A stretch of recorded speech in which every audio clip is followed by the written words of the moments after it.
So, good morning, everyone watching. Good Good morning, Anna. everyone. Hi, Anna. Hi, Yael. It's so good to see you I- at this start of the marathon. Can't wait.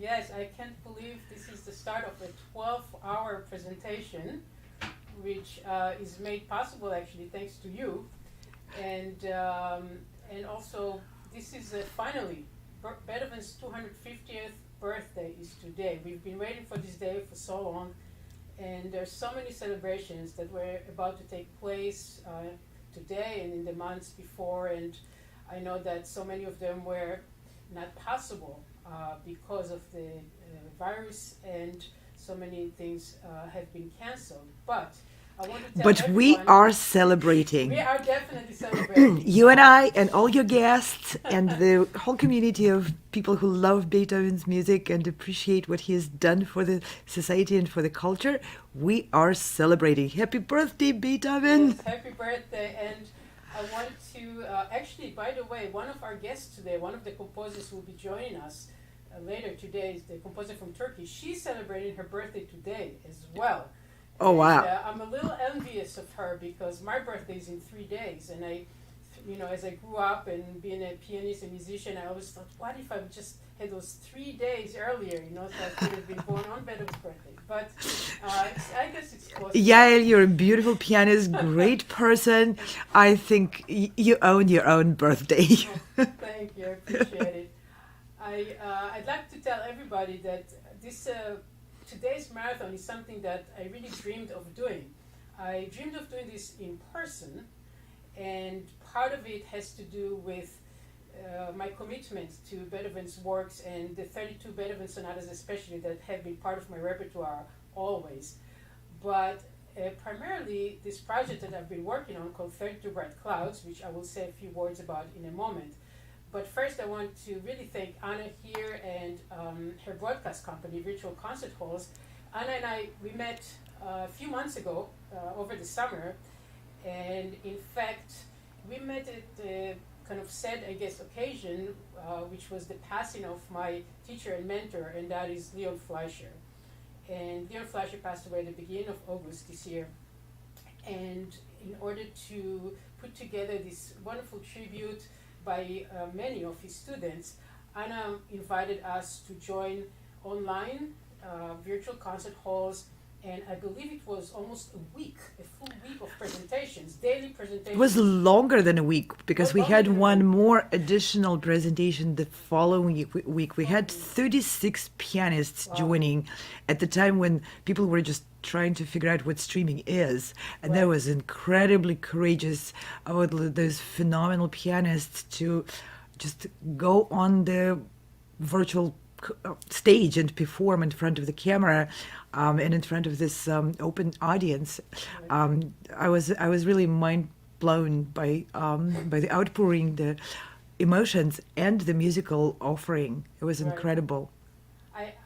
For me, this was such a fantastic way and such an important way to share, really the morning of Fleischer's passing with many people, not just the audience, but the other students, his past students who have participated. And following that presentation, Anna and I had spoken, and it became possible then to present today's event for you. So I'm really grateful to you, Anna. And Thank you, Yael. in fact, today's the whole day, our 12 hours of celebrating Beethoven's birthday, are dedicated to Leon Fleischer. And in fact, in many ways, this marathon, the seeds for both today's marathon and my 32 Bright Clouds, Beethoven Conversations Around the World, for that project, the seeds were planted with Mr. Fleischer. I was a student of Fleischer in the 90s at the Peabody Conservatory. And one of the most memorable days of my student days, really, was when during my junior year, Fleischer gathered all of us at the beginning of the semester, and he said, this year I want to do something special for Beethoven's birthday, at the end of December, at the end of the semester. I'd like to have all 32 Beethoven piano sonatas performed in one day by just the students of my studio. There were 12 of us at the time, I remember this meeting, and we were all very excited about it. And at that meeting, at that initial meeting, we all sat together, and he just kind of pointed at people, which sonatas, each person is going to play. And somehow I was sitting there, and he kind of looked at me, and there was a silence, I remember, and I got a little nervous. And he says, Yael, Hammerklavier. Whoa. Now That's quite an assignment for the junior year. I've never played the Hammerklavier Sonata before. And for those of you who don't know, so the Hammerklavier Sonata is the 29th of the 32 Beethoven Sonatas, and in some ways it's really the most monumental of all, and incredibly challenging, both conceptually in the way it's structured, and physically very demanding, and it's in terms of its length and concentration for performance. I think it's the longest, isn't it? It's the longest, yeah. It's just under 50 minutes, depending on what tempo one chooses for the slow movement. For the slow movement, exactly. Slow movement is endless. It's like a Mahler symphony or something like that. Yeah. It's out in terms of dimensions. So that whole semester, working not just for me personally on the Hammerklavier Sonata, but maybe even more importantly in some ways, working with the entire studio for 3 months to prepare that one-day marathon event. And in Flash's studio, we are all attending everybody else's lessons. So you're exposed to all the sonatas, you're exposed to all this material and the process of learning them and really engaging in this material. So that day, that started at 10 a.m. with the first sonata. We did this chronologically and ended close to midnight with Opus 111.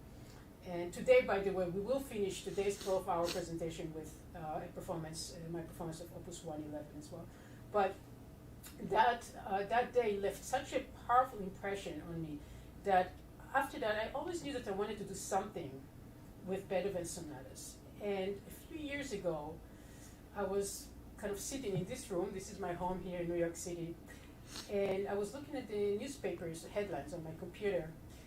And there was something about the headlines and this kind of atmosphere of fear and alienations and just really something that made me feel that I needed to do something as a musician to maybe help with producing something or creating something that transforms this atmosphere to a place where we are curious about other people. When we learn about people from other countries, where we bring people together. And putting that together with my love for Beethoven, I came up with immediately on that evening, I remember the moment that this project was born, 32 Bright Clouds. And what the project is I'm going around the world and I'm commissioning 32 composers in countries of conflict and unrest. And especially those countries where composers write pieces all unified through this message of peace. And the message of peace is put together. In fact, if you see the background for our conversation here, you can see the slide on the top right corner. It's my right. I don't know if possibly on the screen it's going to be reversed, but you can see Beethoven's dedication in the right corner. This page is taken from Beethoven's Missa Solemnis. This is towards the end of the Missa Solemnis. This is the Ndodana-Breen section. So grant us peace. And right there, Beethoven wrote a call for inward and outward peace. And I thought, I'm going to take those few notes, this motif, and in fact, let me play just this little motif for you right here. You can hear this.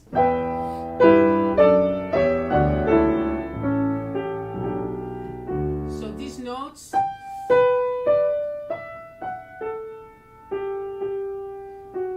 are the Dona Nobis Pacem from Beethoven's Missa Solemnis, and those are notes that I've given to each one of the composers in all the different countries to somehow include in the piece. So it serves as a kind of code, unifying the entire new cycle of compositions and sending this message of peace through music. Also, all the new pieces, they have special dedications. So it could be a particular event or something that's very important related to the country the composer is from, something that they would like people to be aware of, something that they would like to share with people from the stage.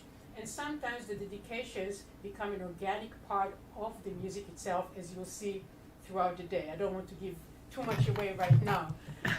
But each composer that will be joining us will tell us about why they chose the particular dedications and how they incorporated that piece motif into their new composition.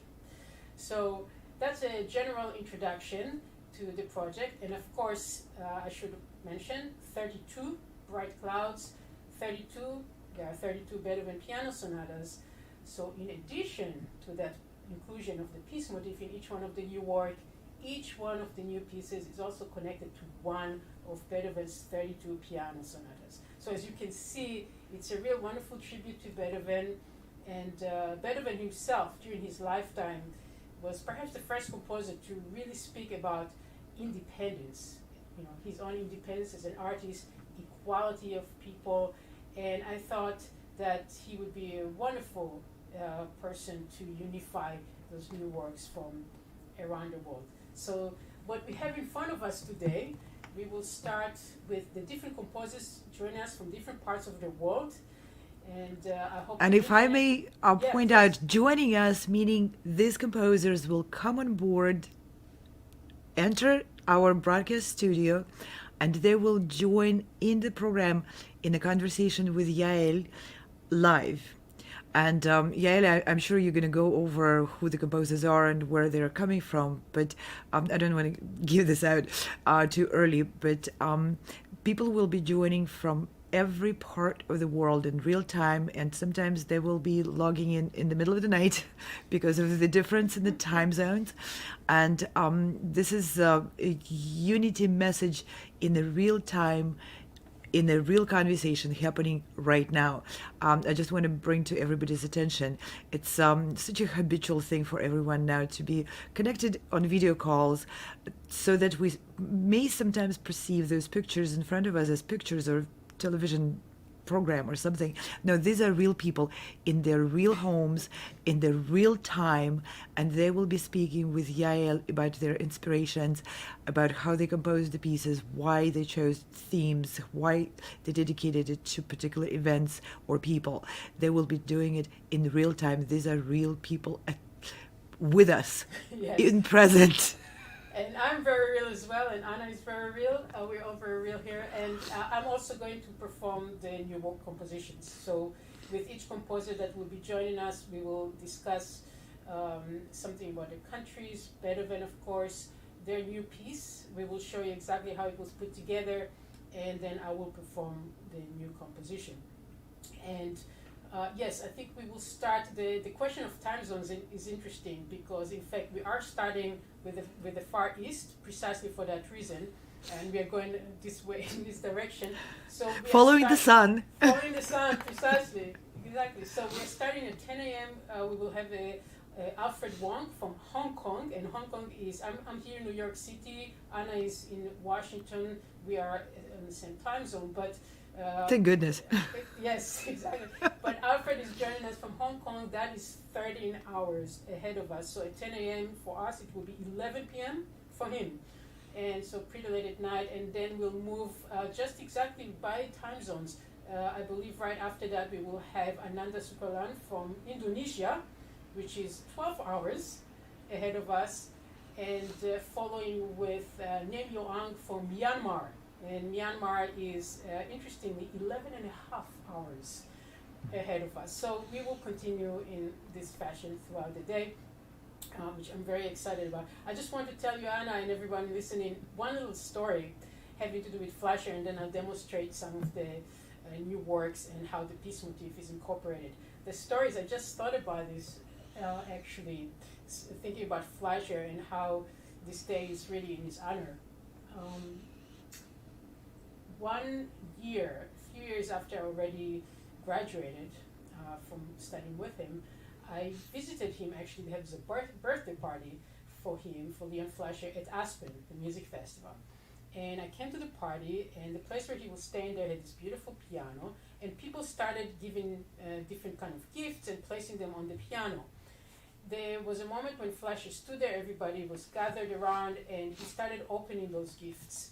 And there was one gift that I remember that moment, and I remember how this all took place. It was fantastic. So he opens this gift, and somebody gave him you know, one of those Russian dolls, you know, with the little, what are they called? Matryoshka doll. Yeah. You open it and there's a smaller one inside. You open Yes. it, there's a smaller one inside. Exactly. So somebody gave him a set like that, where the largest of those dolls was Beethoven. Oh, wow. And there's a picture, painting of Beethoven. And then you open it, and there's another doll inside. And the next one was Czerny. Cool. And you open that one, and the next one inside was Liszt. Mm-hmm. And then you opened Liszt, and then there was a man who's maybe less known than the ones I mentioned so far, but his name is Leschetizky. He was a great, great teacher. Leschetizky. And then open that one, and we have a picture of Schnabel. And by then we have one left, a tiny, tiny little doll, and that was, of course, Fleischer. Of course. And he loved this. This was great. So basically what this shows is the lineage. Not, you know, we don't always have lineage in the classical music world, but this one is so wonderful, you know, and I'm very proud to be part of it, having studied with Fleischer. So we have Beethoven, who was a teacher of Czerny, who was a teacher of Liszt, who was a teacher of Leschetizky, who taught Schnabel, who of course was a teacher of Fleischer. So Who was your teacher? who was my teacher as well. So I suppose I could claim a little bit of connection. You can claim a little bit of connection. I know my next gift to your birthday. Okay, thank you. I think I know. And now I know when you were born, too. That's true, yeah. So this is just a kind of fun story that I wanted to share with all of you. But so let me demonstrate a little bit that piece motif in some of the pieces that we will read today. There are too many choices for me to play everything, but I thought maybe we'll start with the work from South Africa. This is by the composer Bongani Ndodana-Breen, and he'll be joining us today at 1 p.m. And so again, this is the motif from Beethoven.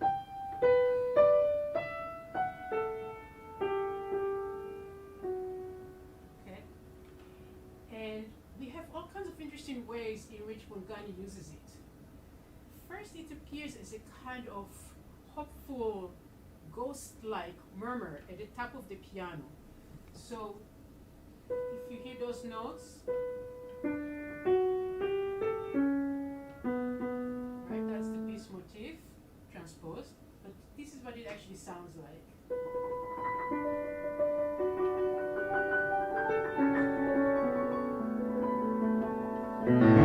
Now in a different key.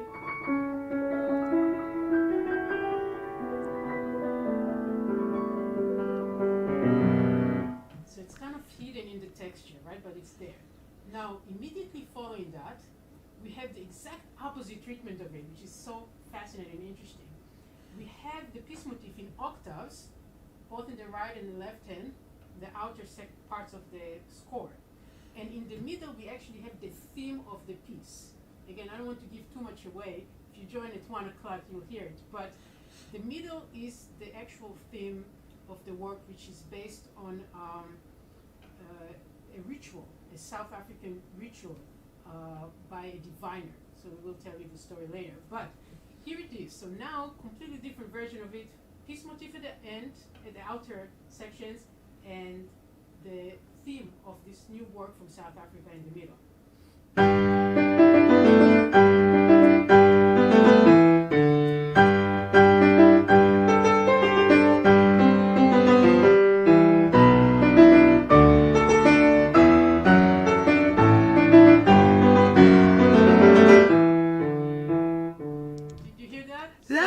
Interesting. That's really fantastic to incorporate two completely different artistic worlds and auditory worlds.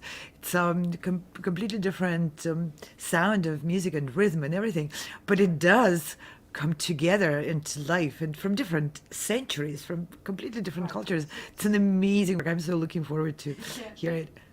So we have actually traditional material from South Africa joined very much together and very organically with Beethoven, particularly that piece motif. I'll give you one more example from this piece because I love it so much. This is a kind of wild. So here we have the piece motif in the right hand with some really crazy patterns in the left hand.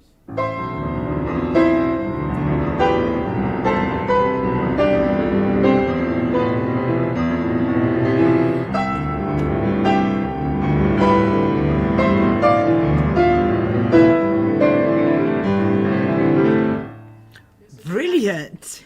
Brilliant. You can hear both. You can hear Beethoven's theme so clearly, and you can hear this very native, very authentic, different culture music on the lower register. This is wonderful. And it works together, right? I mean, it works together very well. And of course, you will hear the piece in completion later, and you'll see how all those different elements fit together. I'll give you another example, maybe the one from Indonesia, which Ananda is joining us at 10:30 this morning. This is all New York times. If you're listening from different time zones, you can do the math. But in this work, let's see. This work is called No More Moonlight over Jakarta. And the first time that the piece motif appears, it appears on a kind of popular music rhythm on top of it. You'll see. So this is the rhythm.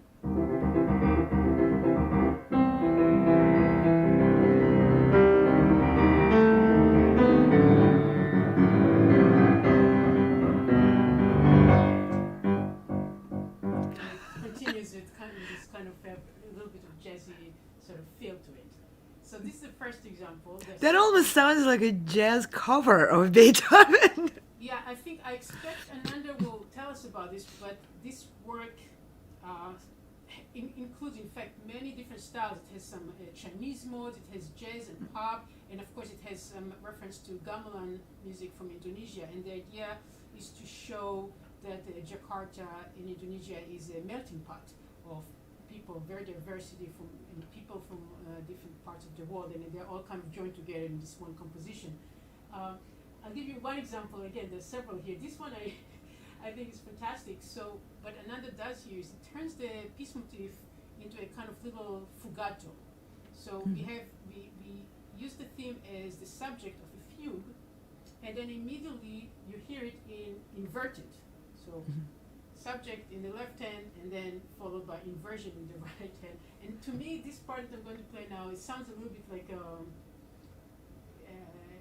Busoni, if a Busoni style kind of fugue. You'll see.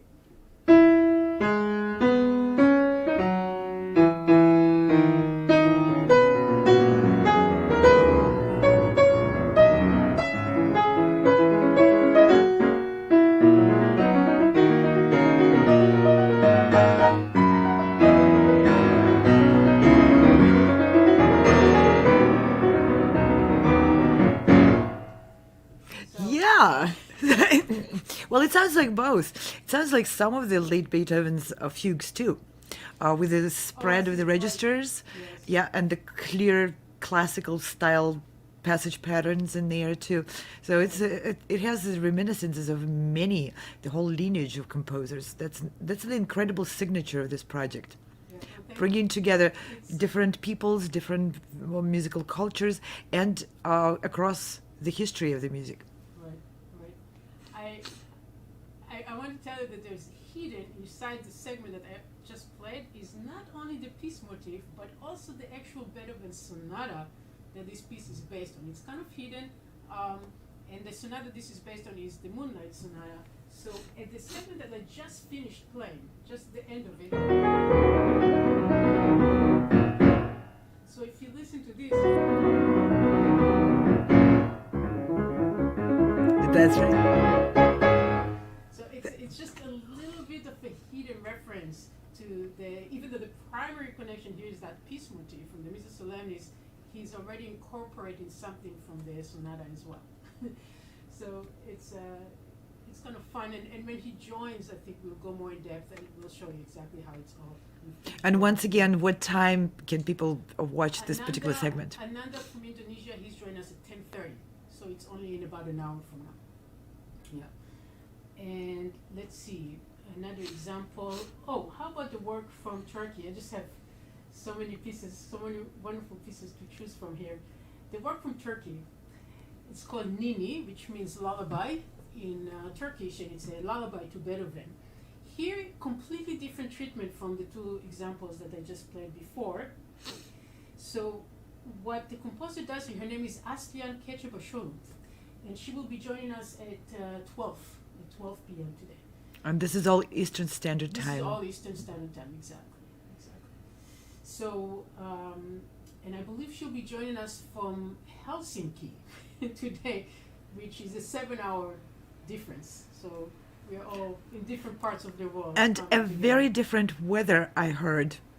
Oh, yes. Although I have to tell you, we are expecting a big, major first snowstorm here in New York today. So are we here in Washington, too. D.C. area. Yeah, we're expecting a snowstorm, but nothing can compare to the fields of snow in Finland. That is true. I thought it was very appropriate that today we will get some snow, because I heard that when the day that Beethoven was born, 250 years ago, actually had very bad weather. I don't know if there was snow. I suddenly remember reading that it was very rainy that day. So maybe that makes sense. Made for his striving for sunlight. But, yeah. So Aslihan's work from Turkey. It's as I said, the name of the piece is Lullaby. In Turkish, the word is Ninni. I love that word, Ninni. This is the first time the piece motif appears here, and I should say that the way she uses it is it's incomplete. So she wrote in her program notes that peace is something that one needs to constantly strive for and actively work towards. So in order to show this effort in this piece, whenever that piece motif appears, except for the very end, it's incomplete. It shows these attempts to find it, attempts to work towards it, and those efforts, those aspirations are constantly being interrupted by very powerful forces in the music. So it's incomplete, and you'll see the first time that it appears, it's a kind of lullaby. Here, the left hand.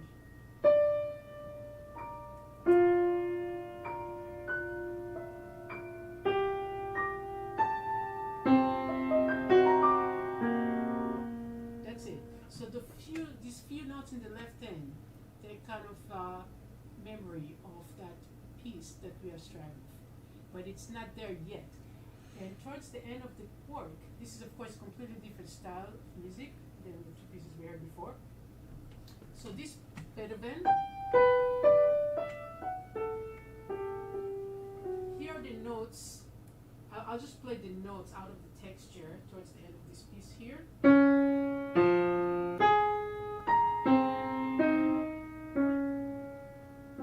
now it appears in completion, but this is how it actually sounds.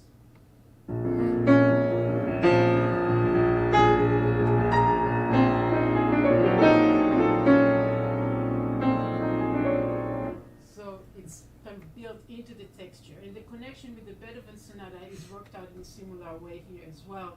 The sonata is the wonderful Opus 101, and so when and Aslihan is a wonderful pianist as well herself. So when she joined us, I'll demonstrate. She might demonstrate as well how this whole piece is put together, and she will tell us about the dedication of the work, which is dedicated to victims of the Gezi Park demonstrations in Turkey a few years ago. She will tell us the story of her own participation in those demonstrations as well. Another example, perhaps we'll go to... Before you move on, Yes. let's just remind people when to join if they're particularly interested in that segment. All right, thank you. So Aslihan will join us at 12 p.m. today, Eastern time.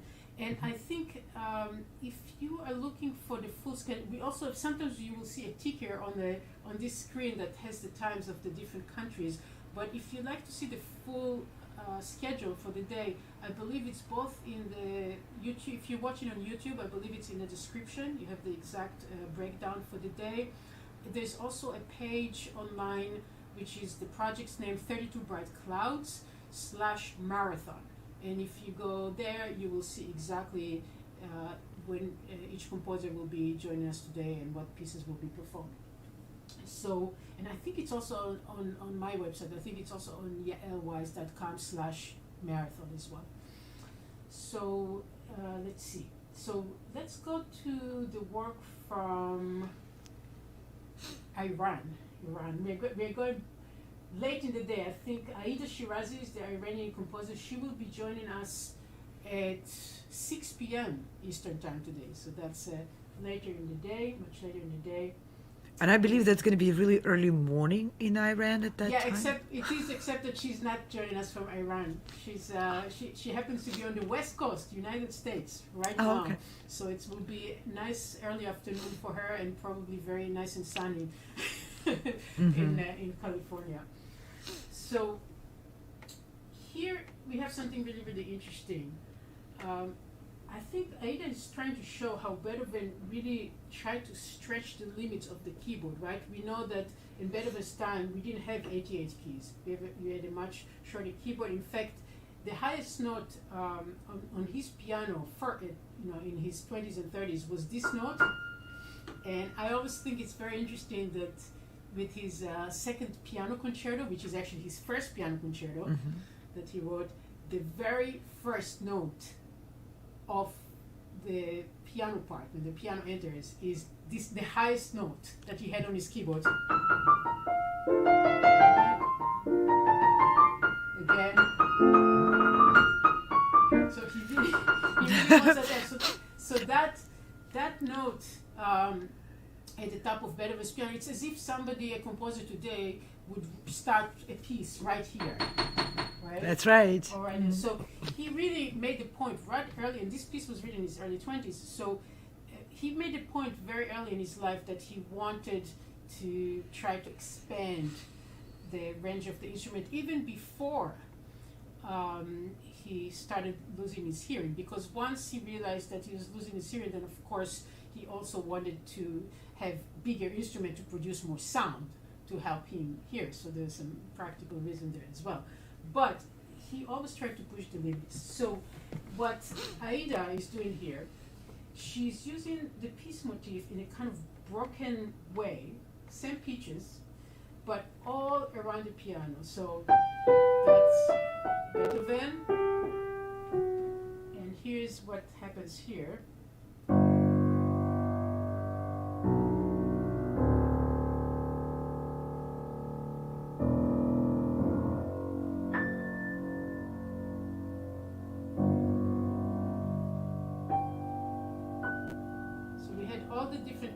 And now we have a kind of variation on it.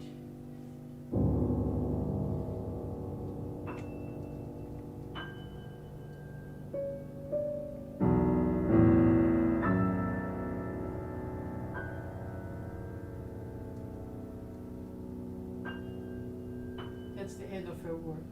So as you can see, my right hand is all the way here, my left hand is all the way here, and that's I think a kind of tribute to Beethoven's attempts to really push the boundaries of what a piano is able to do. It's a very truly magical moment in her work when that happens.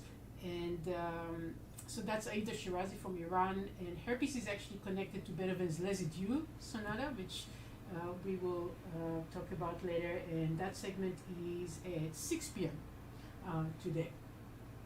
Another example. Let's go to Myanmar. We're hopping around the world. We are hopping around the world and hopping around the schedule today too. And yeah, this work is called Moha, which means delusion or ignorance. It comes from Buddhism. It comes from the three poisonous minds in Buddhism. Greed, and then we have anger, delusion, or ignorance. So this is delusion, Moha. And the delusion here that he's going to speak about is the fact that sometimes it relates to the essence of my project, really, because it's about otherness. It's about the idea that we are somehow separated from each other, where we are truly interconnected and interdependent, and that's that peace motif, right, throughout the entire project, that is expressing that idea of connectivity. But he will talk about this later. I don't want to give it all away right now. But in terms of the peace motif, this is very interesting because this work is written in a style that's called Sandaya. In Myanmar, they have their own unique piano playing style, which is both different physical way of playing the instrument and different way of fingering things, as well as an actual musical style. So they don't have a melody and an accompaniment ever. What they have is material that is being shared equally between the two hands, and there isn't really harmony in the way we think of harmony. They have tone combinations. It's very interesting. And this piece is connected to the Waldstein Sonata. The piece motif, let's show you the example for that. It's here. So first we hear something like this. This is very much in the style of Sandaya, Burmese Sandaya music. And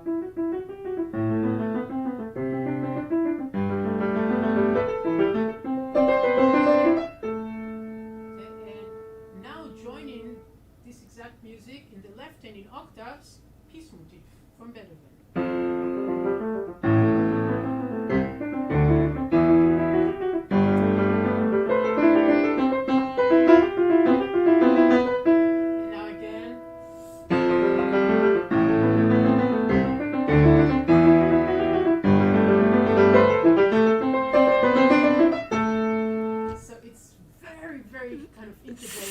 Interesting how it's integrated polyphonically, we would say.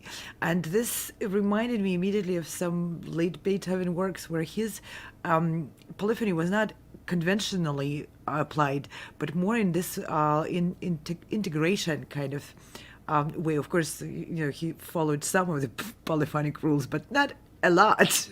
No. I remember when that year when we did the full marathon of 32 piano sonatas with the Hammerklavier Sonata, I remember how fascinated I was by just, of course, playing, but analyzing the fugue of the Hammerklavier, which is just absolutely fascinating. But it is some rules he observes, many of them he doesn't. He creates his own way of writing polyphonic music. And in fact, the process of understanding how he put together that particular composition, I should mention, because it was such a memorable experience for me. I decided right after studying it that I should be composing as well. So actually at Peabody, I remember I actually started taking compositions lessons as well, very seriously, and absolutely with as a result of studying deeply the Hammerklavier Sonata. So it had an influence on me in Beethoven in general, in many aspects, which we'll maybe go through more depth later today, but in so many ways, as a person, as a creative artist, very somehow somebody that is a kind of role model in many different ways. And of course the ways that he approached his difficulties. And I spent a year ago, a little bit more than a year ago, pre-pandemic, I spent a few weeks in Vienna actually, essentially doing a Beethoven study. So I went to every possible place I could find that is related to Beethoven's life. And it was fascinating, absolutely fascinating, including spending time in Heiligenstadt, which is where, just north of Vienna, today it's part of Vienna. It's the place where he spent his summers trying to recover, trying to find cures for his hearing, and also a place we know the name very well today from a letter that he wrote called the Heiligenstadt Testament. Mm-hmm. And it's part confession, part suicide note in some ways, because he writes to his brothers to talk about his isolation from society and how he's dealing with his hearing loss, and how music and art are the things that sustain him and give him the kind of the nourishment that he needs to continue moving on. So it's a fascinating letter, and I might share it later today if we have time. But this was the example I just played. That's from Myanmar, or some people like to say Burma, and Namyo Aung, the composer, he's joining us also this morning. He's joining us at 11 a.m. That's Eastern Standard Time this morning.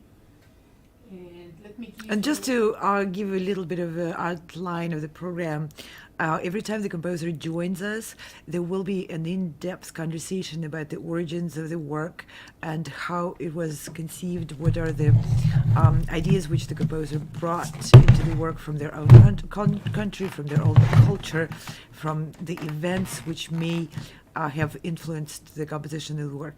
And of course, the connection of the piece to the piece motive and to the particular Beethoven Sonata, which was meant to be referenced in each of those compositions. So it's a very complex process, which Yael and the composers went through over a period of a year, I want to say, right? Oh, it's more than that already. Yeah. Even more than that, Yeah. because each piece composed for this project was created in a way to incorporate cultures, incorporate styles, and to speak through music the connection between compositions, different styles, different methods of writing, and of course to incorporate the origins of the composer and the folk and the native musical culture which that composer brought to the project. So it's a very complex, very broad and interconnected project. But every hour and sometimes on a half hour when you tune in, you'll be able to see clearly how from so many sources each of those compositions took shape and was clearly presented through the musical language, which I find completely fascinating, because I always believed music can speak concrete stories, concrete events, and pass on a very clear message. I really believe in musical language being a very powerful one. And Yael brought with this project that to life to me by inviting and working together with the composers and being able to really communicate that in a very articulate way, which is an incredible way to communicate through music. So I would like to encourage everyone, please hear more in depth, because each project, each composition is going to really blossom in front of your eyes when you are able to understand how it was put together and why each element was presented in a certain way in there. I feel tremendously enriched by having this new repertoire to perform, which I hope, of course, after my commissioning of these pieces, that it will grow and become part of many pianists' repertoire, fascinating pieces. And it really is a beautiful tribute to Beethoven, bringing Beethoven to the here and now and expressing what he means, in all those different countries around the world. I think some of the composers will tell us about their first experiences in the different countries studying Beethoven. Some of them, didn't have access to classical music at all. In fact, for example, I remember the composer from Afghanistan, Milad Yusufi, who will join us at 3 p.m. today. He grew up at the time of Taliban rule when music was completely banned. Wow. And yet, he became a great pianist and great composer. It's incredible to me. It's just an unbelievable process of how he even studied something that he couldn't even study behind closed doors. So he will share his story with us at 3 p.m. today. So, and I do want to mention that, of course, 12 hours today this is Beethoven celebration of creativity all around the world. I am commissioning 32 pieces.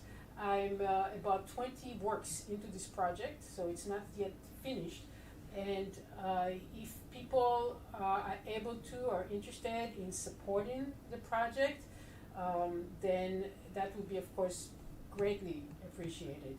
There are all those commissions that still need to take place, and composers around the world I know that would very much appreciate any contributions that anybody might be able to offer. So, I see there's a little banner that showed, and you can go to 32brightclouds.com/donation, and in fact there are different options there. One of the options is I'm working with an organization called the New York Foundation for the Arts, and they are supporting this project in the sense that they're giving people the opportunity to contribute and through a tax-deductible donations. So if that's interesting to you, that's helpful. You could do that by going to the donation page. And of course, there's always Venmo, especially for the young people. I understand that that's what what people like to do today, and PayPal link, which is also on that 32brightclouds.com/donation page. So if you have a moment and you'd like to check that out and consider a donation, we would certainly very deeply appreciate it. Yes, I want to underline this. It may be in modern day a commonly accepted cultural thing that artists somehow have some mysterious inner motivation to produce the art and to give it for free for the rest of the world, which is absolutely true. That's what the artists do, because majority of artists practice our art because we have a calling for that, because we feel a strong urge to pass on the message which we consider valuable and important. Yet, let's just consider for a moment that we are all embodied souls. We all have bodies and lives, and the time which it takes composers and others to work on a project like this is, of course, taken away from the time when these same people can earn their living and support their families. So your contribution would be greatly appreciated and would actually help a lot to continue for the generous artists to produce the beauty, the peaceful, and the great messages which you will see today. Because just like as I said, time needs to be supported, and it takes a lot of effort to produce something of the quality that, as you're going to see throughout this program. So please consider sharing your own fortunes with the people who have spent a lot of time and dedicated it to this message. If you appreciate what we bring to you, we would be very appreciative of your help. Thank you, Anna. And we'll take a short break from our broadcast. We will show you a brief video. It's a pre-recorded video. It's a few minutes long. This is actually, I wanted to bring you, the audience, to my neighborhood here in New York City. So in this video, you will see me playing a little bit on my piano. It's all about Beethoven sonatas and Beethoven, and you'll also see me in the park, which is right outside my window here, which is where I always love walking in this park, and it also reminds me of Beethoven himself. We know he liked to take long walks in nature, and this is actually when he wrote down his little notebook, his musical ideas. So this is a little brief video, and I hope you enjoy it. And we will come back with Alfred Wong from Hong Kong right at the hour at 10 a.m. Eastern time. So thank you so much, Anna. It's such a great way to start the day with this conversation with you. And again, many thanks to you and to Virtual Concert Halls for producing this 12-hour mega-sized event. And thank you, Yael, for bringing this incredible project to our platform. And I also want to thank the Virtual Concert Halls, which sounds like very impersonal, but it really is a group of people who are professional musicians, pianists, violinists, cellists. These are professional musicians who put their hands and efforts together and producing this program in real time right now. We have a pianist producer who is in Germany and who is helping us with directing the show, and another producer who is a violinist based in Washington, D.C. area. So by the hands of those musicians who added new skills to their enormous palette of what they can do, we rely on their skills and their help to be able to continue the live stream of this program for 12 hours on. Yes. And Yael, thank you so much for conceiving this wonderful project and for bringing it to us, to our team, for us to be able to be part of it. It's an honor. Thank you very much, Anna. We will see you all at 10 a.m. in just about 10 minutes. Yes, indeed. Thank you. See you later.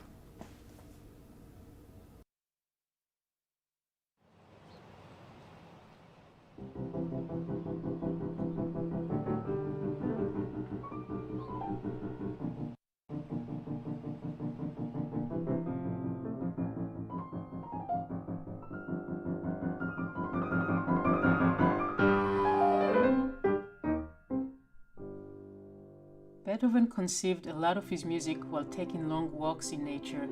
I feel that many of Beethoven's works are contemplations on the relationship between us and the universe, between the one and the whole. His music has the ability to shed light on the true nature of things. Sometimes music is about beauty expressed in sound, but in Beethoven, the search for truth is primary. I do enjoy spending time outdoors. I feel that's an important time for my own creativity and growth. I've always loved Beethoven's music. Ever since I was a child, I felt a special affinity with the composer, and I actually remember how happy I was when I discovered that his birthday is only a few days removed from mine. It's hard to think of a body of work so complete, so rich, with endless material for explorations. As a pianist himself, whenever he had new musical ideas, he always experimented first at the piano, and as a result, his piano sonatas are truly groundbreaking works.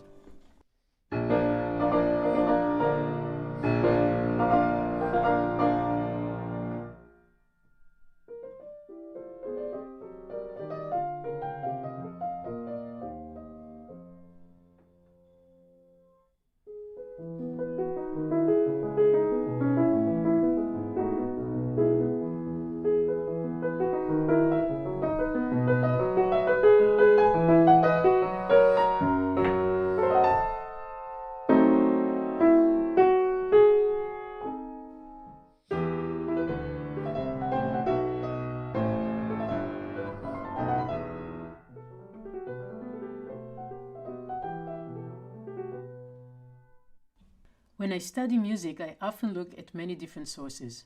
There's the traditionally used printed score, of course, but I spend a lot of time looking at facsimile editions of the original manuscripts whenever they're available. Beethoven's expressive, if a bit messy handwriting gives so many clues as to how he himself interpreted the music, these things you simply can't see in the printed music. And of course, today many times I use the iPad for reading music, which definitely helps with avoiding heavy luggage while traveling.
Hello, yeah. Hello, good morning Hello. everyone. Good morning, Alfred. Well, I guess for you it's good night or very late at night.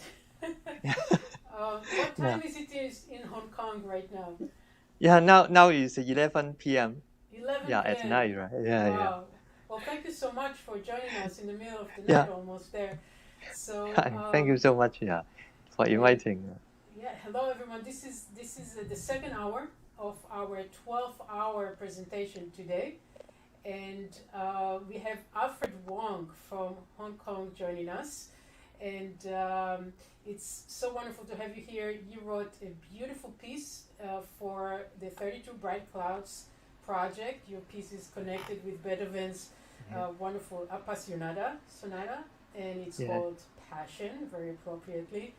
And I can't wait. In fact, right now, today, in this next half hour, I will give the premiere, the world premiere of your piece. So because of the situation with the COVID virus, then some of the new works are receiving their premieres in an online virtual format, and this will be one of them today. So I'm very, very excited. I'm sure. And thank you. So Alfred, you were born in Hong Kong and you've lived there your entire life. Is that? I've born in Hong Kong and stayed in Hong Kong. For your entire life as a as a musician, as a composer. And I thought maybe we could start if you could share with us a little bit about your kind of experience with Beethoven as a kid, maybe in Hong Kong. I imagine that just like everywhere else, Beethoven is part of the musical education there, and you started as a pianist, if I'm correct. I studied piano and then study composition. So I listened to his music when very small, and I still remember that I have attended piano recital about his piano sonatas, and it's overwhelmed me a lot. And because the passion and the things, the message very impacted me, and so. Your piece that I will play soon. Your piece has such incredible force. I think you're really kind of tapped into Beethoven's kind of brutal, passionate side. But it's kind of incredible. Why did you choose then the Appassionata Sonata for your new composition? Because because the recital that also include this sonata, and then I also listen to his other sonata as well, and I try to study and play his music and listen. Because I think this sonata is very emotional. I think it's and many contrasts and many kind of. The emotional the twist. So I think that is very very attractive, and feel that the energy is very Right. Well, this piece has a lot of energy. That's for sure.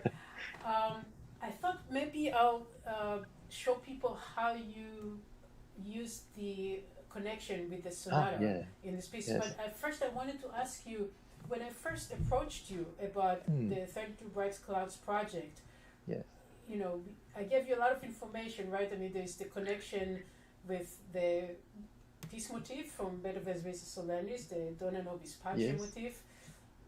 We have, which by the way is the background for our conversation today, that little piece from the manuscript behind us.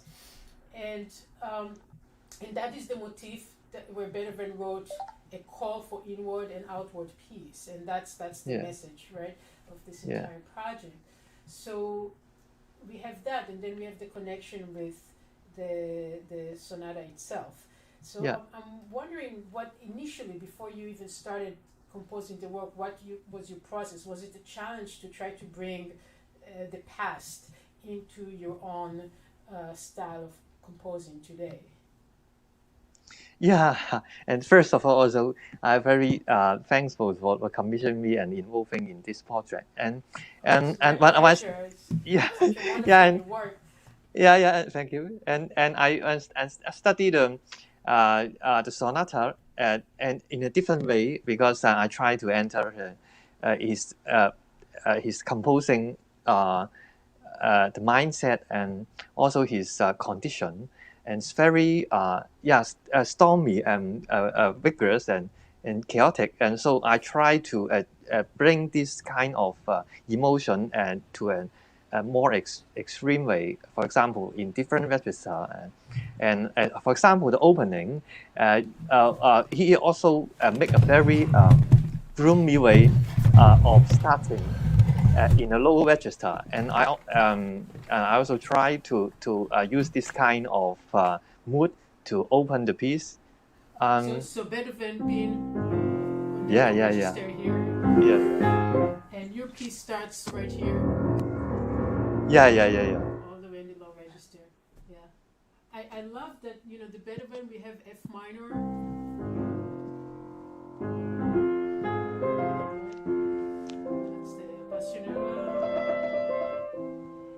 And after that we have the Neapolitan chord, half a step above, Yeah, G, yeah. G flat. And you make a lot of use in your piece out of those two keys, or this dissonance between the F and the G flat. I mean, Yeah. many times we have them joined together and harmonically too. I mean, that seems to be the foundation for your work.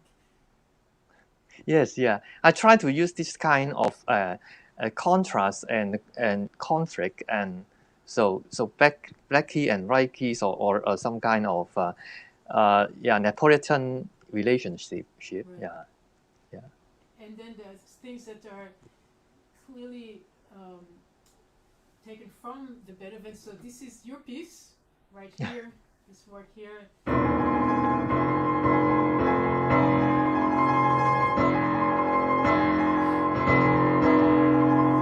So this is clearly taken from the very end. Yeah, of yeah, yeah. The first movement of Beethoven's Appassionata. This is the end of Beethoven's Appassionata.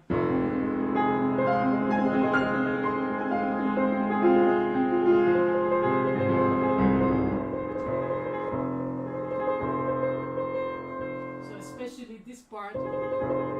Yeah, yes, yeah. Because it's a very, very, very close connection. Yeah, and yeah, the alternating thirds and also the broad chords, repeated chords and Different alternating. chords. Yeah, yeah, yeah. Yes. This is the first movement materials. Yeah, from Right.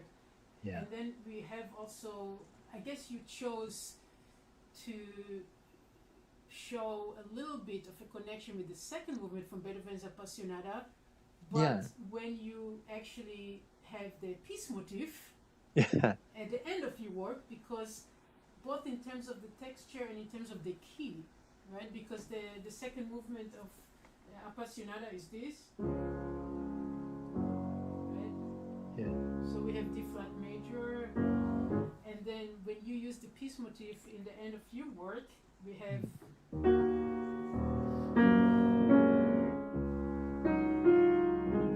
similar register, similar texture, and Yeah, yeah. key, of course. yeah, yeah. Right? The atmosphere is same. Atmosphere is similar. Yeah, And I love that you use the peace motif at the very end of your work. We have all this passion, all this energy, and all this turmoil that then resolves. Yeah, at the very yeah. end. yeah. It is quite unusual because in Beethoven mind, his many pieces often use a very gloomy way and then build up and then end in a triumphant way. But this is quite different. I end in a very peaceful way. Yeah, Right. to Yeah. resolve this kind of conflict and some kind of Yes. I think this is also the personal statement about the Misa Solemnita. Right. Yeah. And in terms of conflict, Mm.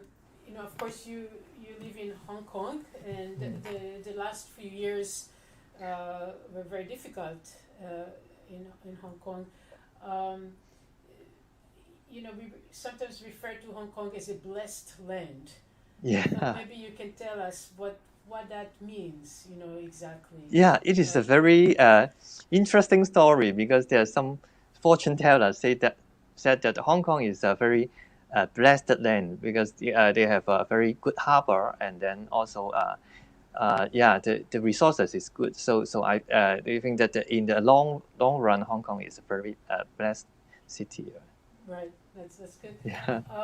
So, I mean, if somebody refers to you as a representative or a composer from Hong Kong, do you identify yourself as a Hong Kongian composer particularly? And if so, what makes you music?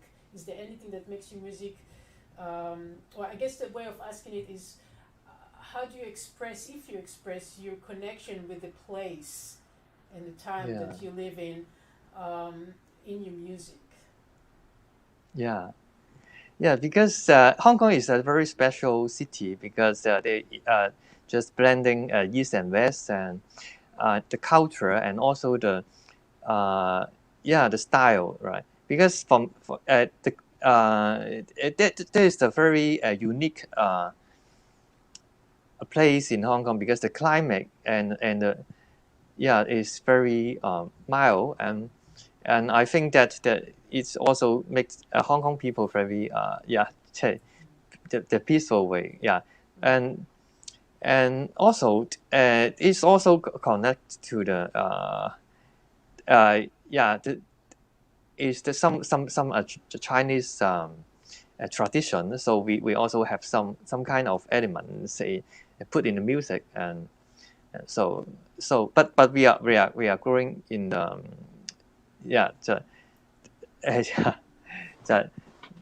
the culture is the Western one, so we can try to use this kind of your music, not necessarily this particular work, but okay. as overall your music does combine a lot of East and West, right? I mean, I know you write a lot of music for Chinese instruments, for example. Right? Yeah. Oh, that's wonderful. So I thought maybe I'll play your piece right now. This is Passion. And Thank you. If there are any questions that we can answer, we'll have a few minutes after that to answer any questions from the listeners. You can put in your questions. I think somebody is going to display them here, and you can put your questions. I think if you're watching on YouTube, in the YouTube chat box, or on Facebook comments, and we'll be able to answer a few questions after the performance. So this is the new work from Hong Kong by Alfred Wong called Passion.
Thank you very much.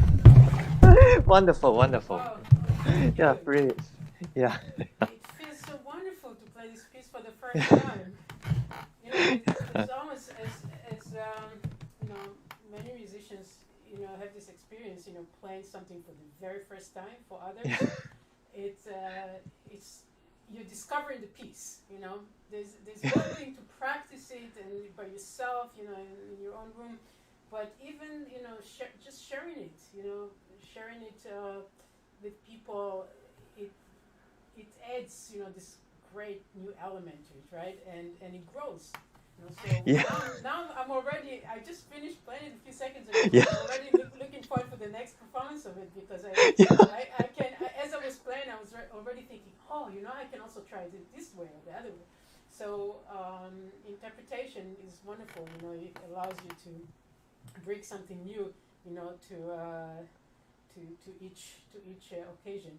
So I know we have a few questions we're going to try to answer in the little time we have left. But first, I want to tell everyone that you know, if you are able to, if you wish to support these new commissions, the 32 Bright Clouds project, we are offering today 12 hours of Beethoven celebration with new pieces for free. But of course, if you are inspired and wish to help this project continue to grow, and the aim is to have 32 new commissions. I have about 20 at this point, so there's still a way to go, and all of this depends on your contributions and your support. So to help the commissioning process, to help the composers from around the world, if you are able to do that, we will all very, very deeply appreciate it. I see that the banner showed up. This tells you where to go if you're able to contribute. There's a page, 32brightclouds.com/donation, that gives different options. The first option there, I believe, is if you'd like to make a tax-deductible contribution. I'm actually partnered with 32 Bright Clouds. Is partnered with the New York Foundation for the Arts. So you can get tax deduction for your donation through that particular link on the website. And of course, there's Venmo. I know that many young people like to use Venmo these days. I'm very new to it, but it's there. And then, of course, we have a PayPal link as well, which is here and which is also on the webpage. So let's move on and see if there are any questions. Perhaps our producers in the back can show us. Oh, there are no questions. Okay, I misunderstood the the message. There are congratulations from Sidney. No, Sidney Boquiren, who just posted here. Sidney is the composer from the Philippines, and he's going to be joining us at 2 p.m. He's from the Philippines, but he's here in New York today. So, so we don't have the same time difference that we have with you, Alfred, in Hong Kong. So, Alfred, I want to thank you again. After this broadcast, in a few minutes, we are going to move to Indonesia in just about 5 minutes. Okay. But perhaps at some point in the next few days, we can talk, and you can let me know some details about my very first performance of your piece. It's always a great privilege to play new music in the sense that, unlike Beethoven, of course, we as performers are able to communicate with the composer, and sometimes we even have influence on the composition itself in different ways, and we can get feedback from composers for future performances. So that is always very, very exciting for us. So thanks again, Alfred. Thanks very much. Yeah, it's very exciting. Bring my piece into the library. I'm thrilled to have it in my library. I hope it's not in the library, and I'm going to keep it right here on my piano, so it's an active part of my repertoire. And I hope that other pianists, of course, as well, will make it part of their repertoire in the future as well. So thanks again, Alfred. We will take just a few minutes break, and we'll rejoin in 5 minutes at 10:30 with Ananda Sukarlan from Indonesia, a work that is connected to the Moonlight Sonata. Thank you very much, Alfred. And happy birthday Yes. to you in advance, right? Thank you very much. I appreciate it. And happy birthday to Beethoven, Yeah, right? of course. Happy Yeah. birthday to Beethoven. Thank you, Yeah. Alfred. Thank you. Bye-bye. Bye-bye.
Okay, 1 second. We're going.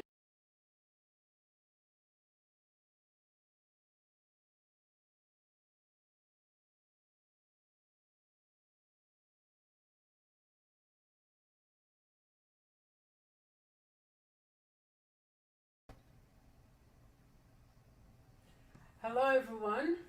It's 10:30 a.m. here in New York City, and we are going to start the segment with Ananda Sukarlan from Indonesia. Now, as expected, this is a 12-hour marathon, and we have 13 guest composers from around the world, and sometimes the internet does not cooperate in certain parts of the world. So Ananda Sukarlan, who is now in Indonesia, it's 10:30 p.m. there right now, he's not able to connect. However, I found him on WhatsApp. So I don't know, Ananda, can you hear me? Can we see you here? No, we can't see. Oh, yes, we can. I don't know if I will show you my screen. This is Ananda, and you can say hello, but unfortunately he's unable to use the broadcast studio. So we just have this very bad connection here. So I will perform his new piece, written for the 32 Bright Clouds project for you. And if it works, then we will add him. Let's see, are you able to say something? We can check and see if you can be audible on the screen. Can you say something, Ananda? Hello? Yes. Are you able to hear him? Let's see, I'm turning this as loud as possible. Okay. I think you are audible. This is one of the fun parts of I guess the the internet. Yes. Okay. No, I think Maybe not so well. So I will introduce your piece, and perhaps we will send our viewers via Facebook and YouTube. We will send them a link to a separate conversation that is pre-recorded. We will send it to you later. But right now, I'll just speak about your piece and perform your work. And but you can say hello to everyone. You can see that we try to connect with Indonesia right now, and the internet simply did not cooperate. Okay, thank you, Ananda. I hope you can watch this broadcast. So let's see. So we have actually this work from Indonesia by Ananda, as you saw, who was unfortunately unable to connect. This work is called No More Moonlight over Jakarta. And in fact, this is the very first piece that was written for my 32 Bright Clouds project. If you're joining for the first time today, this is the middle of the second hour of a 12-hour presentation celebrating Beethoven's 250th birthday today. And we are celebrating by introducing new music related to Beethoven from composers around the world. These new compositions were written for a project that I curated called 32 Bright Clouds, Beethoven Conversations Around the World. And in this project, I go to different countries of conflict and unrest, and commission works all united through a message of peace. And to create that connection, each one of the new compositions is using this peace motif from Beethoven's Missa Solemnis. That's the very final section of the work. The Dona Nobis Pacem section, Grant Us Peace. And I'd like to ask the producers if they are there to perhaps show the slide that has the photo from the facsimile of Beethoven's Missa Solemnis. So at some point perhaps we will have that showing on the screen. And this particular motif, I call it the peace motif, the Dona Nobis Pacem motif, I chose because Beethoven wrote on top of the notes, he wrote a call for inward and outward peace. And that message, inward peace first, then outward peace, that message is at the center of the entire 32 Bright Clouds project. Now, when I first contacted Ananda from Indonesia to write this new work for me, he immediately said, "Can I please have the Moonlight Sonata?" So, in addition to the peace motif, each one of the new works is also connected to one of Beethoven's 32 piano sonatas. So, that particular sonata that he chose, the Moonlight, is because of the particular dedication of the work. The work is dedicated to a man named Aung. Aung was the imprisoned ex-governor of Jakarta at the time that this piece was written. And Ananda was creating this work in his honor and as part of efforts to have him released from prison. You can look up Ahok. It's a very long story, which we won't get to right now. We are focusing on the music today, but it's interesting because that particular connection, first of all, Ahok's name, as it happens in Indonesian, means moonlight. So, of course, there's this immediate connection with Beethoven's Moonlight Sonata. And the piece itself is called No More Moonlight over Jakarta, since Ahok was imprisoned. But it was very kind of both shocking to me, and I was very grateful because when the piece was completed, in fact, my premiere of the work, which took place, of all places, took place in South Korea. I was there and performed the piece for the very first time. When I performed the work, I was contacted by the organization Amnesty International. And Amnesty International asked if they could use that premiere, that occasion of the premiere of No More Moonlight over Jakarta, dedicated to Ahok, to promote their attempts, to help with their attempts, support their attempts of releasing Ahok from prison. So there was this press release by Amnesty International, and the piece was shown at that press conference, that is. So I was very touched by that, and the fact that music and this type of commissions can make a difference, even a little difference in different parts of the world. That was very moving to me, and that certainly gave me a lot of energy and motivation to continue with this commissioning project. So let me just show you a few things about Ananda's work, No More Moonlight over Jakarta, the connection with Beethoven, and then I'll perform the piece for you. So,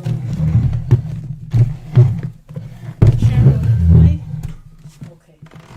So first of all, there are many musical styles in this work, and Ananda's attempt was to show that Jakarta is a melting pot of people from many different cultures. So it starts this way, and it's a kind of, it sounds a little bit like Chinese moons.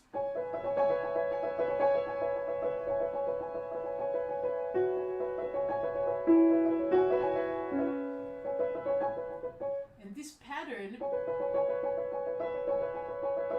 is also very similar to maybe Ravel's Ondine, right? Also influenced by Chinese modes. So very, very interesting here. Although we are here connected primarily to Beethoven.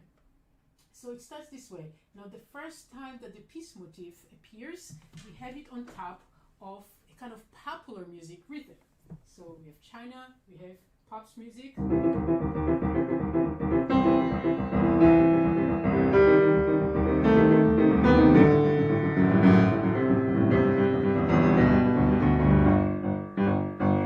little bit of jazz here.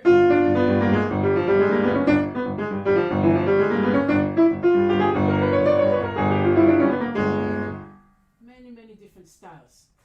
And we have something that's really just a beautiful way of using traditional material from Indonesia. So of course in Indonesia we have gamelan music, and here it's a Javanese gamelan. Now if you remember, this piece is connected to Beethoven's Moonlight. We all know the Moonlight Sonata, I think.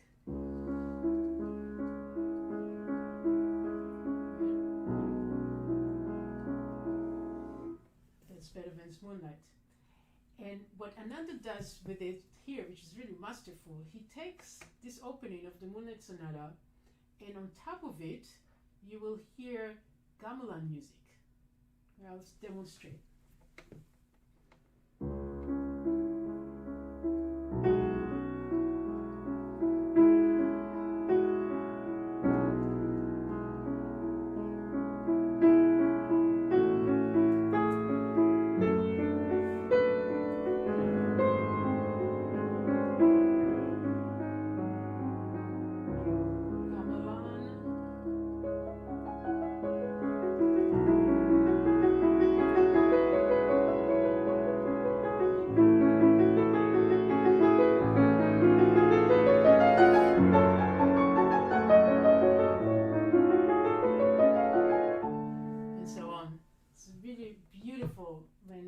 In the piece.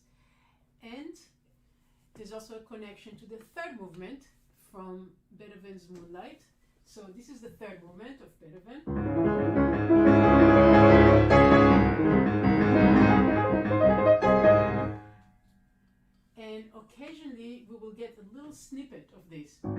example.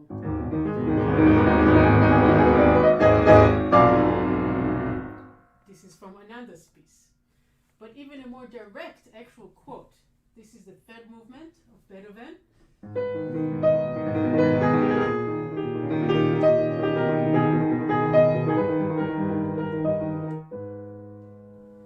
And this is from Ananda's No More Moonlight over Jakarta.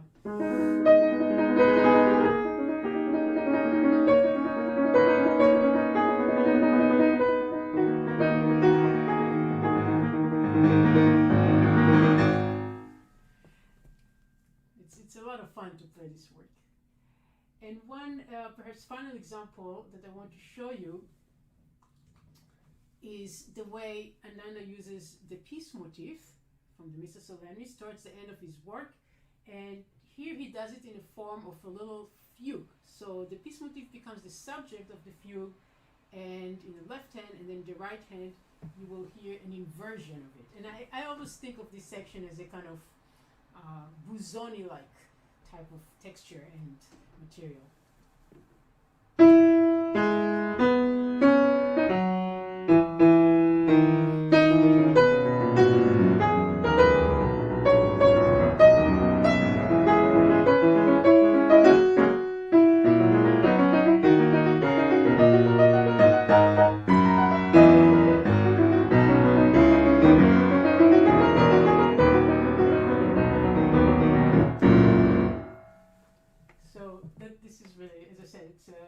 Pianistically, just a lot of fun to play, very satisfying.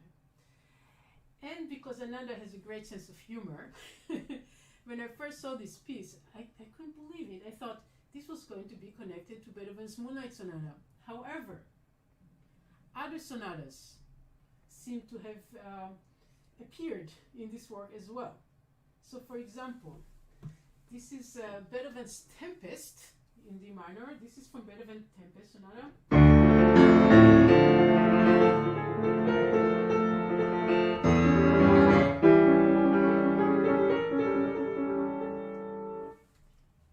And in Ananda's piece, we have something like this.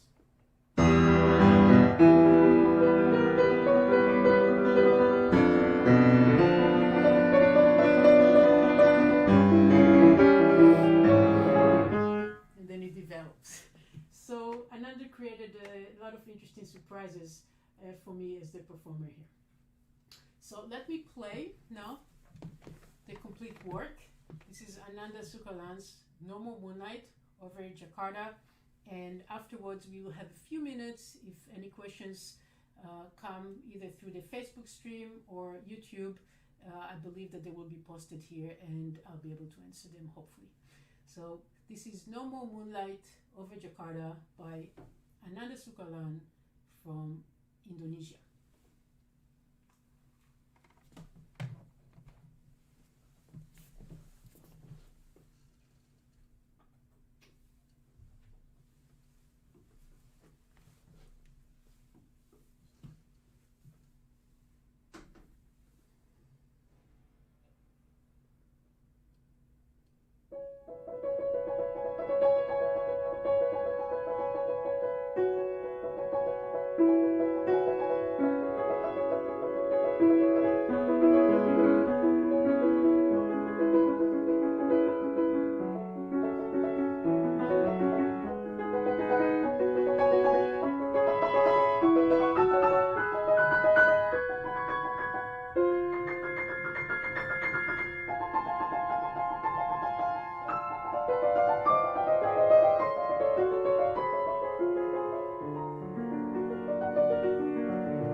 Hi everyone, I'm back at my desk. That was Ananda Sukarlan's No More Moonlight over Jakarta.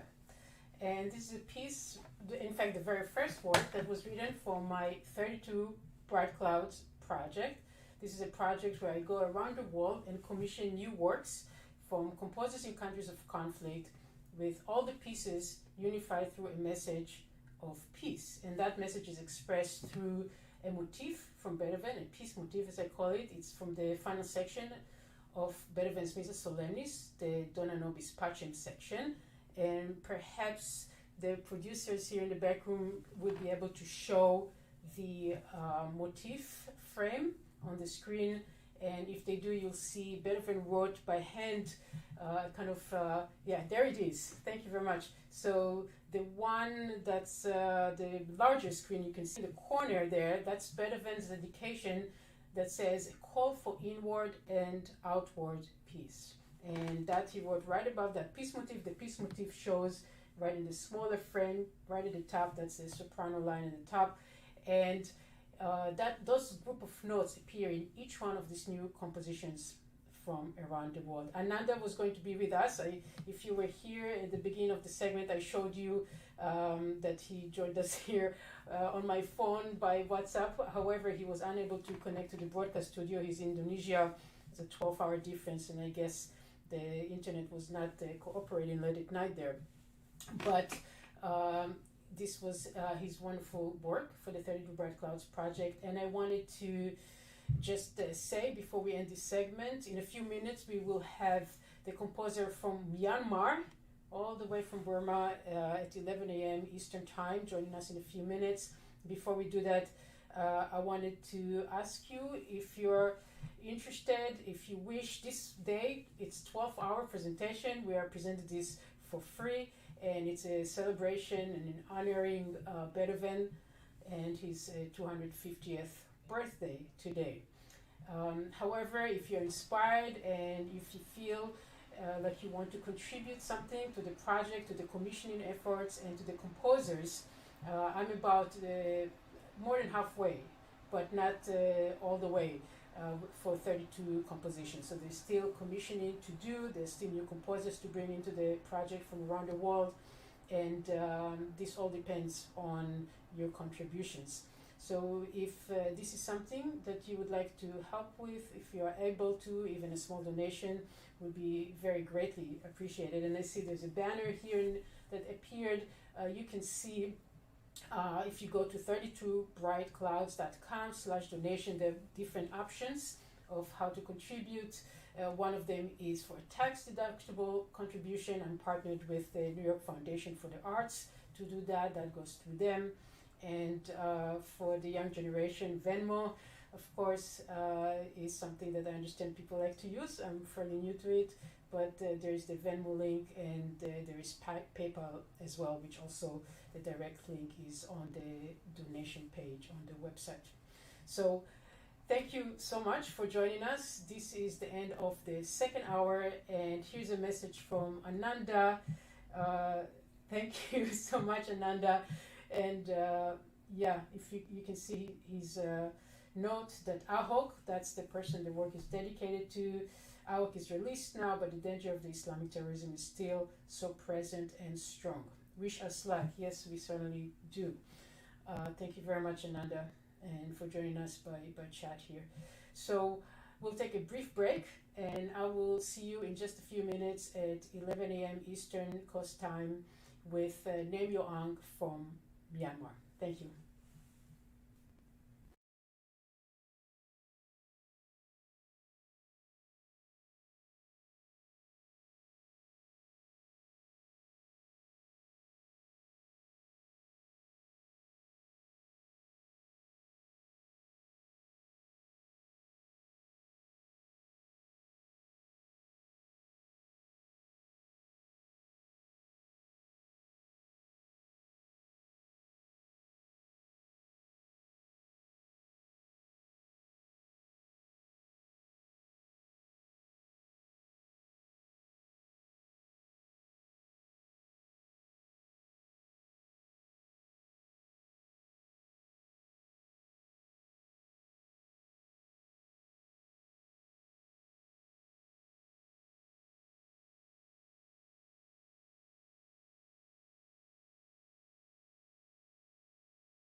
Hello, everyone. Hello, Nemio. Hello. Hi. Thank you so much for joining us all the way from Myanmar. You're welcome. Thank you for inviting me Oh, for this conversation. it's my pleasure. I'm thrilled to have you join the 32 Bright Clouds project and to have this wonderful piece from you, Moha, which I will play shortly. And so you're in Myanmar. It is almost midnight for you right now. It's now it's 10:30. 10:30. Okay, Yeah. so 10:30. Wow. Well, thank you. Thanks for joining us. So your work is written in a special style. It's the Sandaya piano style, and we will talk about this. It is also connected to Beethoven's Waldstein piano sonata, and of course today we are celebrating Beethoven's birthday. This is the third hour. For those of you who are just tuning in, this is the third hour out of 12. Today we started 2 hours ago with works and composers from Hong Kong and Indonesia, and now we are in Myanmar. We are moving around the globe based on the time zones. So it's been a very exciting day for us here so far. And Nemio, so you were born in Myanmar, but not in the capital city, right? You were born in a small place? Yes, I was born in a small town next to Indian border called Tamu, and moved to the capital city after I finished my matriculation. Right. And you did most of your musical studies in both places. Also. Actually, I started my music education when I moved to Yangon, the capital city. It's quite late, in 2003. I studied. Right. I studied piano first. Right. And you are one of perhaps few people who are very comfortable both at Western style music as a performer and as a composer, as well as traditional Burmese music. Is that correct? Yeah, actually, I started with Western classical music, even though the traditional Burmese piano is my, what I want to study. Because of many reasons, I studied my music education with Western music, and later I switched to traditional music. So the traditional Burmese music is the area to which I'm more comfortable than Western music, but I have some Western musical knowledge background. Mm-hmm. That's interesting that you actually started with Western and then moved back into your own roots and studied the music of your own place. Is that unusual? It's not usual. Actually, since I was young, I would like to study, the traditional Burmese music, especially traditional Burmese style called Sandaya. But I didn't have a chance to study back in my hometown. My hometown is more like focus on smuggling things and all those business stuff. No music, no music education and music school at all. That's why I moved to capital city. But even then, most Burmese people, including I myself, have ways of thinking that Western music, Western culture is higher than any other culture. So what I thought is like being able to study Western music will improve my ways of Burmese music learning. So because most people think Western music is more systematic.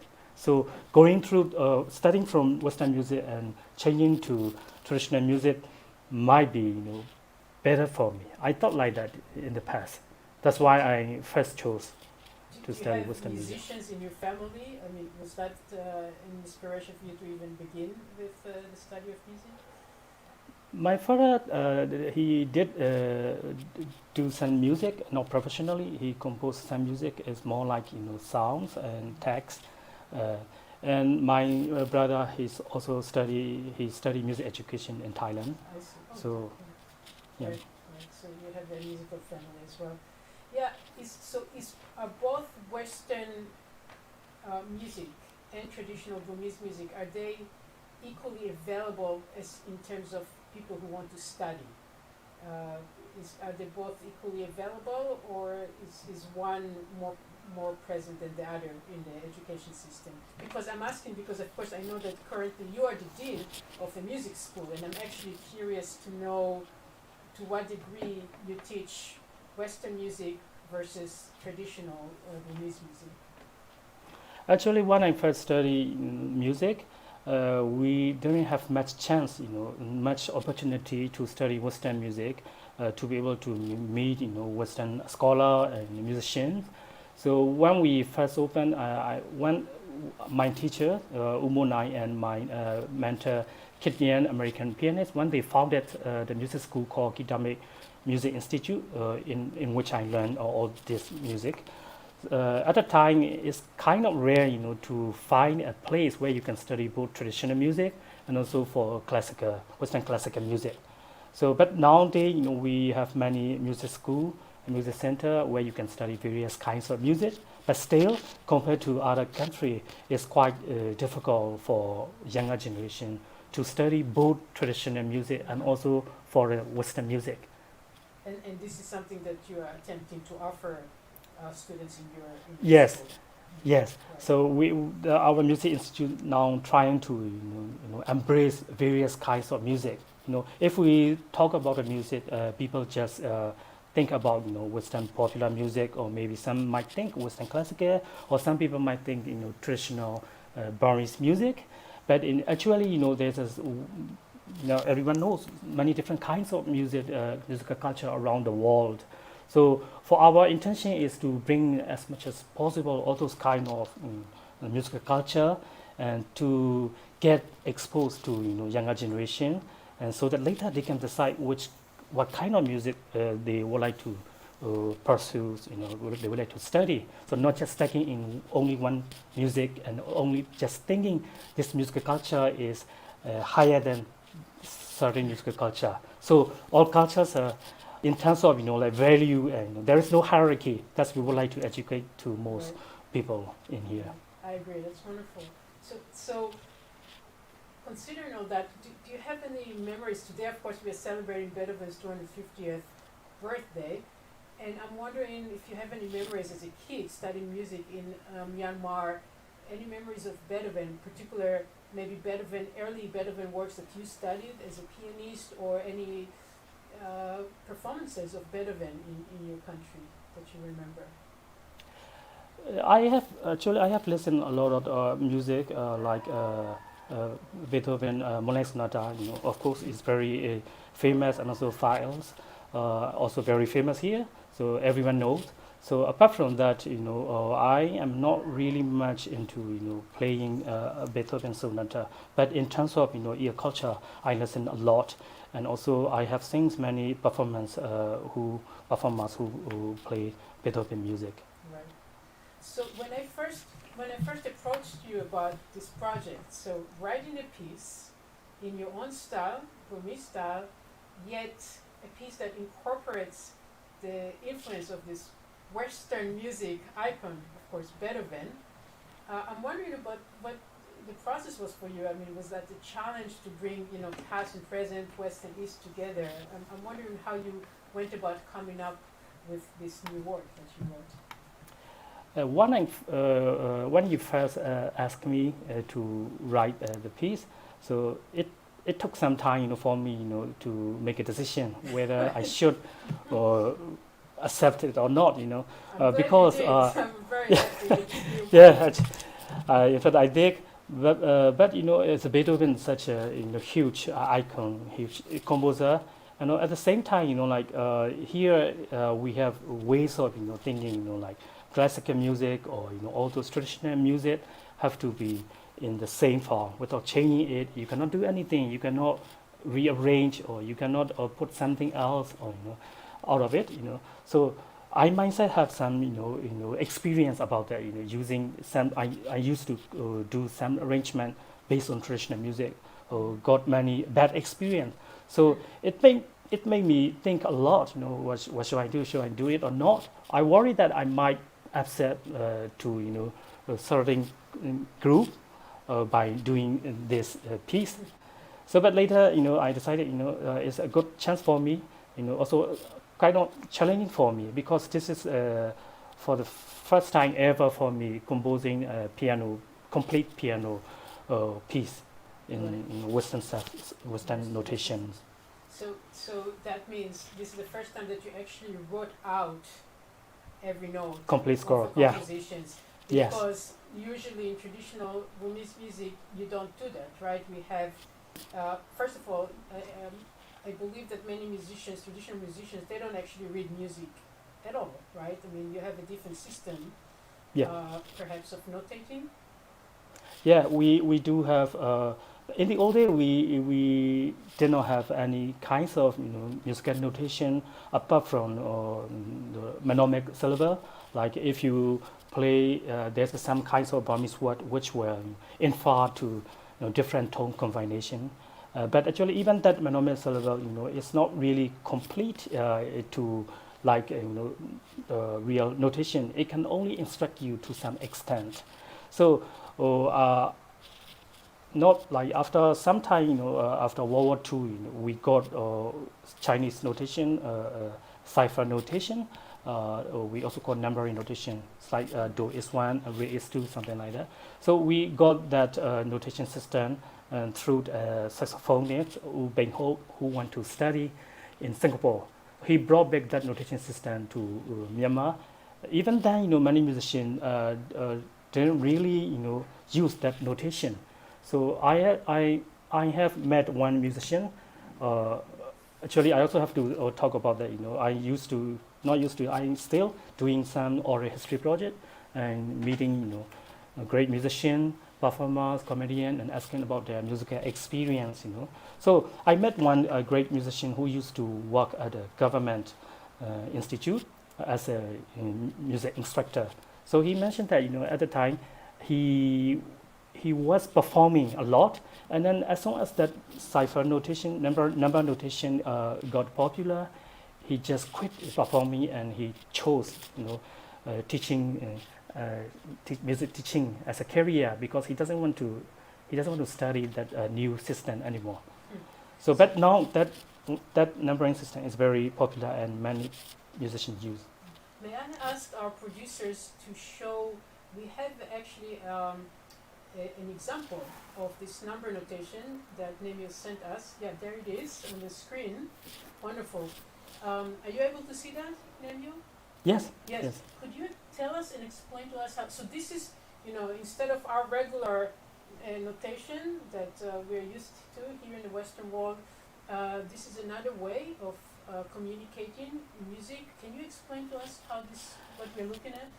Yes, this is number notation. I think most of Southeast Asian countries use this number notation system in different ways. For us, we use this as kind of like memory tool. So usually musicians will have this kind of notation just to get the rough idea, just a skeletal melody. Based on that skeletal melody, they might use different kinds of variation, elaborations, or improvisation. So you see it there, it's just one line. It's just the melody, or the main melody, and then the performer, like for pianist or for tune drum circle or the traditional Burmese harp, they will use their own style and their own tone combination within this Burmese musical system. So for example, if I may show you, like in the very first line, you might see like the number system we use, like for do, re, mi, fa, so la, ti, do, like do is 1, re is 2, and mi is 3, like that. So the first line is like re, mi, something like this. Can you hear us? Can you hear me? Perhaps louder a little bit. Here? Okay. So the melody is like.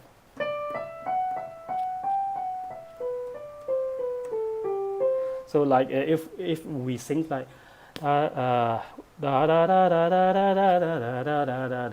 even in my singing, I already put some kinds of melisma, Right. So we don't really follow da da da da da da da da da da da da da da da. So like if a musician play, they might play like this, or maybe something like this.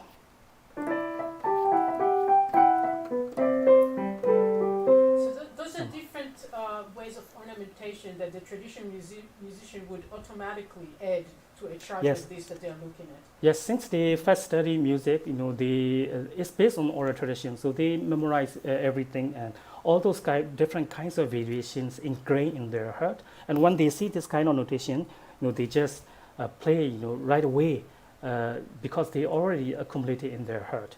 So sometimes they might create new different variation based on those things. It's always changing. So it's like one musician, they will never play the same melody, two times. Same, yeah, So different. for example, like the first melody, so la so fa mi fa so. So some people might play very simple, or some people might play some more elaboration, something like that. That So sounds depending like on the piece that you wrote for me. yes, yeah. So it's everything is like those kind of things, like depending on your experience, musical experience, you will extend more and more. You have your own style of interpretations. So, from the examples that you just played, and also from the piece that I'm going to play later, so there aren't harmonies in the traditional, like Western way of harmonies, right? It's the material is divided somehow between the two hands, right? And there are tone combinations, but we are not following the usual tonal system with the Not Buddhist really. music. Right. Right. Yeah, when we talk about that, I also have many experience arguing about that. In here, Burmese musicians, Burmese people, they like, I have to say they like, or maybe they prefer, or maybe they might think it's more modernized by using Western harmony system. But here the problem is in Burmese music, as soon as you put Western harmony or Western style of harmony, is especially for me, to my ear, is quite difficult to accept. I believe, for some, in the old day, also like some musicians, it might be difficult for them to accept it. The first thing is like even the tuning system. We don't usually use the Western tuning system, so it's not like the real diatonic. So our tuning system is not international C. It's based on D, and also like it's more like a modal system. So it goes with mode. So like we have like 5 primary tones. Depending on that primary tones, we expand it. Right. So that's a difference. So in the old day, even some we have annual traditional music competition. They don't even like playing octave in the old day. Instead they use 2 hands and play like that. Right. Something like that. And that's also a pattern that we will hear in your piece. Yeah. The 2 hands. So in terms of the traditional tuning, so I know you mentioned to me before when we spoke prior to today that in traditional tuning, something like a third, for example, what we are used to as a third, is actually not a third, but it's somewhere in between a third, like it's between a major third and a fourth, or between a minor third and a major third. Minor third and major third, Minor third, and also right. the fourth too. The far is the 4th degree is not really perfect. Sometimes it's That in would drive between. me crazy. That would drive to get used to something like this. Yeah. It would be like an entire big shift in my head to listen to this. But this is traditional tuning. You don't, in today's pianos in Myanmar are being tuned according to Western diatonic standards. Yeah.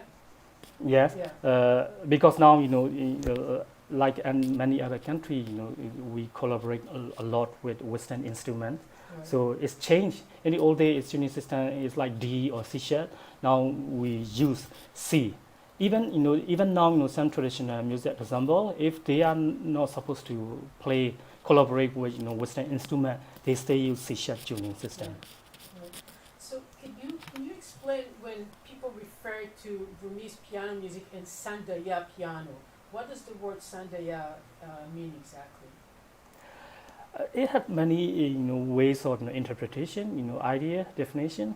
So in Sandbok it said when the first piano came to Burma before British annexed Burma, like right before 1885, came King Mindon, he got a present from Italian ambassador. So, sorry, you hear me? Yes, I can hear you. Okay. So, the Italian ambassador gave a present to the king. So the king has no idea, what kinds of instrument it was. So he asked one of his court musicians to try the new instrument. So that musician happened to be the one who played bamboo xylophone. So in Burmese musical system, almost all of traditional musical instruments. So you have to play, either with two hands or with two mallet, or maybe for the Burmese harp they use two fingers. They can only make two sounds at the same time. Sometimes they might put three, but usually it's only two. So that musician, he used the ways of xylophone technique or drum circle playing technique and transferred that to the new instrument. So since he has no idea how to play that new instrument, he had to wander, explore the keyboard. So in that wandering, the keyboard in Burmese terms is called Santawawa. So you have no idea exploring and finding how to do it. So from that Santawawa, it's become Sandaya. So the word Sandaya piano is almost like exploring piano. Exploring the keyboard. You don't know what is it. Another belief is like another idea is some article says like because of the ways of the instruments, the inside the piano is very complicated like a machine.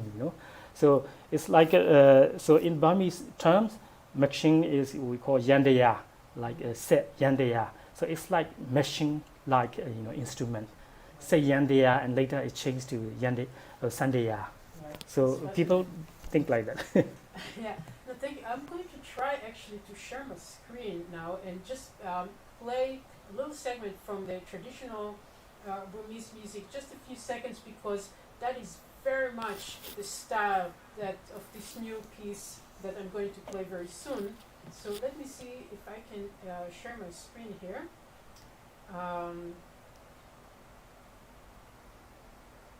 And this is a sample that you sent me, Nemyo, and I think Yes. it shows very, very beautifully the style of the piece that I'm going to play. Here it is.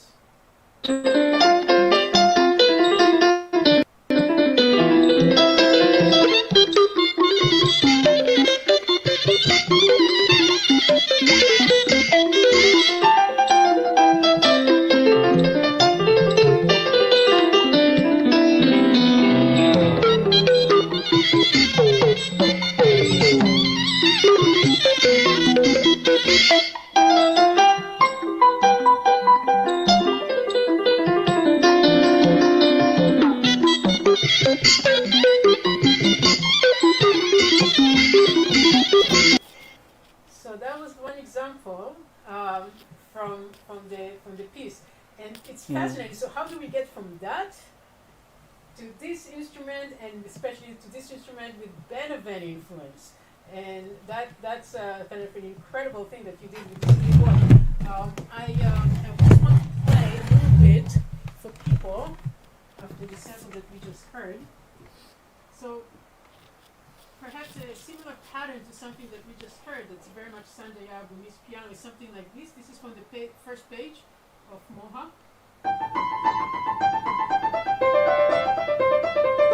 Right, so we have the two hands sharing something, and we have those tone combinations of the dissonances together.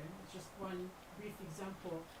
And I also want to just quickly demonstrate, of course you mentioned before, so this piece is connected to Beethoven's Waldstein piano sonata. And in fact, I was going to ask you why you chose this particular sonata, and then I'll show the listeners how you use the sonata in this piece. Actually, there's one I first got contact from you. So I was discussing about this with my mentor, Kit Yen, the one who founded our music institute. So she said, "Oh, that's great. Why don't you just do some sonata, which is a little bit you can use like Burmese style." So I asked her, "What is it? Which one you mentioned?" So she said, "Waldstein sonata." So I just go through and I listen again, and I try to find in which place or which section I can transfer into Burmese style. Because as a composer who usually compose in a Burmese traditional style, when I compose, I would like to go in traditional style rather than in any other style. So my first intention is to make into Burmese style. So I just try to find which session will be the best for me to do it. So I found many places which is suitable to play in Burmese style. So that's why I chose this piece. Mm-hmm. Right. It's funny because when you first told me that you were going to connect your work with Waldstein, I thought you were going to connect it with very opening, because there's something about the repeated notes. So this is the Waldstein Sonata, of course.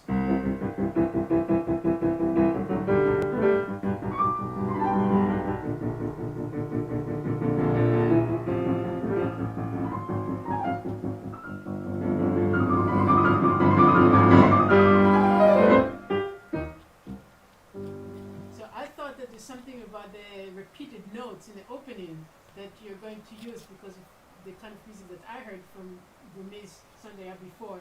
But you actually chose from the third movement to connect. So in the third movement of the Waldstein Sonata, Beethoven writes this theme, and especially he uses it this way.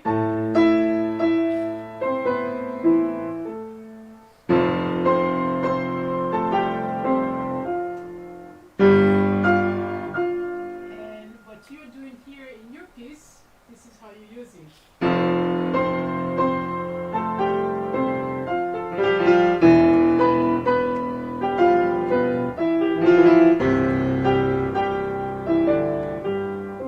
So that's almost a direct quote, but it has the Burmese ornamentation at the end of each little phrase there.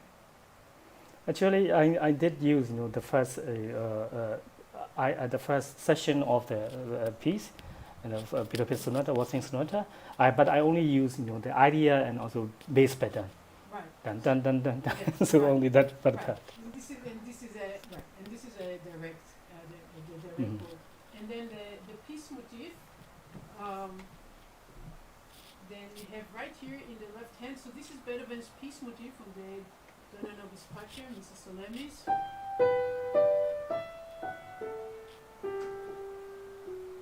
And you have it in the left hand in octaves here.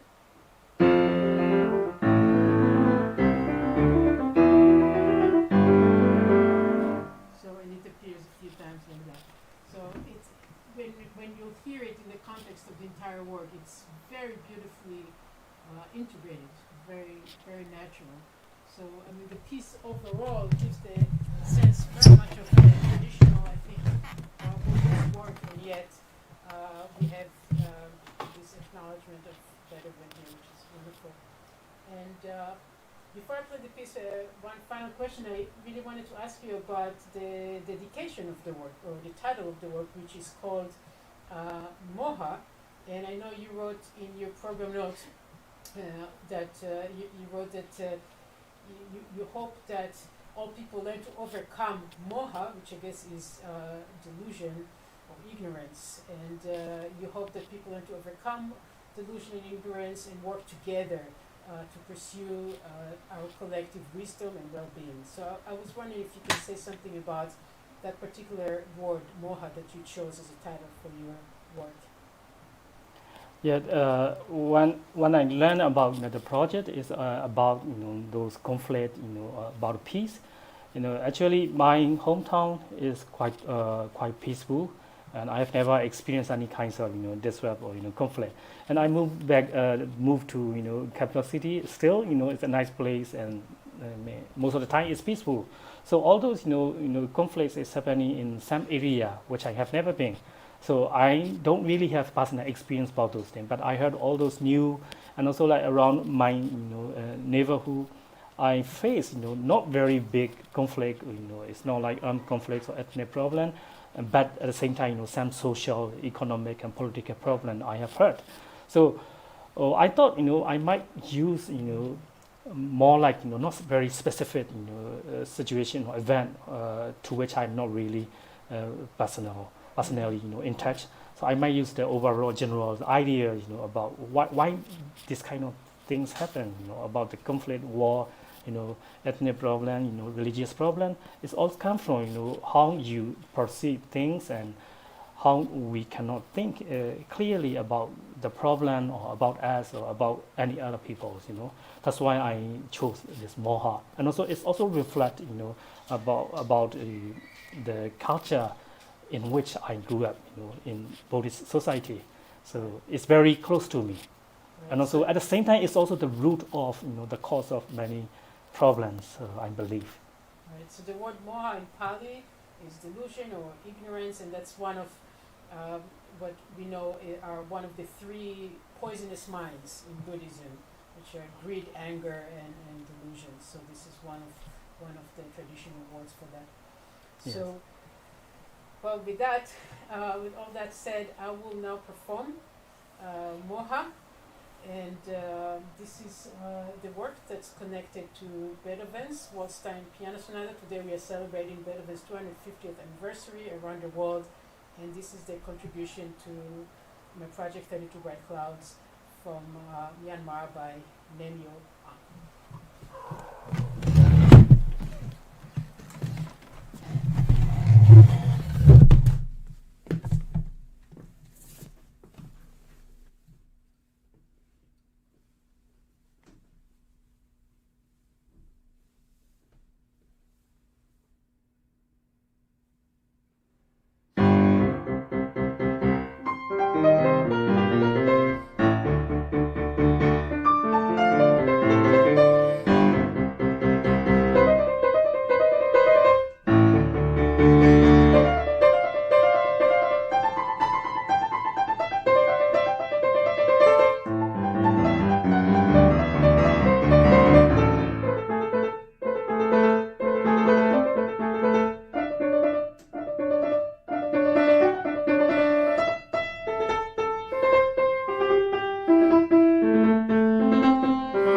So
that was Moha by Aung from Myanmar, a wonderful work of Burmese Sandaya style plus Beethoven, and today we're celebrating Beethoven's 250th birthday.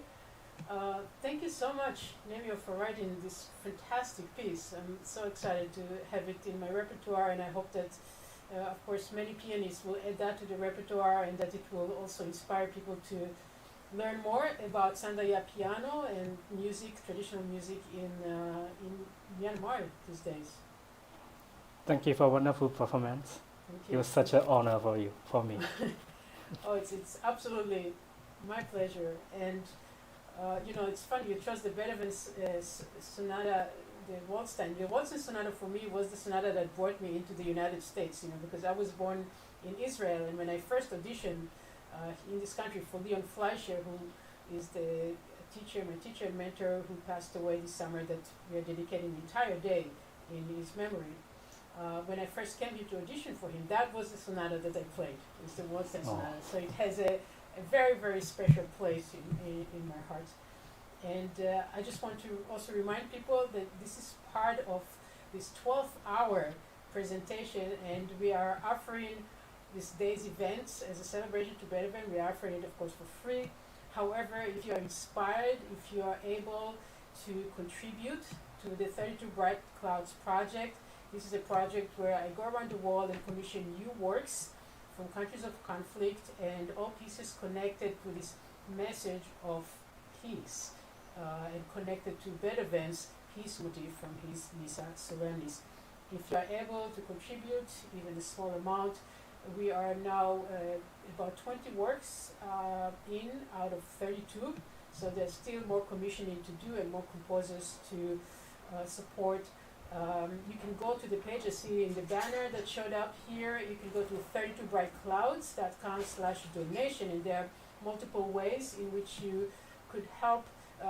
One of them is a tax deductible contribution that's possible through the New York Foundation for the Arts. There's a link for that there, and of course there is also Venmo and PayPal links on that page as well, and you can see it on your banner here. So if you find the project inspiring, if you'd like to give us a little gift for Beethoven's birthday, and my own birthday is in 3 days, so that could also be maybe a little bit of a gift for me, which I would certainly appreciate. I know that all the composers from around the world will appreciate as well. Thank you very much. And thank you, Nemio. We will take a little bit of a break. We will be back with Aslihan Keçebaşoğlu from Turkey at 12 o'clock p.m. Eastern Time. And in the meantime, I will ask our producers to share with you a video of Beethoven. And this is his sonata number 27 in E minor. We have the first movement in E minor, the second movement in E major.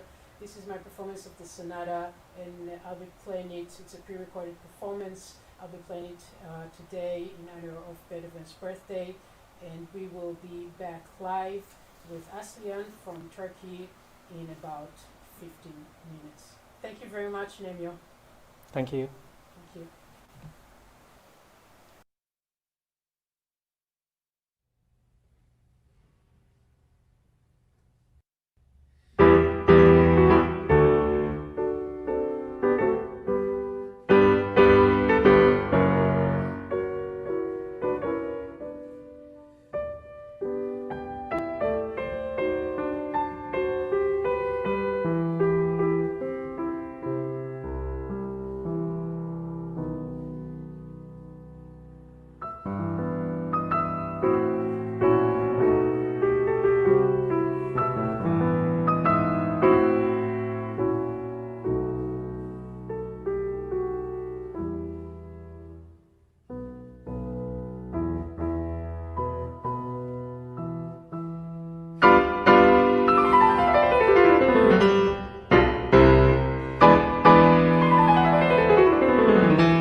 Hello. Hello, everyone. Hello, Aslihan. Hello, Yael. Hi, it's great to see you. Yeah, it's very nice to see you again. Yes. Happy birthday. I want to tell everyone who's listening, who's joining us, that today we are celebrating not only Beethoven's 250th anniversary, but as it happens, this is Aslihan's birthday as well. Yes. So happy birthday to you. How wonderful. Thank you. How wonderful that you were born on the same date as Beethoven. Yeah, actually, I was bragging about this coincidence when I was small, but nowadays I don't brag about it, but it just feels good, actually, to be honest. Sure. I still brag about the fact that I was born only 3 days after Beethoven. So Yeah, it's also very nice. It's great too. That's still sort of in the neighborhood, right? Yeah. I don't know how you did it to be born right on the day, but I don't know. Let me don't ask remember. my parents. Yeah. But congratulations to you. Happy Thank you. birthday. And I'm so happy that you are joining us today. Right now, I know it's you, of course, were born in Turkey and you are a Turkish composer. But right now, you are joining us from Helsinki. Is that? Yes. That's where you True. are? It's true. Yes. Yeah, and you are studying. You're doing your master's at Sibelius Academy. Is that? Yeah, I moved to Helsinki last year to hold my master's degree in composition from Sibelius Academy, and this is my second year actually. So up until that particular move, you've lived all your life in Turkey? Yes, true. I graduated. I took my bachelor's degrees and high school degrees. All of my musical life so far were in Turkey. It was completed in Turkey. Right.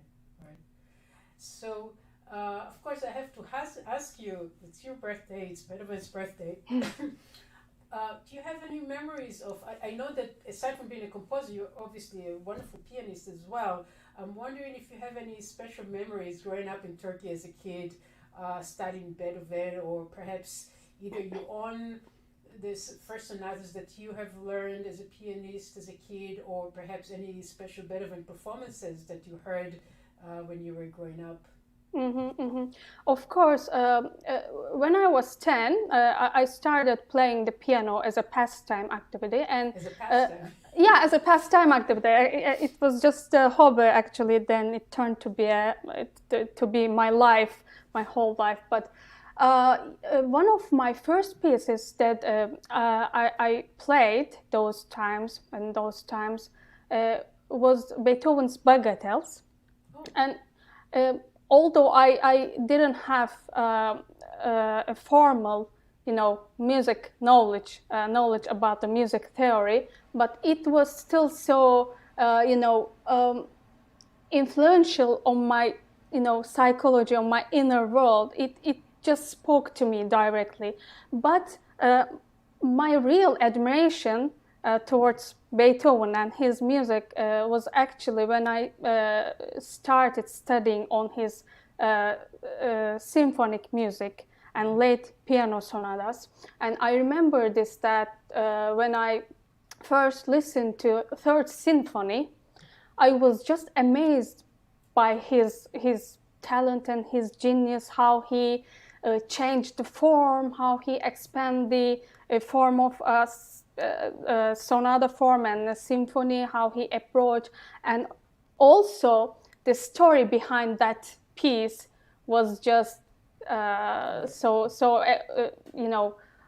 important to me, because That means the dedication to Napoleon and the coursing it out when he declared to be emperor.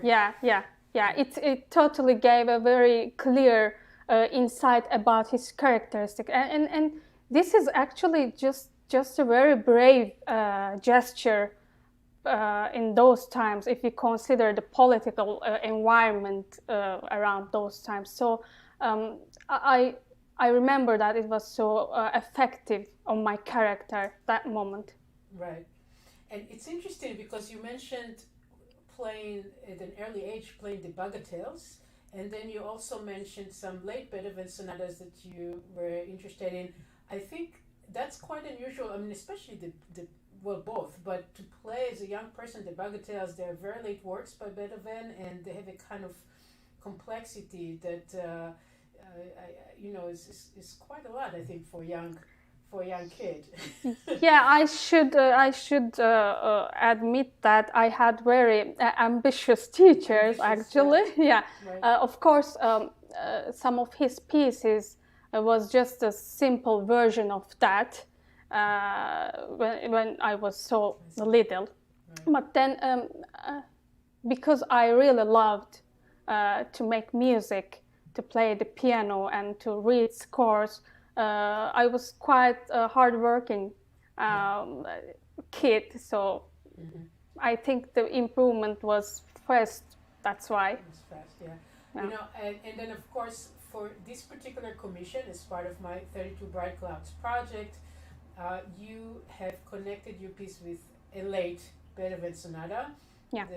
Absolutely wonderful, absolutely one of my favorite sonatas. That's the Opus 101 sonata. And I thought before we speak about your work, your piece Ninni, which means lullaby, Ninni is the word for lullaby in Turkish.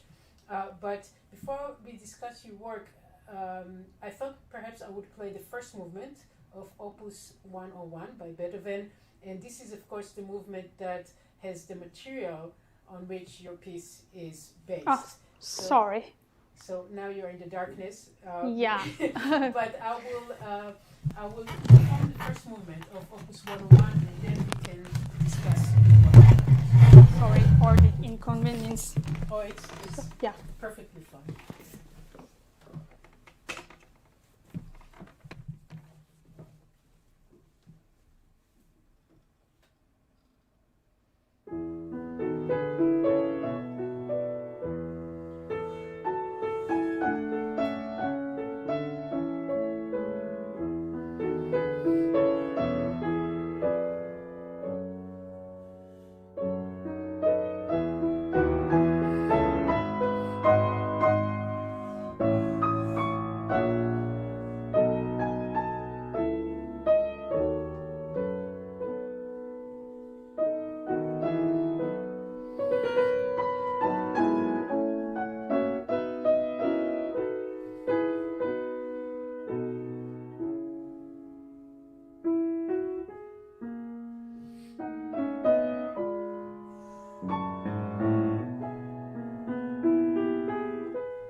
was amazing. Thank you, yeah. Thank you very much. I know you selected this exact movement Yeah. to base your piece on. Perhaps you can tell us a little bit about that connection, and I'm happy to demonstrate how it shows in your work. Yeah, sure. I'll sit at the piano for the available. Yeah. Just before moving on, if this inconvenience happens again about light, just please bear with me until I fix it, because I'm in a studio and this light is automatic. It will just take a couple of seconds to fix it. Yeah, I chose this, the first movement of Opus 101 Piano Sonata, because first of all, I really love it. I mean, the idea, the musical idea, the melodic idea, all of harmonies, the balance between harmonies, and it's just amazing, just great for me. And the title of the movement also was so influential on me to select this movement, because it says to be played innermost emotion. So when you ask me to write a piece for your commissioning project, also we are wanted to focus on inner and outer piece, right? So inner world was kind of really important to consider for this project. So this title is also was also important for me to select this movement. And when I think he writes, he even emphasizes it. He writes to be played with innermost delicacy and sensitivity. Yeah, It definitely emphasizes the inward world of emotions in this movement. Yeah, definitely.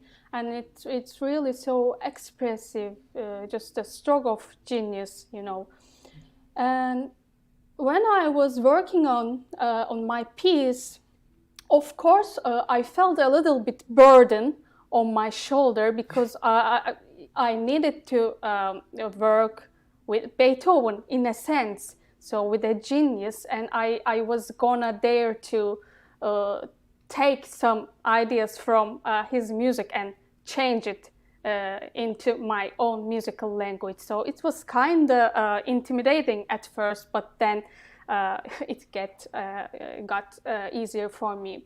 So I chose particularly a melodic idea which comes in F sharp minor. I can try this. So yeah, this is please. the idea. Yeah, because I think for me this is the most expressive part of this movement for many reasons. First of all, the use of extreme ranges. The F sharp on left hand, so far the lowest note. I think he reserved that note until that moment, so to increase the emotion and expressiveness of the piece.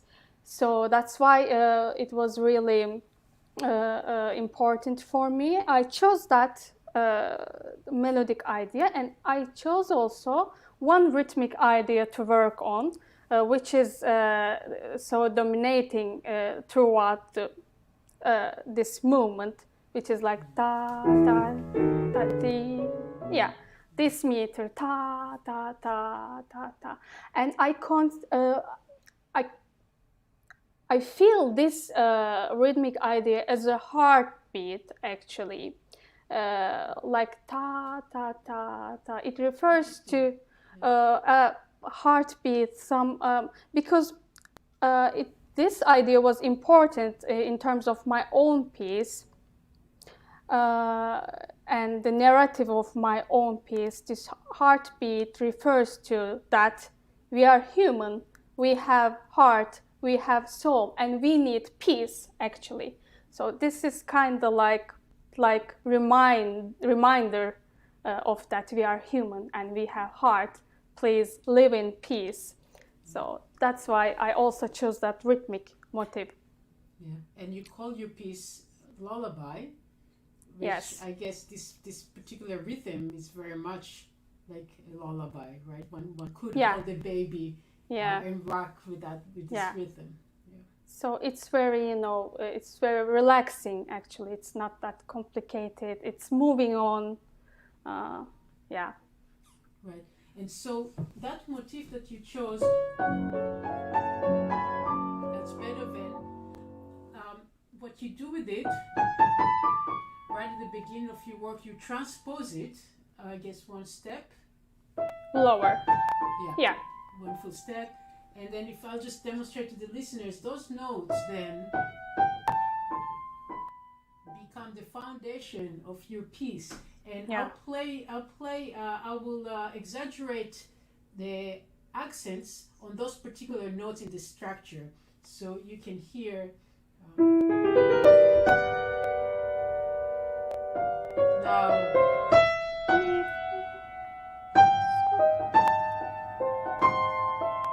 And then the B.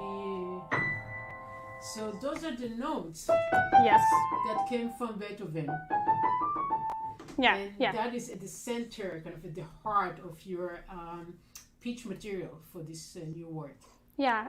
I wanted to hide that melody within a very hectic and fast figuration for some reasons. First of all, I didn't wanted to use immediately the actual motive, so that I wanted to keep suggested and save that melody a little bit for the further parts of the piece. And also because this piece is about to our inner world, so I think that the people's inner world is so complicated. There are lots of things going on in our minds, in our souls, at least for me.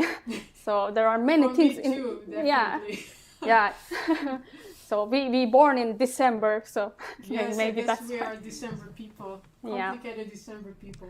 That's why I actually seek for that melody throughout the piece. I was trying to purify that melody, to get that melody to the foreground during the piece. So I hide. That's why I hide the melody, these fast figurations, the overlapping major thirds. Yeah, it's fascinating. And then, could you maybe talk a little bit about how you decided to use the peace motif? That's from the Ndodana-Breen. For people who are just tuning in, this is the motif that unites the entire project, the 32 Bright Clouds project, with commissions from composers around the world.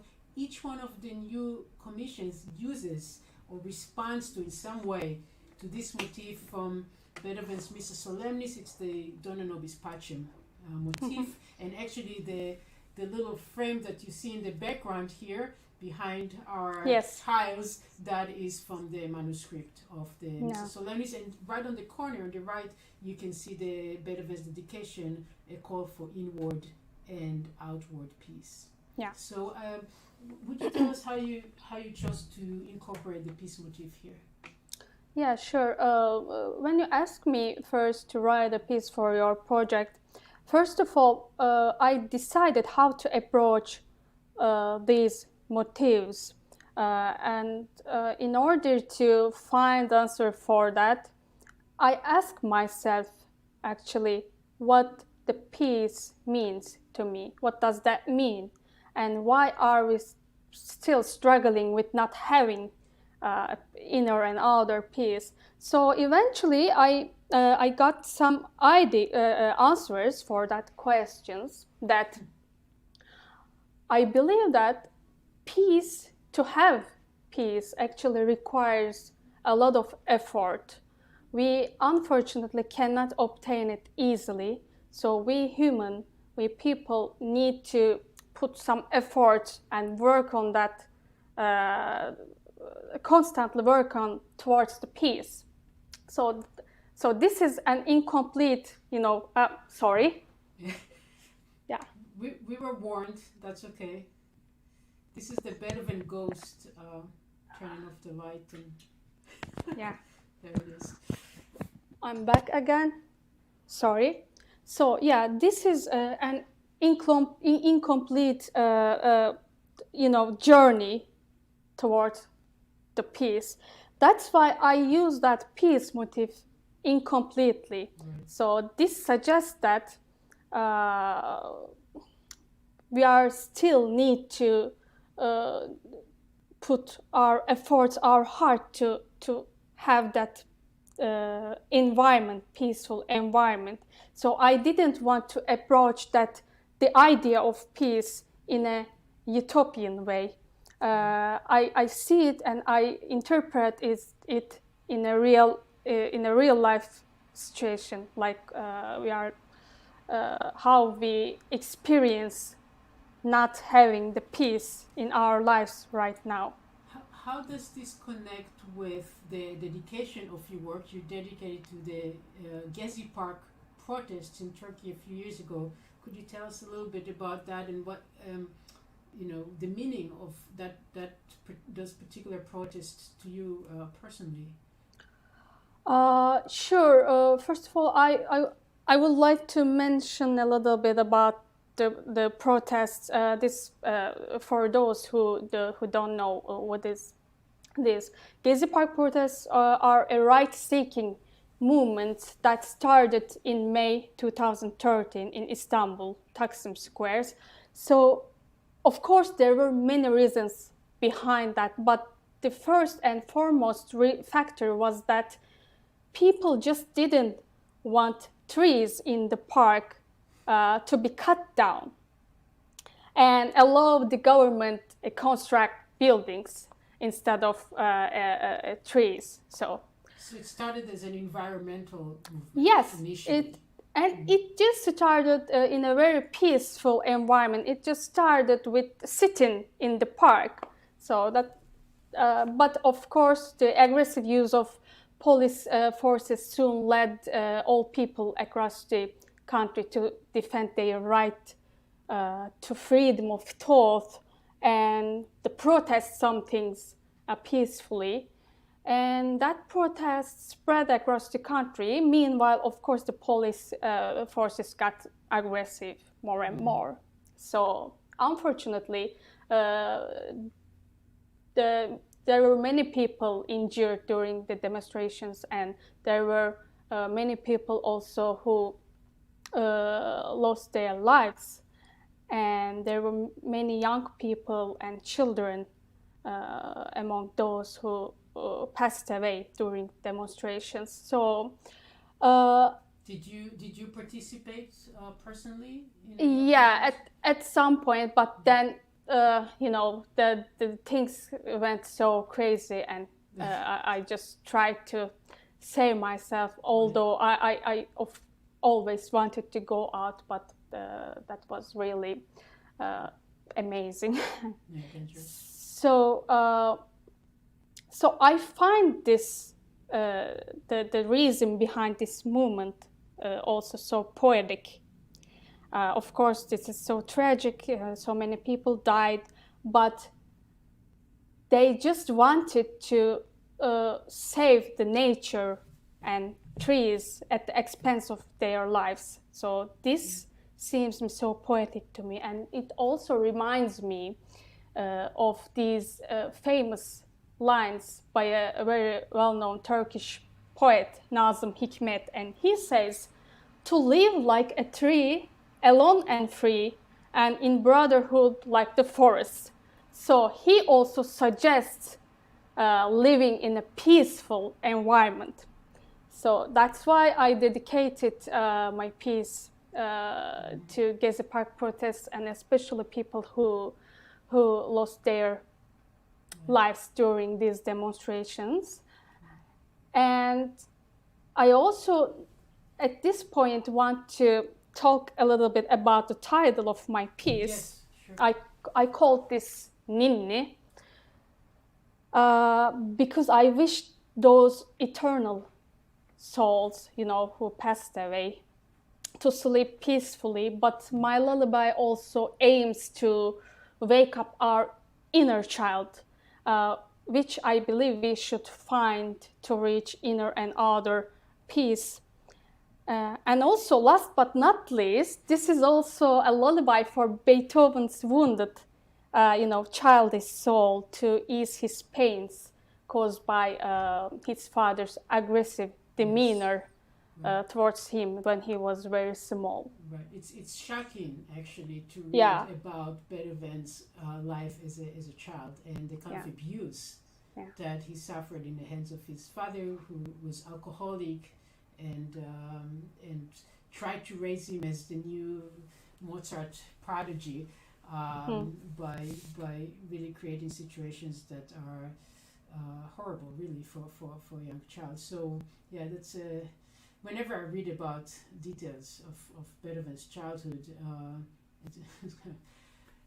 it's so moving. Yes. Yeah. I wanted to ask you, so when somebody refers to you as a Turkish composer, what does that mean? That is, do you feel that your identity, of course you just spoke about the dedication, which very much relates to your home, but I'm wondering in terms of, does it show itself in your music at all? Is there, what is the way in which your country and the time that we live in is expressed in your music, or how do you express it as a creative artist? Well, this national identity issues is a little bit complicated all the time for me, because I've been asked many times if I describe myself as a Turkish composer. I mean, of course, I'm Turkish. I can say easily and proudly that I'm Turkish. I speak Turkish. I'm thinking in Turkish.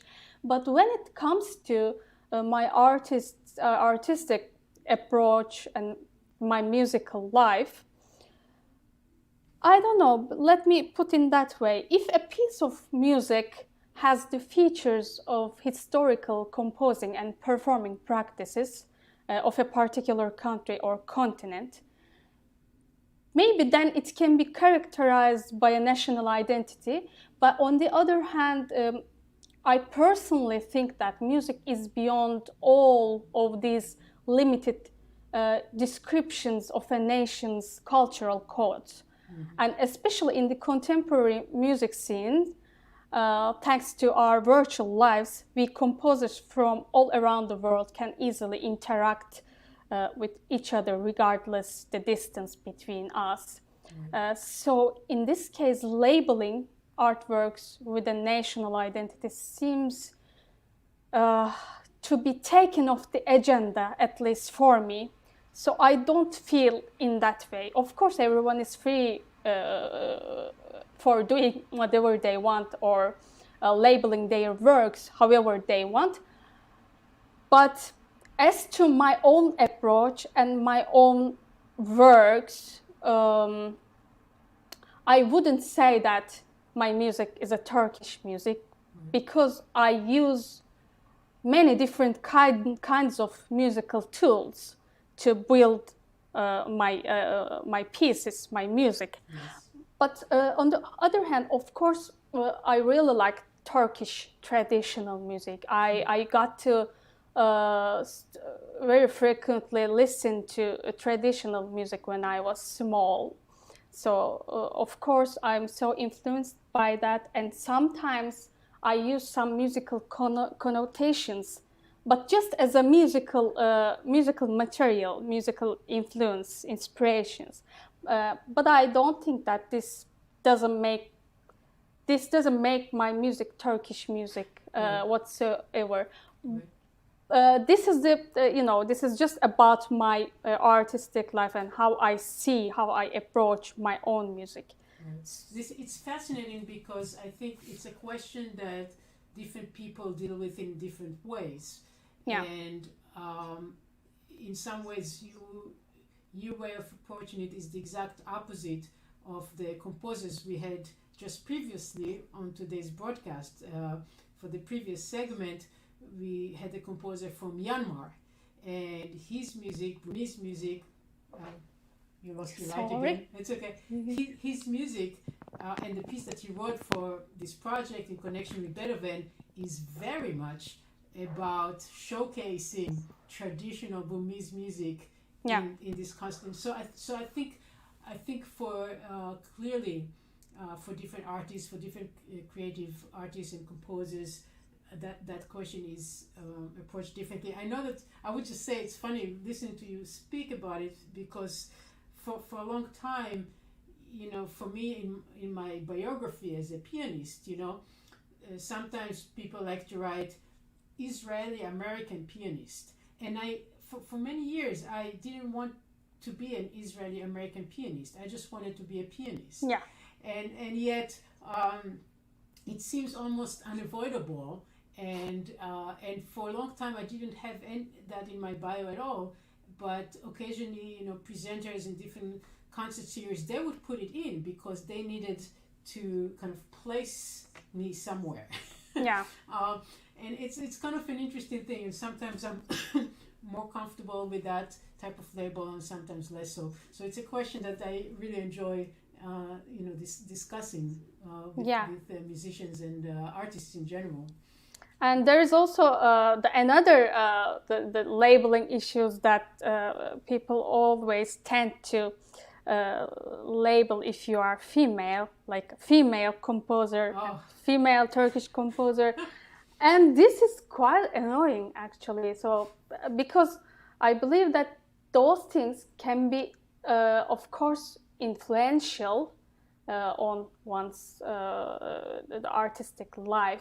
But one of the most important thing is the quality of work, and music has to be on the front, but not our genders or not our nations or whatever. We are all, I believe, live for music and for making music. So clearly, everything that we are, every aspect of us, right? Whether it's our nationality or gender or whatever it happens to be, they're all who we are. They're all part of us. Of course. And everything that we do then by default represents, our conditioning. But that does not necessarily mean at all that we draw our relationship to those different items of who we are does not necessarily become the material for our creative work in any way. So those are, for me, those are very, very interesting questions. So I'm happy that you were able to communicate your viewpoint on that so clearly. I think I'm going to play your piece now, which I'm very much looking forward to. And so this is a Ninni. I hope I'm saying this correctly. Ninni. Yes, it's perfect. And I love that word. I don't speak Turkish, but just the way it sounds is so beautiful. Yeah. And I will perform this piece now. And if there happen to be any questions afterwards that come up on the YouTube stream or Facebook stream, or I'm not sure, the stream appears in different places online. If there are any questions, we might be able to have a little bit of time to answer them. Please ask if you have. Yeah, so I'll take my headphones off, and this is going to be Ninni by Aslihan Keçebaşoğlu. Thank you.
Thank you so much. Yeah, this is a great interpretation.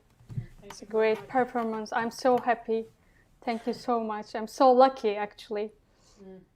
Thank you. I feel very lucky to have this piece included in the project, and I especially enjoy the fact that every time I perform it, I discover new things about it. You know, it's a piece that is here to last, and I hope that many other pianists will add that to their repertoire. You know, it's really just has so much color and Yeah. and again, as I said. Pieces that, as Schnabel said, you know, my teacher's teacher, Alfred Schnabel, he said that he only performs works that are better than they can be performed. Yeah. That means pieces that keep growing in time, you know, like wine.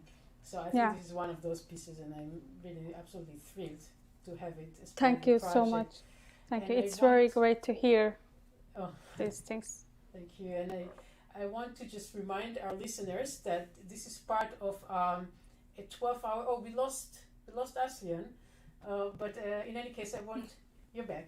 I wanted to mention that this is part of a 12-hour Beethoven celebration today. We're celebrating Beethoven's birthday with a 12-hour marathon event, and this event includes many new works from composers around the world. All those new pieces were written for my project, my commissioning project, 32 Bright Clouds, where composers in countries of conflict write new works that are all unified through a message of peace and connections to Beethoven. And I'd like to invite people, if you are inspired by this broadcast, by these new works, by these wonderful composers, if you are able to contribute to the 32 Bright Clouds project and help us continue with these commissioning efforts.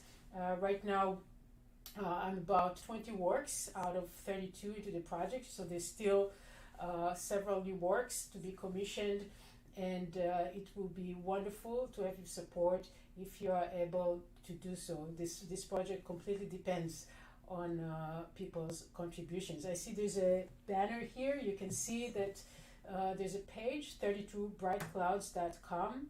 That's the project's website, and if you go to the donation page, you'll have different options to contribute. I believe the first one is a tax-deductible option. The project is partnered with the New York Foundation for the Arts, so you can make a contribution through them to the project, and that would be tax-deductible. We also have a Venmo link for the young people in the audience, and of course PayPal. All those links are available on the donation page.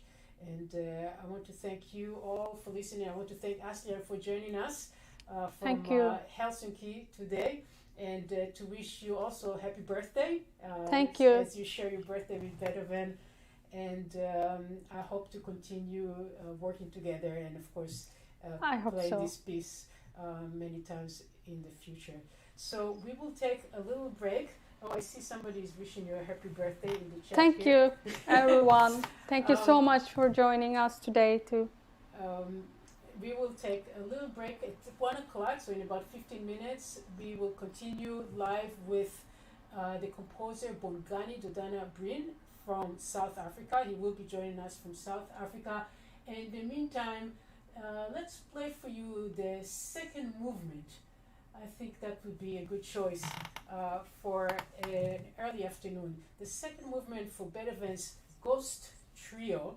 And this is a Great. performance that I gave with my piano trio, the Weiss Stumpf trio, with violinist Mark Kaplan and cellist Peter Stumpf. And I believe that the performance we're going to see is from a performance we gave in Düsseldorf in Germany.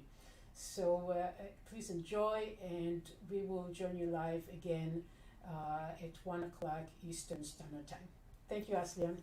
Thank you, Yael. Stay safe and healthy. Bye. You too. Thanks.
Hi, hello.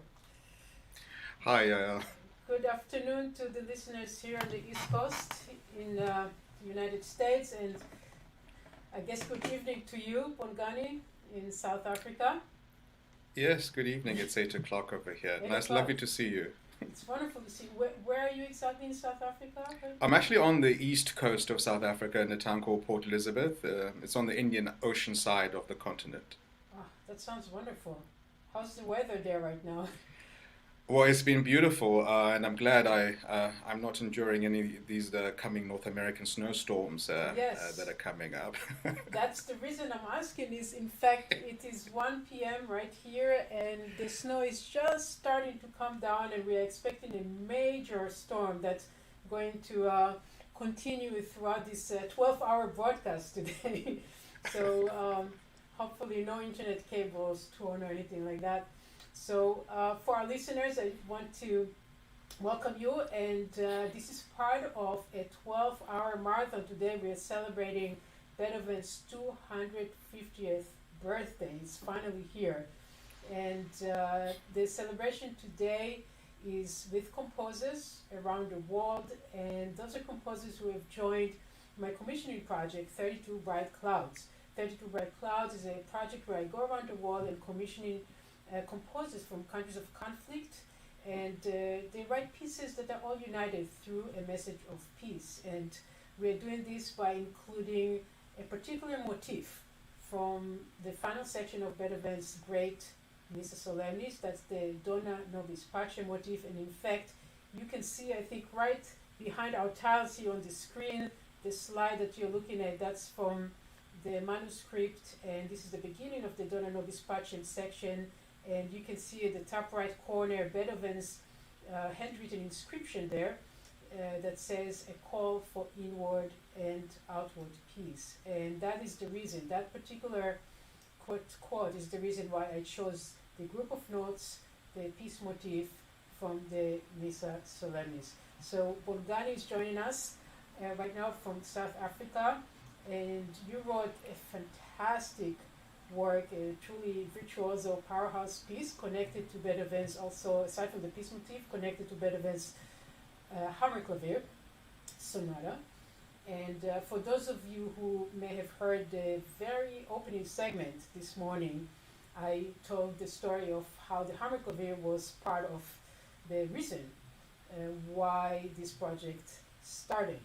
And I won't repeat the story right now. I think this broadcast is going to stay online, so if people want to later watch that, they could do it. But Bongani, I want to welcome you for this day and wonderful celebration, and I want to thank you for this fantastic work that you wrote, Isiko.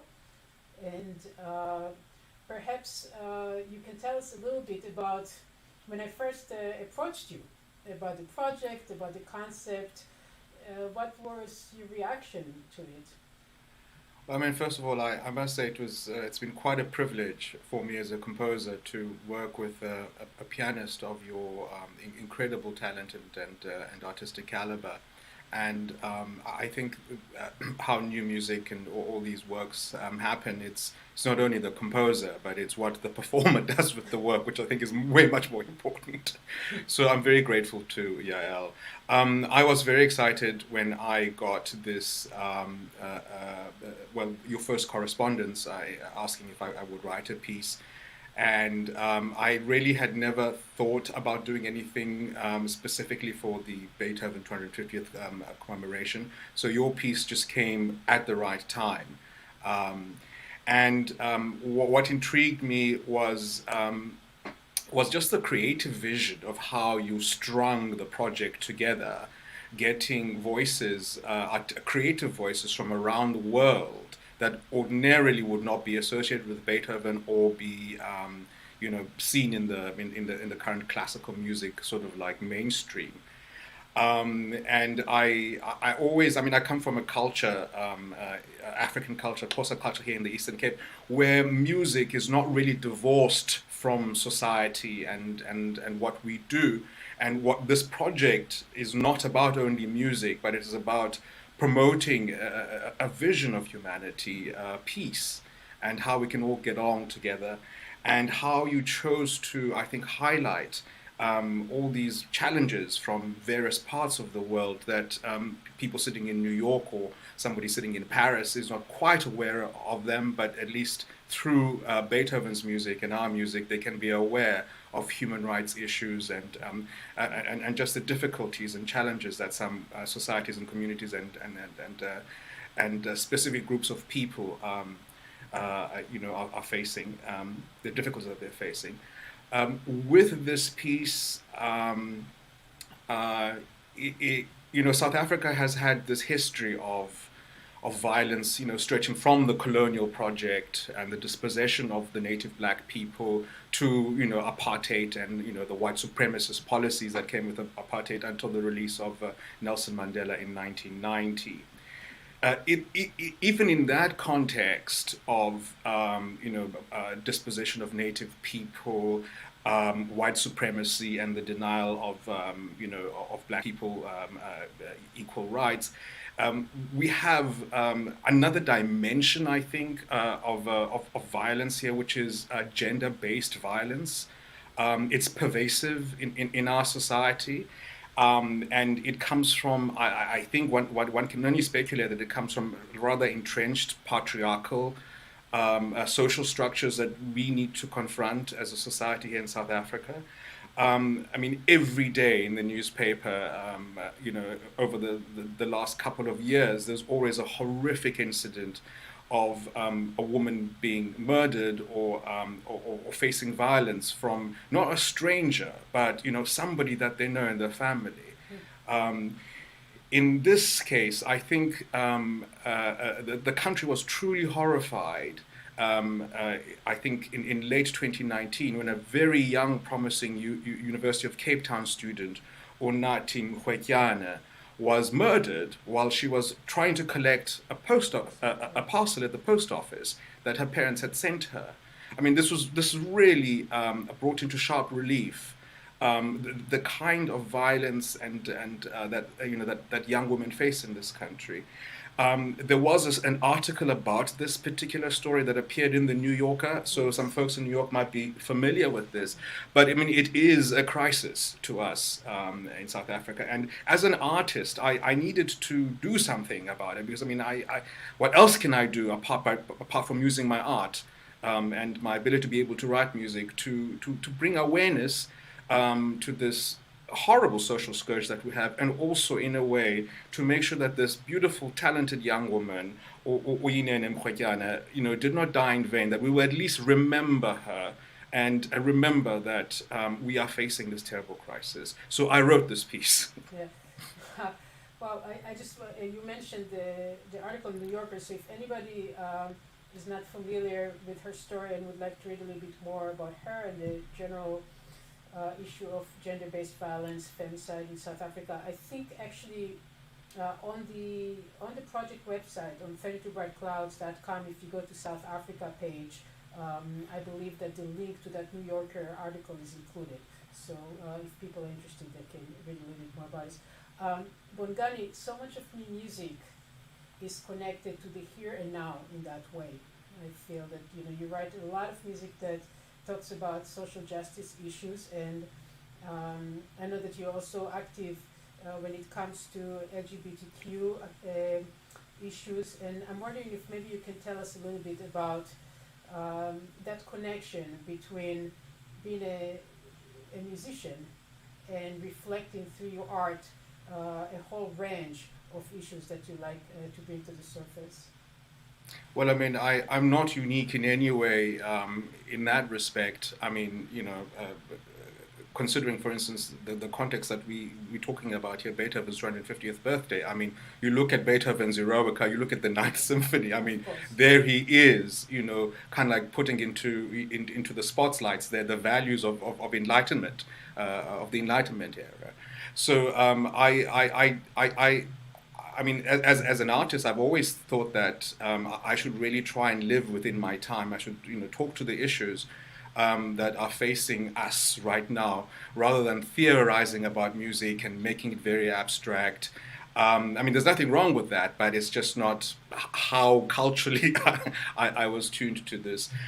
In terms of the LGBTQ issue in Africa, it's there's a great deal of homophobia on the entire continent, and again, some of that is a relic of the colonial project, because most of the sodomy laws that are in most African countries, from Uganda to Nigeria, and various other places, were put here by the British and the French, and with independence, those laws stayed, even though Europe and North America became, tolerant and accepting of things like gay marriage and gay adoption and those kinds of things.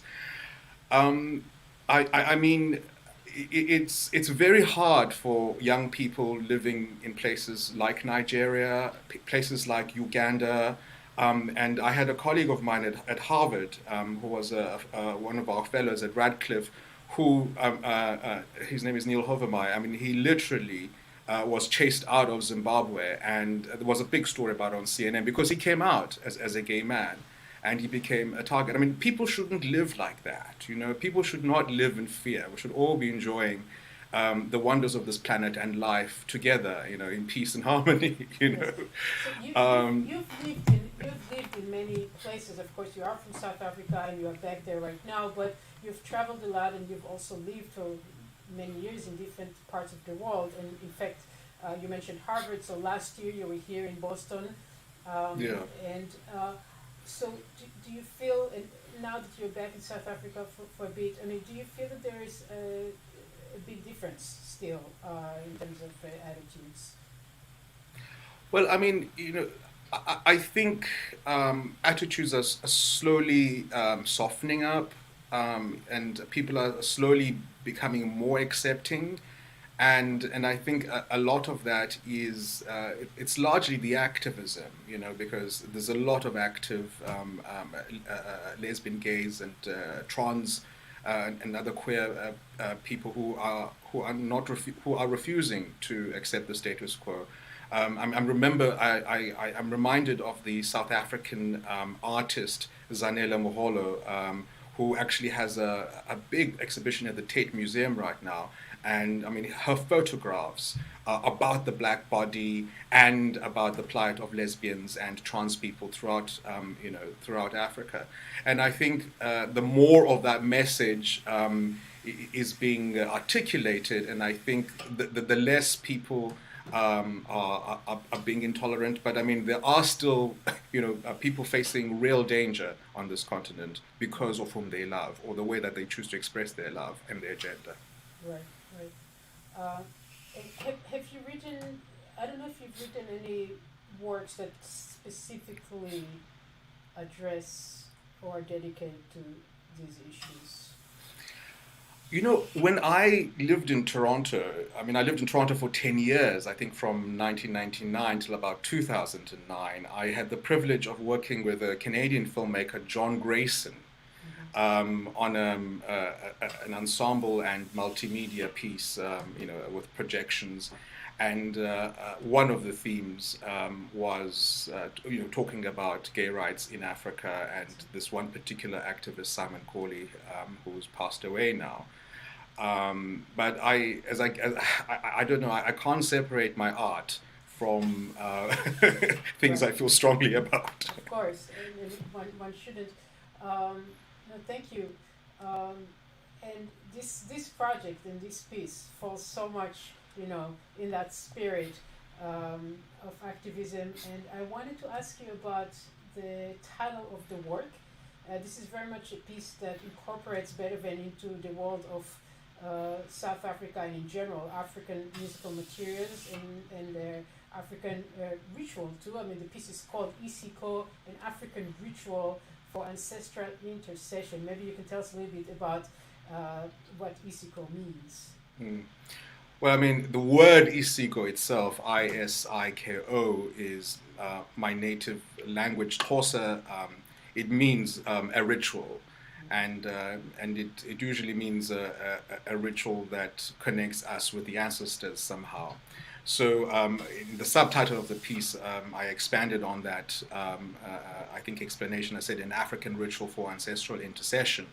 Now, why is this intercession necessary? Well, as I mentioned earlier, there is this crisis of gender-based violence, and the tradition in Africa is, if there is a problem that the collective wisdom of our elders and our community cannot solve, therefore we have to find some way of communicating with our ancestors or the spirits of the ancient ones. And for that intercession to happen, of course, you need an intermediary. And in this case, an intermediary will be, in my culture, it's a person called Idricha, which is basically a traditional healer or a shaman, I suppose you can call that. And they dress in a certain kind of way, and a certain kind of music they're associated with, and a certain dance style that they are associated with in their rituals. And some of those dances and some of that way of music, that style of singing, I incorporate into the piece. Again, Isiko, I think, highlights one key characteristic of African music, which is that music in Africa does not happen in abstraction. It happens as part of a social function or communal function of some sort. And so at this ritual, there would be singing and everybody's participating. Right. Yeah, you mentioned earlier that in Xhosa culture, music is inseparable from daily life. So what function does music serve in daily life? I think it is worth, before I give you an answer, to contrast it with the role of music and, well, the performing arts in general in Europe. In European culture, one is very much a passive observer. I mean, you literally pay a ticket. Yes, and you are separated by this proscenium. There's this big proscenium on the stage where there's this invisible magic curtain that that opens up into that world, and you can't even clap in between movements or when you like something. Right. And then in Africa, it's the exact opposite. You are allowed to clap. You are allowed to. If you are singing, you are allowed to move. You don't have to be in a straitjacket in your seat. And if you like something, you express your feelings about that. So you ululate or you shout. And also, you join in. There's no rehearsal. You join in. So it's a wonderful spontaneity. And I think what that does is that it brings a community together and it creates a unity of spirit on that specific occasion that you can't recreate again. Right. In fact, if I can show, I'm going to share my screen for just a moment here. And, I guess my share screen function had disappeared, and now it appeared. But I want to share a different video. So perhaps I'll let my producers here fix that problem. This is a previous video that I played. Let's see if this is going to work.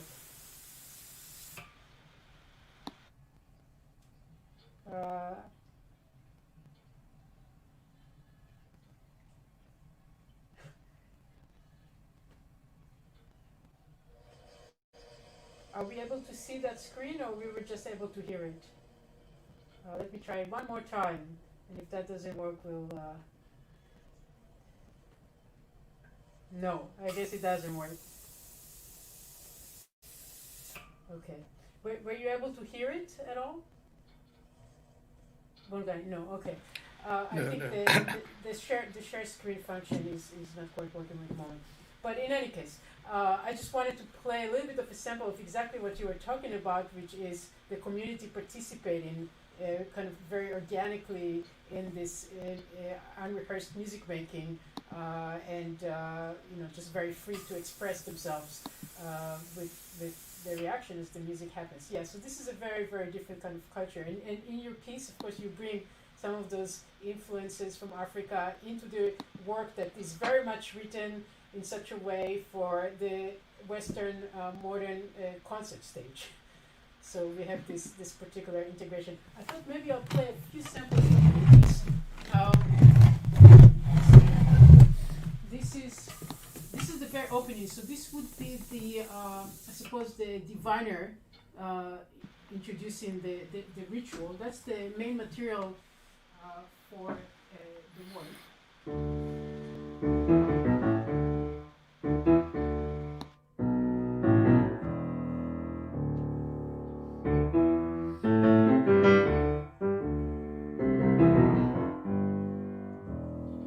So that feels very, very much like a spoken element, right? And then I believe we have the community joining in afterwards. So a kind of call and response. So in this section.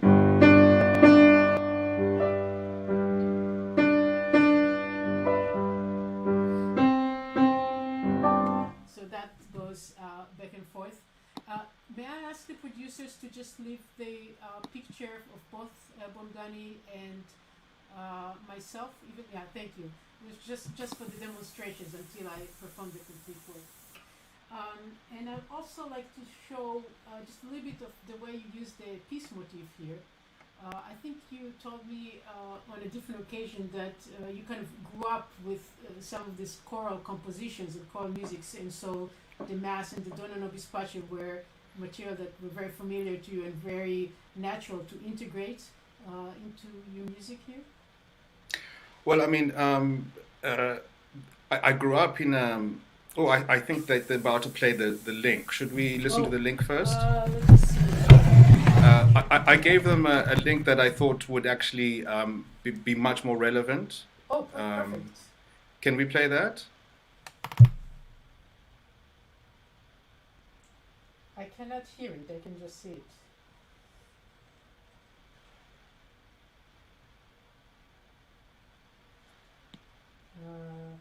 Still no audio. Oh, okay, if you can go to 4 minutes, 15 seconds.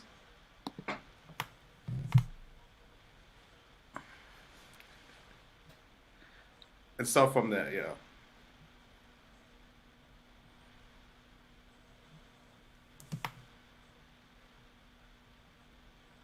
Oh, it's gone.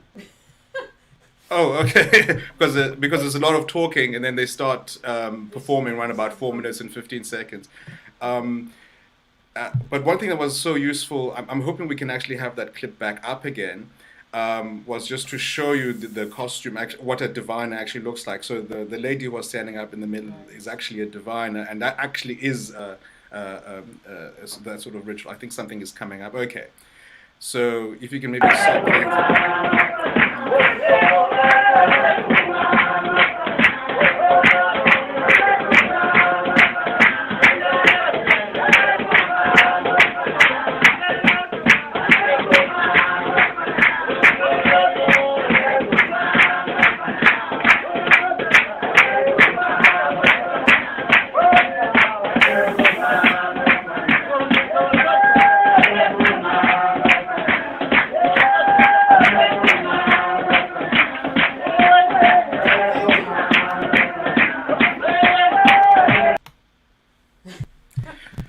So, I mean, that would be literally a community coming together, and everybody's clapping along, of course. Right. And the lady that was standing right in the center with, they usually have this tiny little veil made of beads that hides, and then of course there's they use different color face paintings, usually white.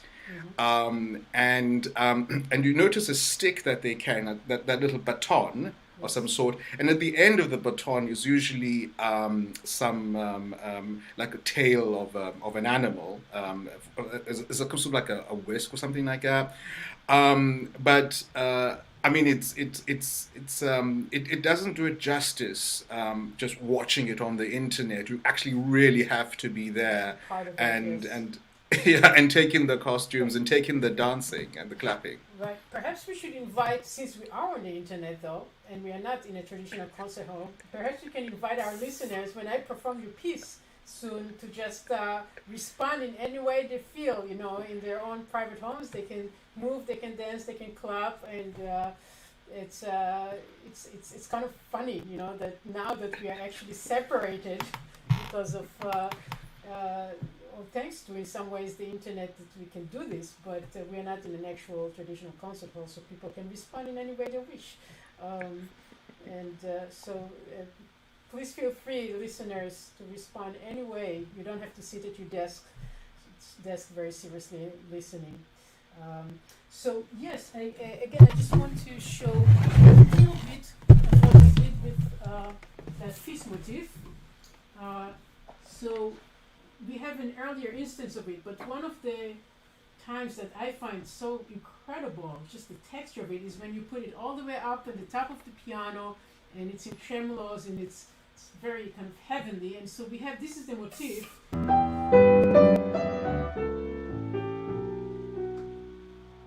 that appears here in the left hand. But in this way, this texture.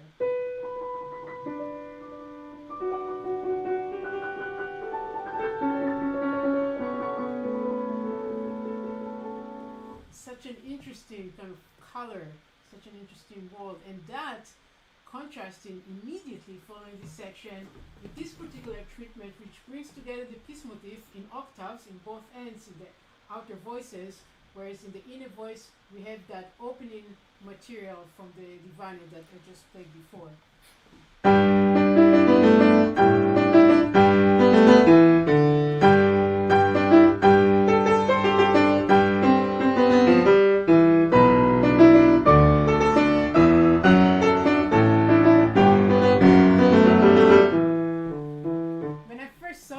When you sent me the score, I thought, well, that's a lot of fun to play.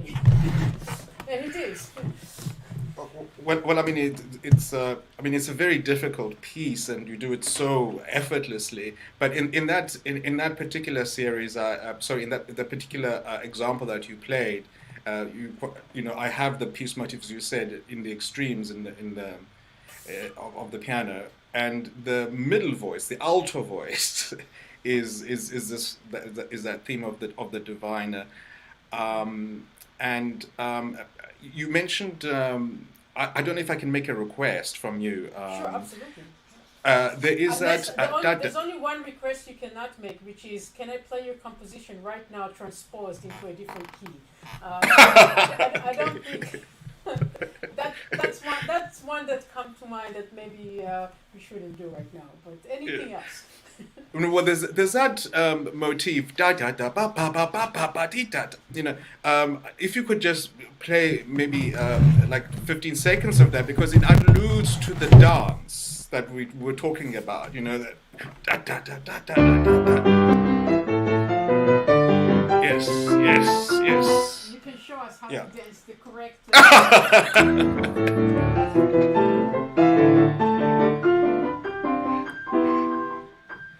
Okay, I mean, so that part of dancing is it's got. I was using my arms because this is how Nelson Mandela and old people used to dance.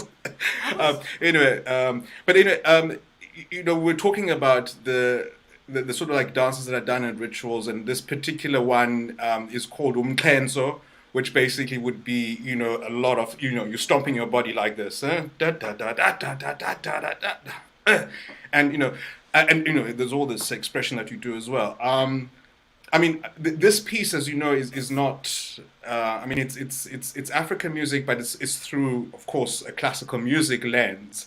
So I try to give people snatches of these things, a snatch of umklenzo here, as you just illustrated there, for instance, and I try to give people a snatch of music from East Africa, the xylophone music there, Amadinda, without those interlocking sort of like patterns. So something perhaps, let's see if I can find it, something like this maybe?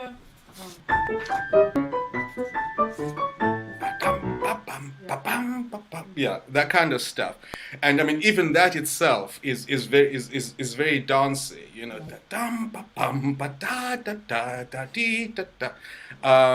So the thing with African music is that we like dancing all the time. Wonderful.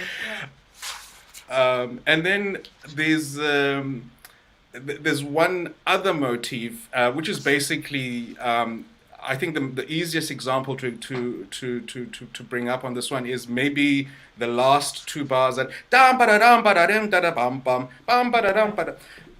If you can play that a little bit. I'll play that.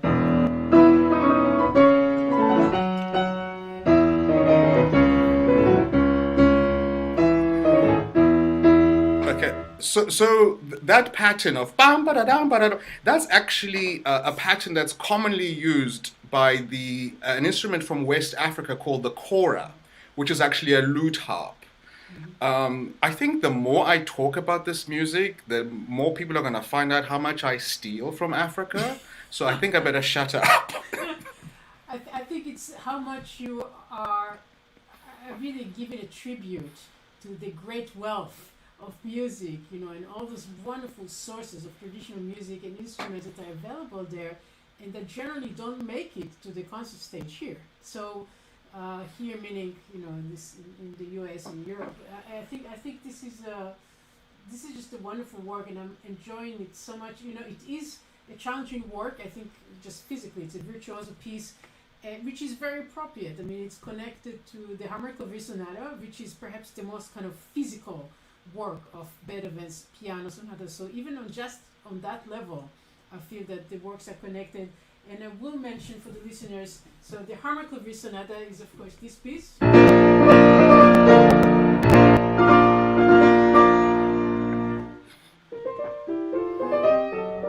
so on. That's the opening of Beethoven's great Hammerklavier Sonata.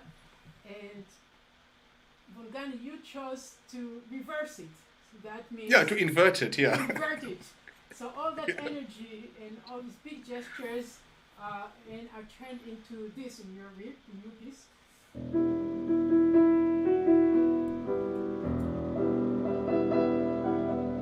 Which I find just such a fantastic and inspiring moment.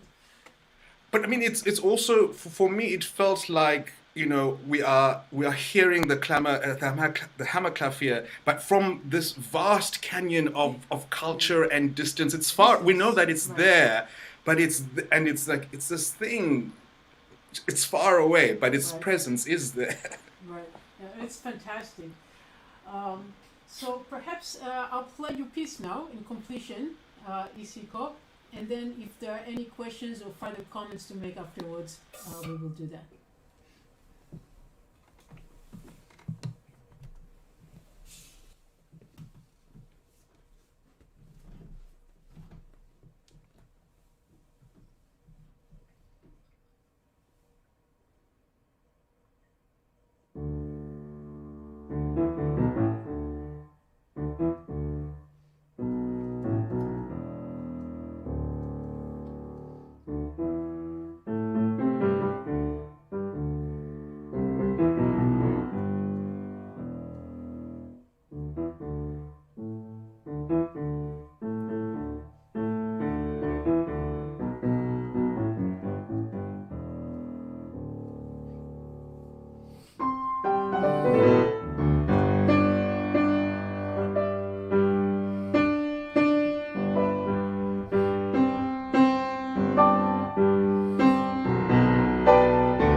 wonderful piece. It's so much fun. Bravo, bravo, bravo. Thank you. And now I have the sound of the dance in my head from the little video that we just showed before. So, thank you very much, and I see some comments coming in. Thank you very much. And I'd like to mention that this is the 5th, I believe, hour out of a 12-hour marathon today. We are celebrating Beethoven's birthday around the world with new commissions.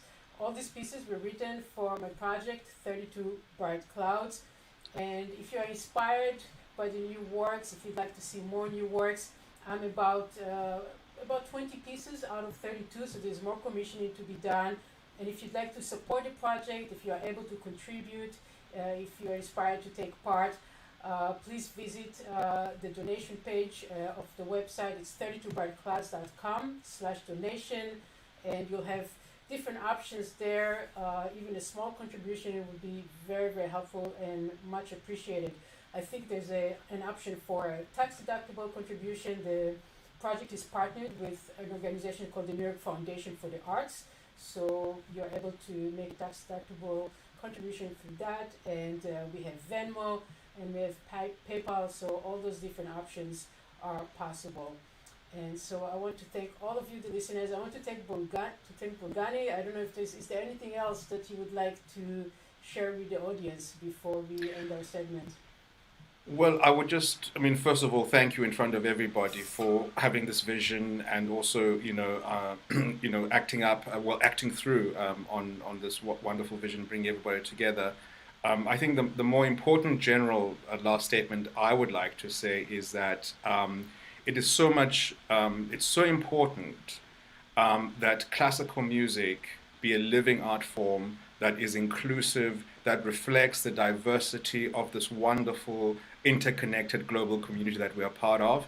And it's an honor for me and a thrill to be part of 32 Bright Clouds.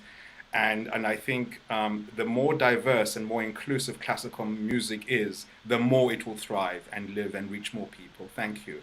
Yeah, thank you very much, Bongani. I just got a message that there is a question from the audience. So let's see what the question is. That piece was incredibly beautiful. I agree. Would it be possible to have access to these musical compositions once this concert ends? Yes. So, of course, this particular broadcast will stay online for a bit.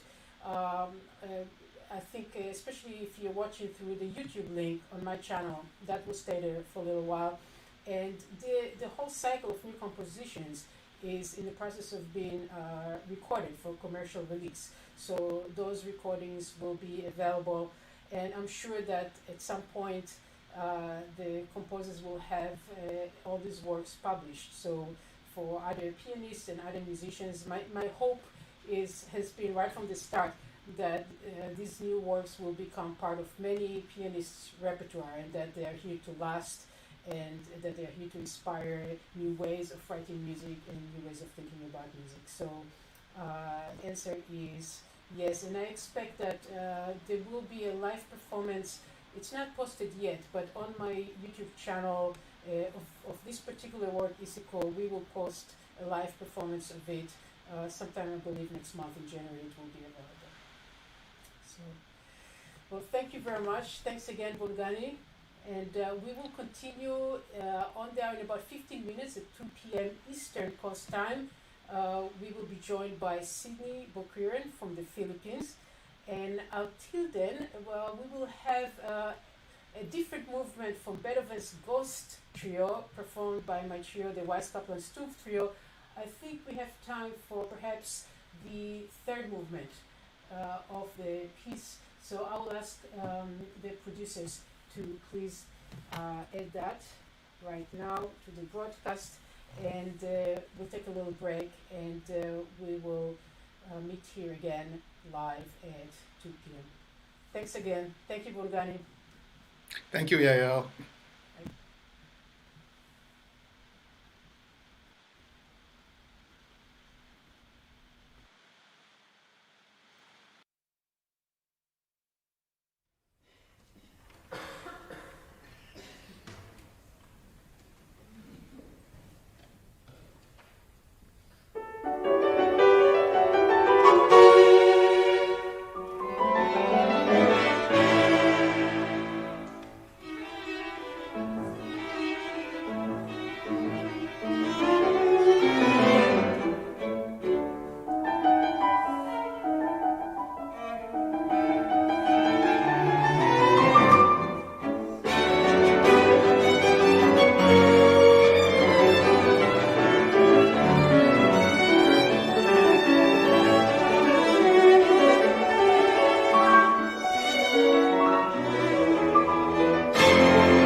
everyone. Hello, Sidney. Hi, Yael. Good afternoon. Good afternoon. It's so wonderful to see you and to listen to the music all this morning and into this midday. Thank you very much, Sidney. Yeah, I noticed that you were participating as a listener up for portions of the day, and now you're here in person. And yes, this is, we are now in New York. It's 2 p.m. here in the afternoon. We started at 9 in the morning. So we are gradually approaching the midway of a 12-hour presentation in celebration today of Beethoven's 250th birthday. And I'm so excited that the day is here. You know, I've been thinking about Beethoven's birthday for a long time, and we all know that because of the virus, there's so many celebrations of this very special anniversary had to be cancelled, and this is a great opportunity that we have today online to share some of these new compositions celebrating Beethoven, works that are connected to Beethoven from around the world, and those are all pieces that were written for my project, 32 Bright Clouds. And for those of you who are just joining, the 32 Bright Clouds project is a project where I'm commissioning 32 new works from around the world, specifically from countries of conflict around the world, and all the new compositions are united through a message of peace. And that message is expressed through a single motif from Beethoven. And if you look at the screen that's right behind Sidney and behind me here, that's a page from the opening of the Dona Nobis Pacem section from Beethoven's Missa Solemnis. And right in the right corner, Beethoven wrote an inscription. He wrote a call for inward and outward peace.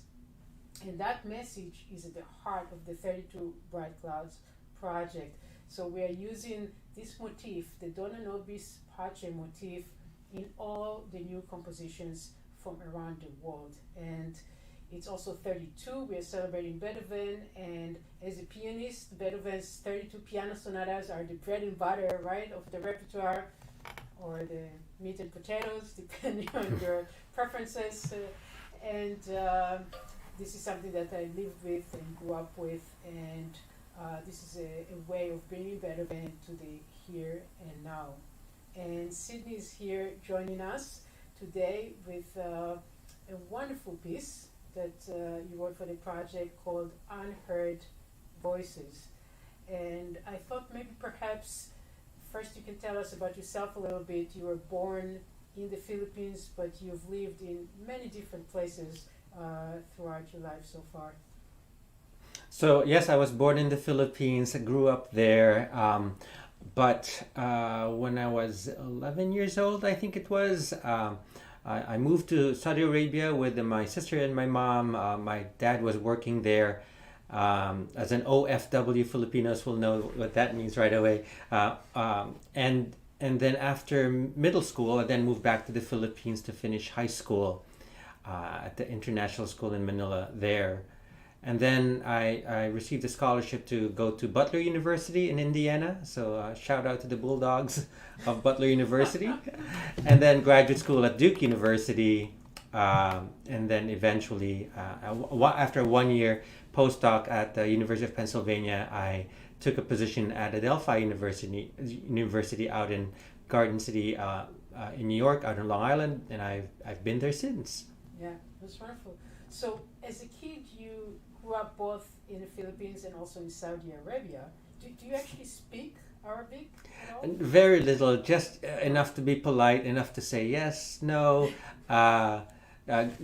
greetings, and thank you, you're welcome, and I think 5 numbers. Okay. It's funny I'm asking because I grew up in Israel, and actually at the time it's different right now, but at the time then Arabic was the first foreign language that we studied. So starting now it's English, but at the time it was actually Arabic first and English second. So I believe it was 4th grade when I started studying Arabic, and we also learned to write, which is beautiful. It's a really beautiful kind of alphabet, and not that similar to the Hebrew alphabet. So it's really a different system. but it's always interesting to me, about languages and how when people pick up new languages in different places as they grow up. Yeah, I lived there for 4 years, and around when I first arrived in middle school, 6th grade, maybe 7th grade, that's when they taught us Arabic. And yes, the script also. The script is so hard to learn, and so I didn't retain any of that. But some words again to be enough to be polite, I've retained. I think the composer who will be joining us in the next hour at 3 p.m. Eastern time here is from Afghanistan, and he's actually a calligrapher. And That's right. Yeah. Yes, and he does a lot with the writing, which is beautiful. But we will show that a little bit later. So Sidney, I'm very curious to know, when I first approached you about the 32 Bright Clouds project, and I brought up this idea of writing a piece of music that connects with Beethoven as a kind of icon of Western civilization and bringing his music to the here and now through your own musical language. I'm wondering what your process was with this, or thinking about it, or how you came up with this very innovative piece, which we are talking about right now, Unheard Voices. Of course. So, in fact, I was looking at my our email history, and it was about almost a little over 3 years ago when you emailed me asking about this piece. You were one of the first composers, in fact. I'm absolutely honored that I am, and I feel so much so grateful to be a part of this project. So when you approached me with the theme also inner peace, and so inner and outward peace, right, the inscription on by Beethoven, I thought about that, and I thought about the Philippines, and I thought about the situation there at the time, and how that I could connect that with a concept that would be integral to the way I conceived the piece, and so I at the time there have been a lot of extrajudicial killings in the Philippines as a result of the government's war on drugs, not unlike what has happened here in the U.S., but different as well, because the U.S. and Philippines, vastly different nations. And so I sought to honor the victims of extrajudicial killings in the Philippines, and thought about how their voices are unheard. We don't hear their side of the story. It's extrajudicial, so out of the judicial, outside the judicial system, and so I sought to think about them, and how inevitably there will be victims who are not guilty. I think just statistically very probable.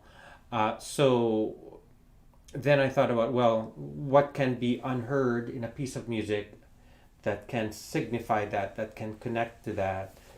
And I recalled this technique used by a composer, sound artist, or artist in general, Celeste Aram. I had collaborated with her and a bunch of other artists for a multimedia project by a wonderful pianist composer out in LA. I think she's still in LA, Jocelyn Ho. And she put together this project called Synesthesia Project. Anyway, getting distracted.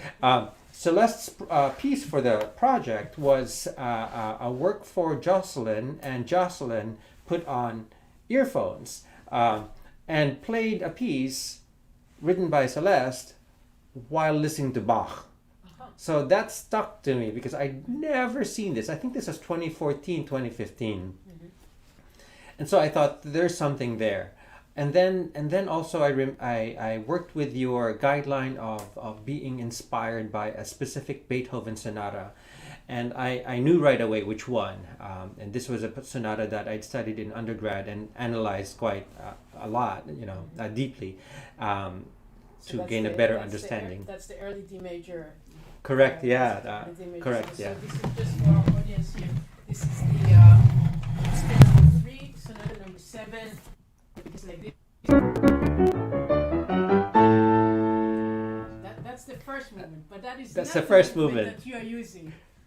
Correct, because the second movement is just so filled with deep pathos and so heartbreaking, and I thought that must contain those emotions of losing a loved one to these extrajudicial killings.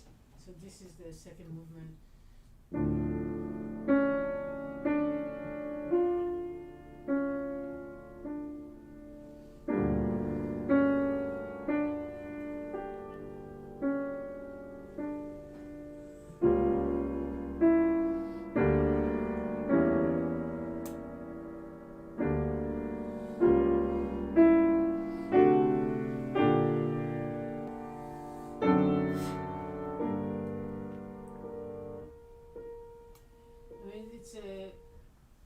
It's an incredible movement. I mean, in a way, whenever Beethoven uses D minor, there's something special that happens. But this is early in his life, and this is around the time that he discovered that he was beginning to lose his hearing. That's right. Yeah. Mm-hmm. But also the part of the reason I chose this is the way it goes into the third movement. So the third movement has this great sense of joy. So to me, that was, so by choosing the second and knowing the third, there's a sense of hope. Despite the heartbreak of despite the heartbreak of the second movement. And I do have PDFs that we can share a little later, and I've gone through tech to learn to know how to share that if we want to. And there's some it would be interesting to show a portion of the score so that the audience can see that. A portion of Unheard Voices. Yes. Yes, let's do that if you have that available to share. Sure. So I will just tell people. So what's happening is that when I'm performing Sidney's piece, this is what my helper hears. My AirPods, I'm actually listening on the AirPods to this second movement that I just demonstrated by Beethoven while I'm performing Sidney's piece, and this is the score for Sidney's work. So as you can see, the top line, this is what I'm performing. That single line right under it, you will see that one point. This is a moment where I am matching an event in Sidney's piece with an event in the Beethoven score. So what happens is that my experience as a performer from the stage is very, very different from the experience of the audience listening, because the audience, of course, only hears Sidney's work. But for me, I'm constantly responding to the performance of the Beethoven that I'm listening to in my ears. So it's something that I know you've said that you've seen something like that with the composer a few years ago, but I have never actually experienced this either as a performer or as a listener before. And I can tell you, Sidney, that from responses of audience members in various performances of the piece that I've given, it's absolutely fascinating to hear their impression of this, because they do, while listening to your work, they are aware of the fact that there is this gap between their world and mine, and that's it really is very powerful in demonstrating Beethoven's isolation, as he started losing his hearing. But I'll let you describe what we are looking at, maybe with in more detail. Oh, it's gone. Of course. If we could still look at it at the score, I will, because there's another part of this that we haven't talked about yet, which is another compositional technique that I borrowed also from Italian composer Filippo Perocco. I met him maybe in 2008 up in Boston at Tufts University. He was there on fellowship, and we struck up a conversation. He was telling me about what he was working on. So he was working on a set of pieces, and I think it was, and his method was to, and I recall this phrasing, he talked about knocking out notes and then creating a new piece. So sort of a creation through subtraction, perhaps. And this is another thing that stuck out to me.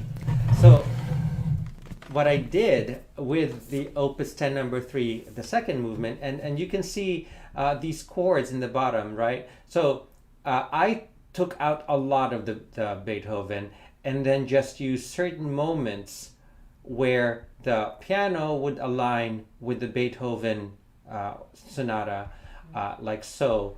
That moment right there is actually one of my favorites, because when this is the measure from Beethoven.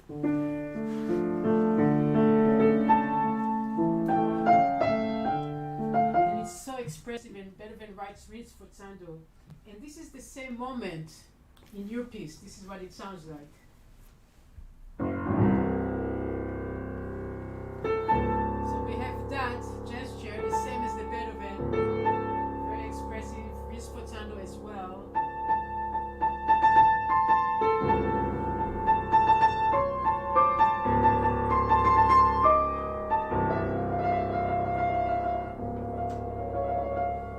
Yes. Yeah, and that grace note A octave, intentionally chosen because it's so such a marker, right? It's so audibly recognizable in this movement. That's one, and at the very end, the octaves at the very end also, the descending da na na. That's another one that I'm sure people who know the work will recognize right away. It's like, oh wait, I know that. And so there are these shadows, if you will, these ghosts of the Beethoven that are in the piece, and that are in my piece. I think I misspoke. So the Beethoven is the lower staff is the Beethoven, and Right. we do not hear that. My piece has the Beethoven in it. For example, right here, Yes. that octave grace note thing. So that's what I'm talking about. That's still in my piece, but is absolutely Beethoven. And then you'll hear other gestures as well. Do you happen to have the final page, or almost Yes. the final page of this piece? I'd like I'm gonna to scroll down perhaps- really quickly. Yes, I'd like perhaps to show people just this one moment which you have expressed to me resembles the sound of gunshots, and that relates to your dedication to the victims of extrajudicial killings.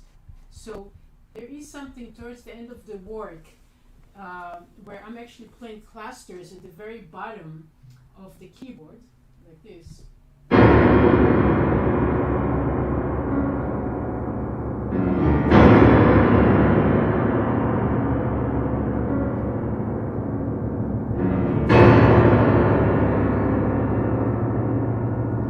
Which sounds like gunshots. And what's startling to me as a performer bodies is that at the moment that I'm playing this, what I'm actually listening to in the Beethoven is very soft, is very private, almost resigned in character. And so what happens is that I can actually hardly, if at all, hear the Beethoven while I'm playing your piece, because we have these explosions of gunshots. So I'm actually experiencing at that moment this unheard idea, because on one hand I'm playing with the Beethoven and responding to the Beethoven, and on the other hand the Beethoven is hidden at that moment for me. Exactly, and that tension between what is audible to the audience and what you're playing versus what is not audible but you're trying to listen to. I think that's one of the tensions that I explored, and it also works the other way, where the Beethoven overwhelms what you are playing at certain moments, right, Yael? Absolutely. Yes. Yeah. Yeah. And then when you're playing in tandem with the Beethoven also. Yeah. So it's a very different experience for you. Yes. It's And- been a real practice for me to try to find the exact sound level of the Beethoven to listen to when I perform your piece, to find that sweet spot. And I would also want to say that with this work, it's written in such a way that it's quite flexible. As you can see, there are measures that correspond to Beethoven's measures, usually, not always, but within that measure, there's usually a certain kind of freedom, and what happens is that depending on whose performance of the Beethoven I'm actually listening to, the piece changes. I mean, the obvious example of this would be, this is a slow second movement. There's a range of performances of the piece, even just in terms of timing. One performance may be a little bit longer than 9 minutes, and another performance will be longer than 10 minutes. And that length of the Beethoven movement, depending on the interpreter, determines the length of your piece.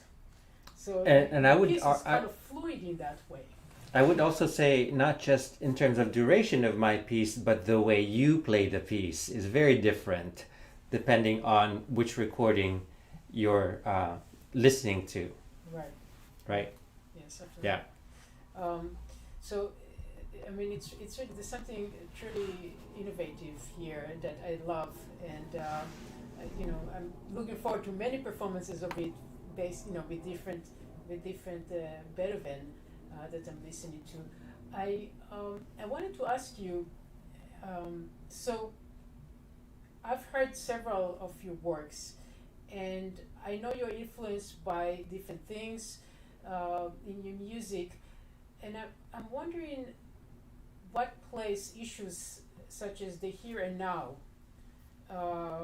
impact your work. So we know that Beethoven, of course, responded in his life very much with his music and with his ideas and the way he lived his life to the ideas of the Enlightenment that he's really a product of. And he brought forward, even we mentioned earlier in the broadcast today, of course, his Eroica Symphony is a very obvious example where he dedicated initially to Napoleon, and when Napoleon declared himself emperor, that was crossed out, of course. And we have the Ode to Joy, and there are multiple instances of his life when he expressed in the way he behaved and the way he spoke his absolute deep belief in equality, right? Because even though he was still dependent, certainly financially, on his benefactors and the various princes and the archduke, but he saw himself as equal to them, which was really one of the first composers to make that point very, very clearly.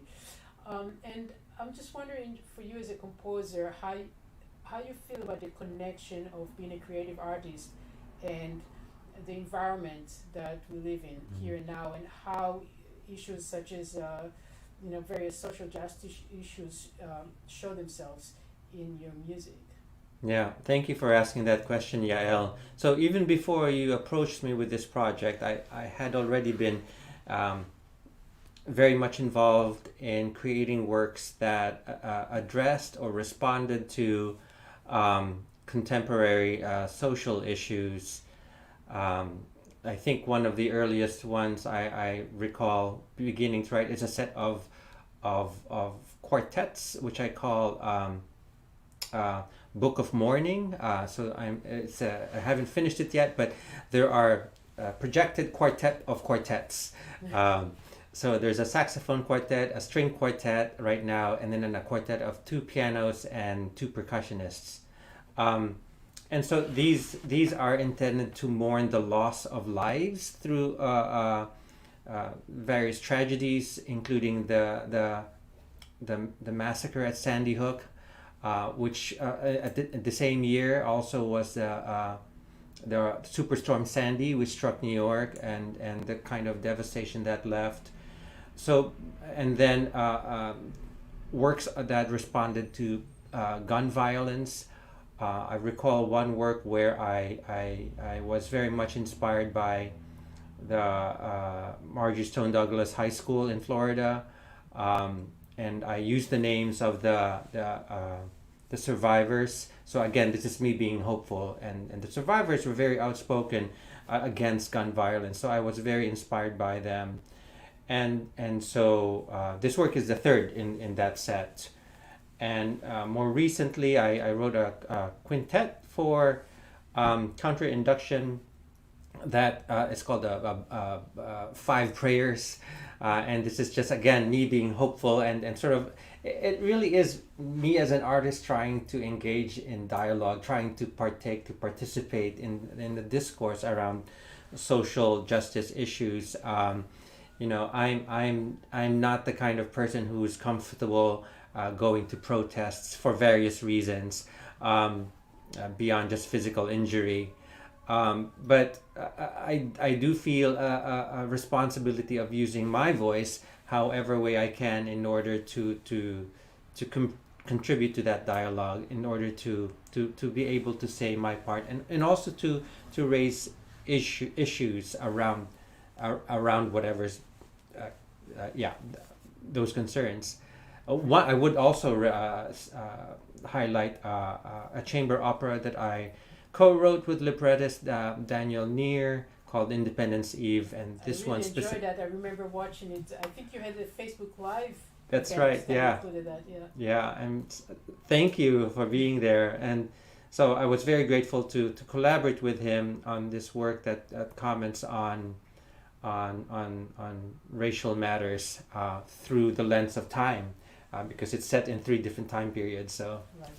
Anyway, that's kind of a long way of responding to your question, but I in terms of now, I imagine I'll probably write something that responds to the pandemic. But I tell you, it's I know some artists have been very inspired, and it's like they are responding to the moment. They are able to create, but I'm one of those artists who is frankly struggling to maintain my creativity.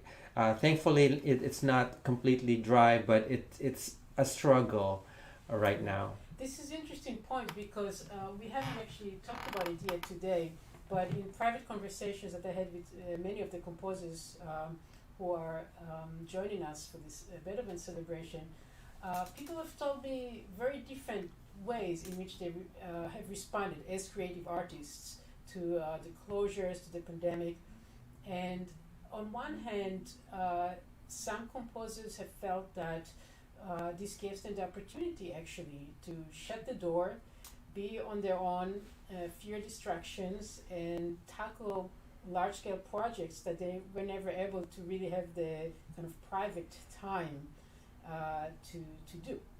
And then on the other hand, for many others, then there's something in the air, right?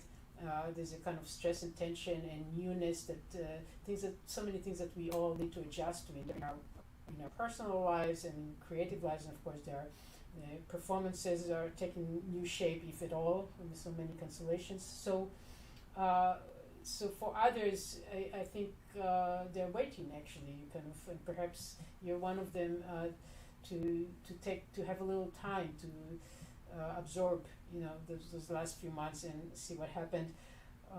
One example I could mention, a composer who's not yet completed his work, although I have the first draft, is a composer from Bhutan who's written a piece for this project. And he actually, early, I think maybe in April, already wrote this fantastic work completely dedicated to the early victims of the pandemic. And this is a piece written for traditional Bhutanese instruments, and it's actually available. It's online on YouTube. But he kind of immediately responded in that way. So I think there's truly a real range of responses, and just like all of us, any person doesn't have to be a composer or an artist of any kind. We have such different ways of responding to the situation, and it affected our private lives in different ways too. So that of course is part of it. And I know you're teaching, and you're teaching at the Delphi University, and I imagine that just the responsibility of figuring out how to continue with instruction is all by itself quite stressful right there. I think you may have hit it spot on. I think we as people probably have sort of limited, I don't want to say that, emotional capacities. I kind of don't want to say that because, love is unlimitless. Love is limitless, unlimited. And I always want to stick to that. but yeah, time-wise, energy-wise, focus-wise, I have to ensure that my department runs well and through this pandemic, and I have to do what I can in order to safeguard the health and well-being of our students and our faculty and our staff, and I have to contribute to those efforts. And so I think my creative energies right now have been purposed or refunneled, whatever word you want to use there. But the vaccine. Again, this is me being hopeful. I mean, this is day 3 since we started vaccinations here in the U.S. Yes. Yeah, and so I think the way forward is clear. The light at the end of the tunnel, as one might say, is now visible, and so I feel that that hopefulness will fuel my creativity and move me towards completing a couple of other new works that I should be working on. It's interesting. You seem to me to be inspired by hopefulness, as well as the suffering, because even in this piece, that where the Beethoven is so dark, as you mentioned earlier, you chose it because of the way it then turns into the third movement with this light. This is the same kind of thing, the light at the end of the tunnel, and it's interesting. Your music seems to not want to dwell only on that one dimension. Suffering is not enough. There's also light, right? Absolutely. There's always joy. There's always joy. Ultimately. And I also wanted to ask you, if someone may refer to you as a Filipino composer, right, or that sense of identity as a Filipino composer, is that something that's very important to you? Or I guess the question is, how does that express itself in your work as a composer, or what is your relationship as a musician to to your home country? So interesting that you asked this question, because I've been listening throughout the day and hearing the conversation. So I do feel strongly that I am Filipino, culturally, internally, everything, and one of the positives, silver linings of this pandemic is that I've been exploring Philippine cooking. So I was just about to say, I was hoping you would bring up your cooking, because for those who are listening, I want to tell you that I actually haven't tried your food yet. However, I've seen photos. So Sidney's social media is rich in beautiful photos of the dishes that you make, and they just look wonderful.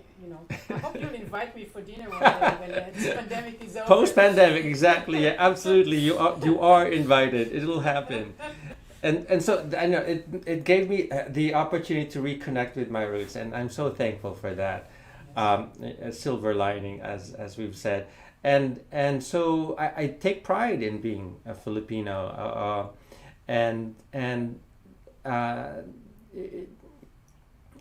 Right, in terms of how it is in my how it's a factor in my music, I think it's more internalized.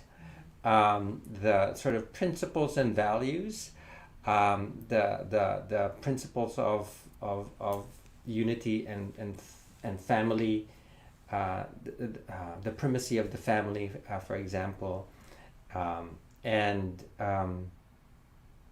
except for moments when it's explicitly about something from the Philippines, like I have arranged a set of Philippine folk songs, for example, then that's completely explicitly external. The reference is there.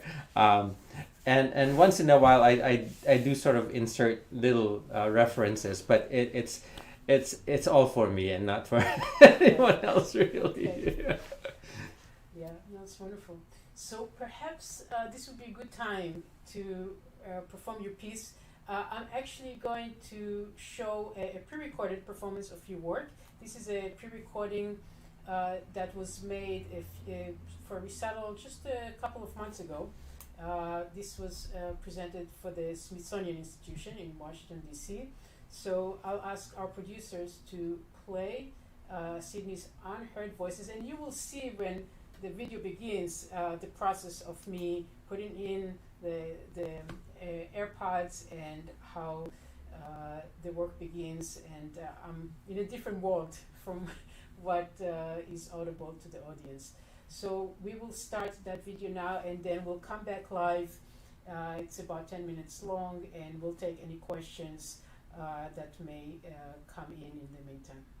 Sounds great.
Oh, this piece is it's so powerful.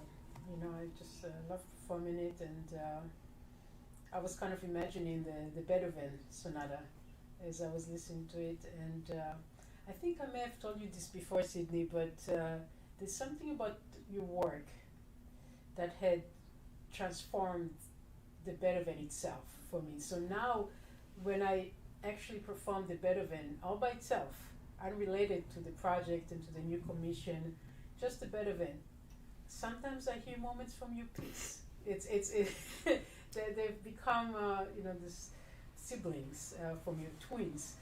So interesting. I want to remind our listeners that this is part of a 12-hour marathon celebration of Beethoven's birthday today, his 250th birthday. And this piece by Sidney, Unheard Voices, was written for my project, 32 Bright Clouds, Beethoven Conversations Around the World. And if you are inspired by this work, by the other commissions that you've heard throughout the day, and if you are able to contribute or support this project and the upcoming new commissions, we will definitely very much appreciate any contribution you might be able to offer. If you'd like, I think there is a place, yes, it just showed here on the screen. So if you go to 32brightclouds.com, there's a page, a donation page, and you have various options. If you're able to contribute, there's a tax-deductible option. The project is partnered with an organization called the New York Foundation for the Arts. So you would be able to give a tax-deductible contribution through them for the project. And of course, there is the old-fashioned, or rather the new-fashioned Venmo method, and of course PayPal. All of those options are on the donation page. And somebody had just sent me a message saying that perhaps I should tell people that my own birthday is in a few days. So if you're the sort of person who likes to give gifts for people's birthday, that would be the one gift that I would definitely be very deeply grateful for. So that is about the project, 32 Bright Clouds. And if you go to the website, you can also see a lot of information about Sidney, about the new piece. The program note for the work is there, and information about all the other new pieces as well. So Sidney, I want to thank you very much for joining us. Is there anything else that you'd like to share with our audience, perhaps any future plans that you might have that you'd like people to know about? Well, the future is so uncertain with this pandemic situation. Any plans I share now, who knows what'll happen. Right. So all I can say is thank you very much, Yael. Thank you so much for inviting me to participate and contribute to this your project. And folks, stay on, watch the rest, and listen to the conversations. They are also illuminating, and congratulations to my fellow composers. I'm absolutely enjoying getting to know your music for the first time, and a few of you hearing your music again. Always enjoyable experience. And for everyone, just stay safe and stay well and stay healthy. Best wishes to you all. Thank you very much, Sidney. We will continue this broadcast with the Afghani composer Milad Yusufi at 3 p.m. Eastern Time, so that's in about 10 minutes. And in the meantime, I would ask our producers to play for you. This is a performance I gave of a Beethoven-related piece, but not 32 Bright Clouds piece. A very interesting work that I love very much by Russian-American composer Lera Auerbach, and she wrote a piece called Ludwig's Nightmare. So that piece is connected to Beethoven Sonata number 13, and it's a very unusual work, and you can see why it's called Ludwig's Nightmare. This I believe this performance is from a concert I gave back in Israel, my own home country, at the Tel Aviv University. So I hope you enjoy this performance of Ludwig's Nightmare by Lera Auerbach, and in about 10 minutes we'll be back live with Milad Yusufi from Afghanistan. Thanks again, Sidney. Thank you. See you soon. Absolutely. Okay. Bye. Bye.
everyone. Hello, Milad.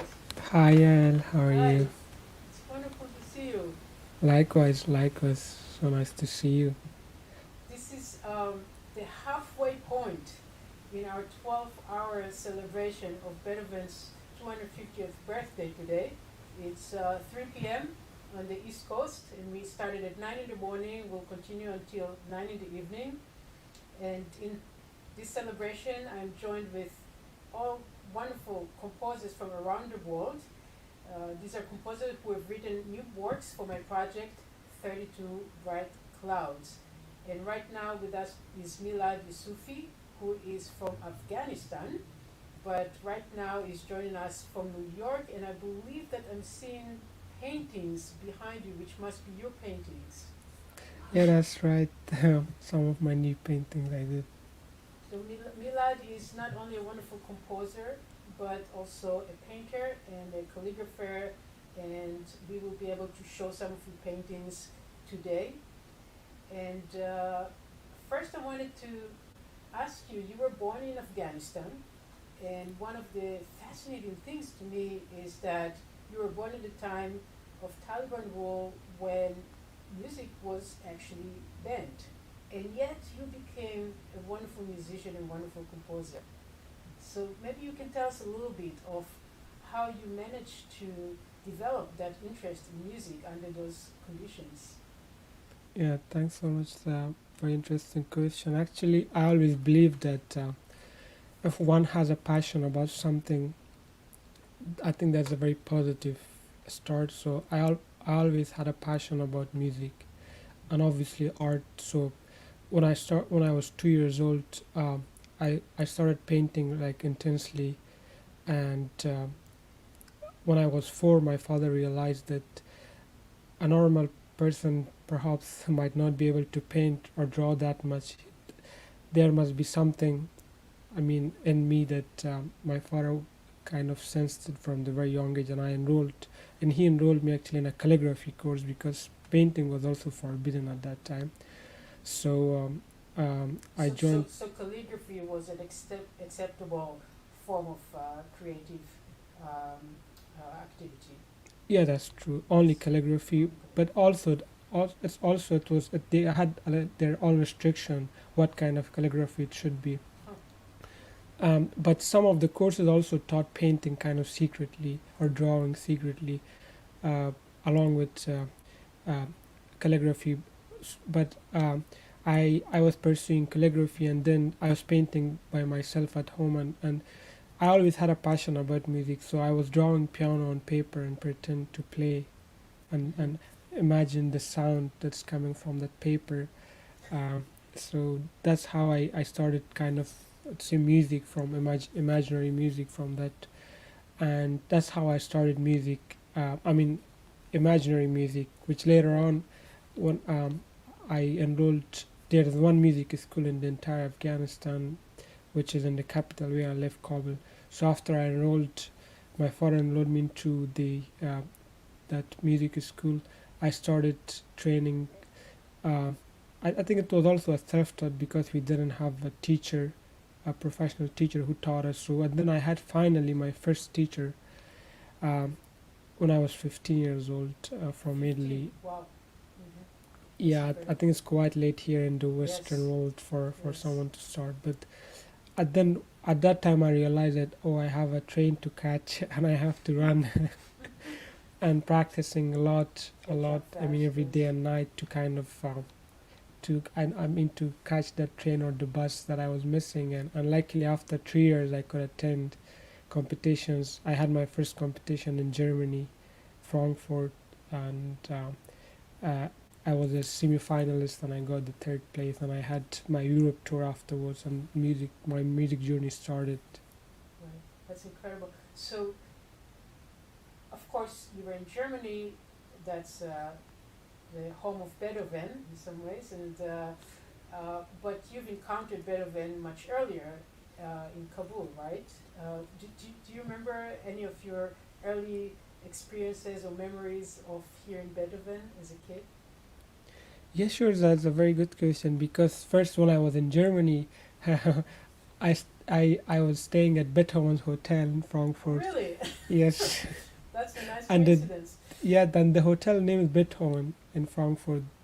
And also, whenever I used to come down to lobby to have to do to the dining room, it was all Beethoven's piano sonatas broadcasting, breakfast, lunch, and dinner every time. Wow.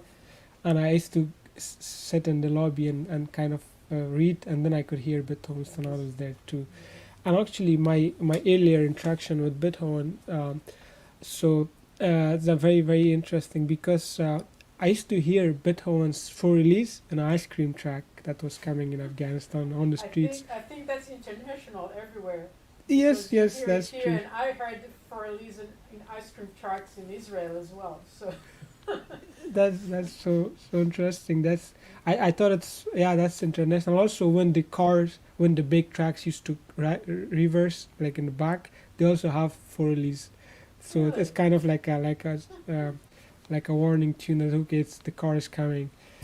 So it stuck in my head because I used to hear it every single day for a few times. Like the ice cream track would come in the morning, afternoon, like at night. So I that's only one but section. You didn't know it was Beethoven though, I right? had no idea. I had no idea. I somehow liked it. I said it's a very nice melody, but I didn't know it was Beethoven. So it was in my head somewhere.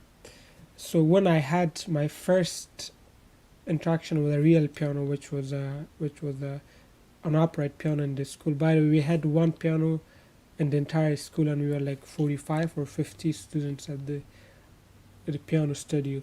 And then when it was my turn, I used to play. The first thing I played, I remember, was Full Release by Beethoven.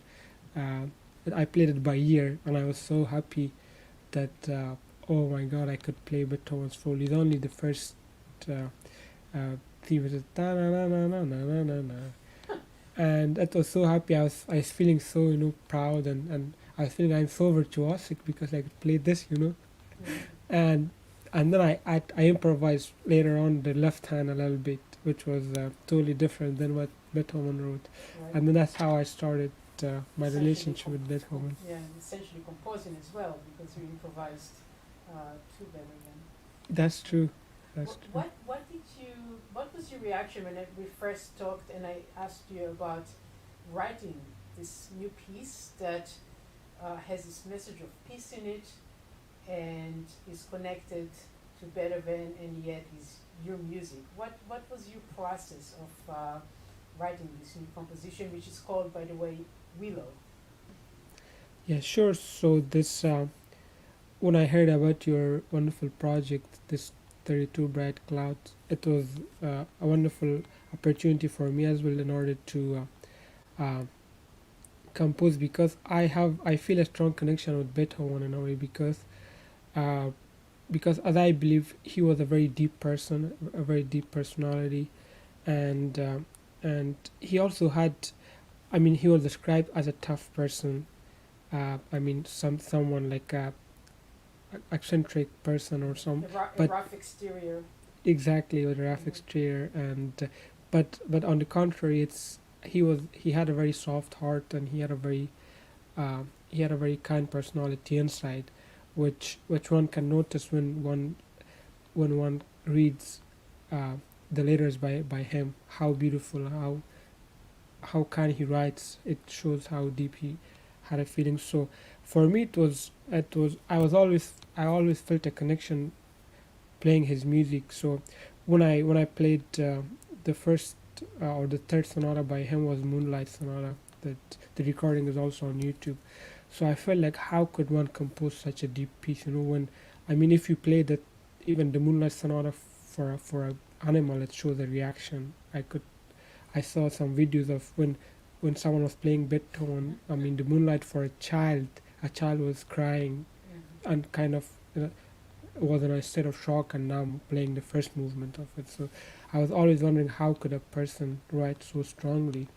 And when I was playing his piece, I could feel that there's fudge inside me too that can go away because when you get to that fortissimo chords in his sonatas, and that's like, oh yeah, I want to play that scream. So, and then I I always wanted to connect with him. I wish I could see him, but it was a great opportunity for me to write a musical letter for Beethoven, because for me his personality was like a willow tree, like very deep from outside, but very rough. But no one knows what's inside, which is an empty and a soft space. So when I wrote that, it was like a letter from Afghanistan to Germany to Beethoven.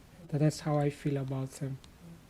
I'm wondering if our producers can show some of your paintings, because you have different connections to Beethoven. You have connection through your music, but you also have a connection as an artist through your paintings.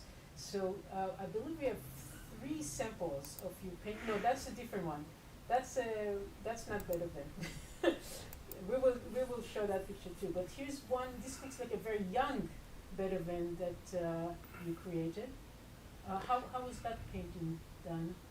Yeah, that's a very good question. So actually, it's very special work for me because I can now draw Beethoven by memory. I think this portrait especially because I've been back home. I also had a portrait of him in my studio that we will probably see. So this was created by nails on a piece of wood, which was a very, I think, rough wood, and I had to kind of put the nails with hammers and create that portrait of him.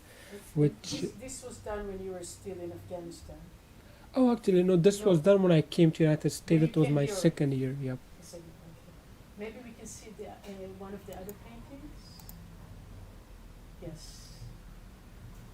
Yeah, this was when it was like I spent a couple of months here in the United States. I was living in Queens at that time, in New York, Queens, and it was a summer day, and I was off from the work, and I took the pen and saw the portrait of him, and I didn't want it to kind of erase whatever stroke I did. So I did it with a pen, and I think one can see the lights of the pen on the paper. So it's a very different Beethoven from the previous one. Yeah, so I was staring at his eyes like for long, and then I was trying to communicate or connect with him in a way. So it is very special work for me. So I still have that work in my studio somewhere, and that's very special, which is from his late years of his life. May we see the third painting? Here's the third one. Yeah, so this is the one that I did in Afghanistan, and I can see the date is from 2013. And actually I did it because it was one of my very first portraits, because I used to scare of the authority at the school. I said, well, no one ever painted on the wall before. Either I'm going to be expelled from the school. Oh, I see. Or being a rebel here. Yes, that's right. And I did the sketches with the pencil, and then I was like very scared, and I said, what? I mean, I have to do this, but how can I do it? And then I said, okay, maybe, I mean, just as a gamble, let's do it. And then I did painting, and everyone loved it. The principal of the school, he used to come and see it often, and he loved it. All the students were still there, and people talks about it, and I'm very glad that I did. So they kept you there. They did not. Yeah, not only that, but they commissioned me to paint a lot of other composers too, which if one can go to music school in Afghanistan can see as Beethoven and other composers as well. It's wonderful. You left your stamp there visually. May we see the other painting, which is the one that was shown earlier? This is a painting. So you have this fascinating process. So when I commissioned you to write a new piece for my 32 Bright Clouds project, I wasn't expecting it, but the first things I received were actually a poem, and then followed by a painting.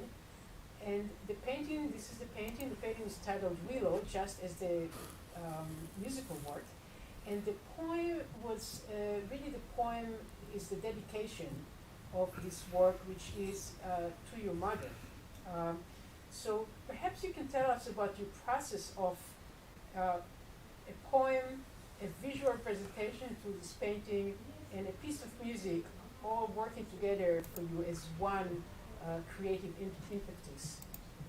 Yeah, that's a very good question. In fact, when I write a piece of music and I'm commissioned to write something musically, I started with poetry first because it helps me to create a sense of an overview of the what would be the what would be the music like. So, and also I have synesthesia that I can when I start with music, I see colors and I it I need to kind of have an overview first and then move to music because it might come something very uh, exotic in a way. So I want to discipline it from writing a poetry and a feeling that's inside of me, which I can't express it directly by music. So it has to come out through words because I think words are the closest thing to express the feeling.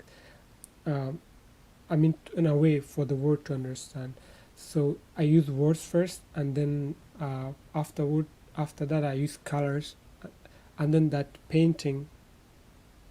Um, and then the painting comes, which I mean, the music comes, which helps me with what I'm gonna go next. So, and then I mix everything, so that helps me in the process. That's why when I have a commission, uh, I ask for some time to write it because it's not only a piece of music, and it comes with a poetry and a painting and also music. So this painting, we have a kind of Afghani landscape, and it's superimposed with calligraphy, which is the opening right of the Quran. Is that correct? Yeah, that's true.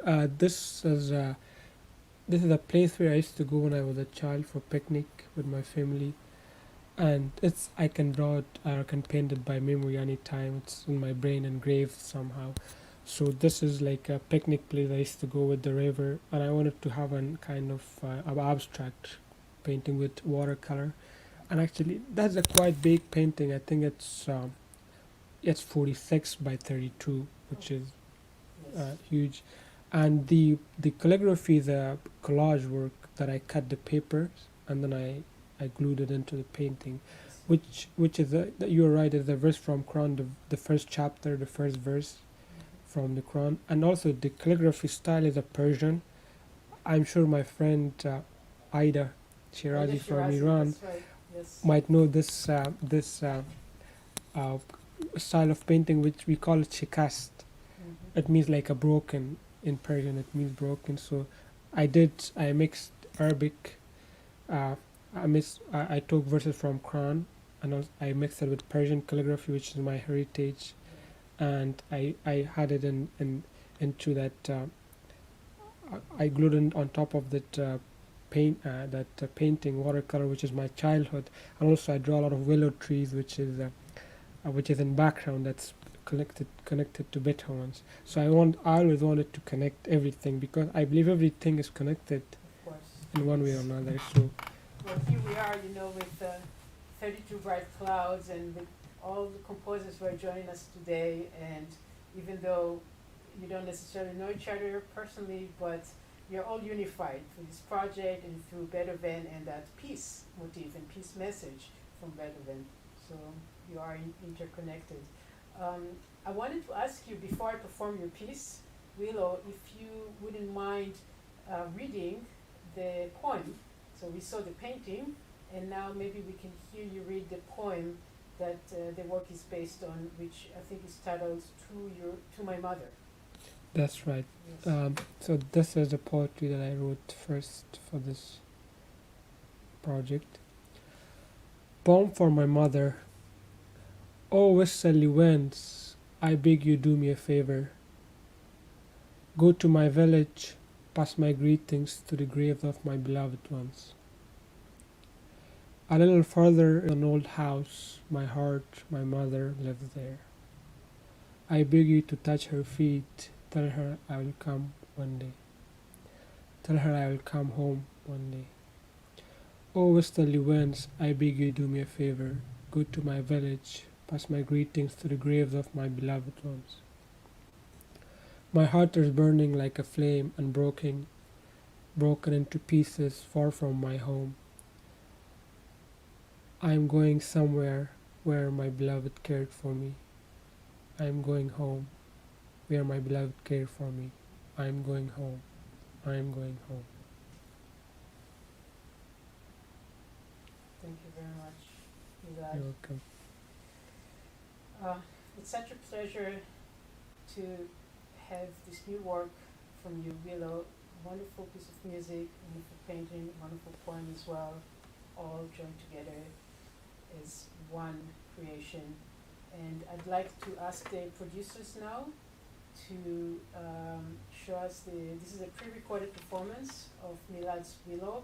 I should mention that the piece is connected to Beethoven's Pathetique piano sonata, and the connection there is right at the beginning, which is very similar to the beginning of Beethoven's Pathetique, and we have another connection there to the third movement, which you are going to hear as well. So let's hear Milad Yusufi's Willow.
Hello, Milad.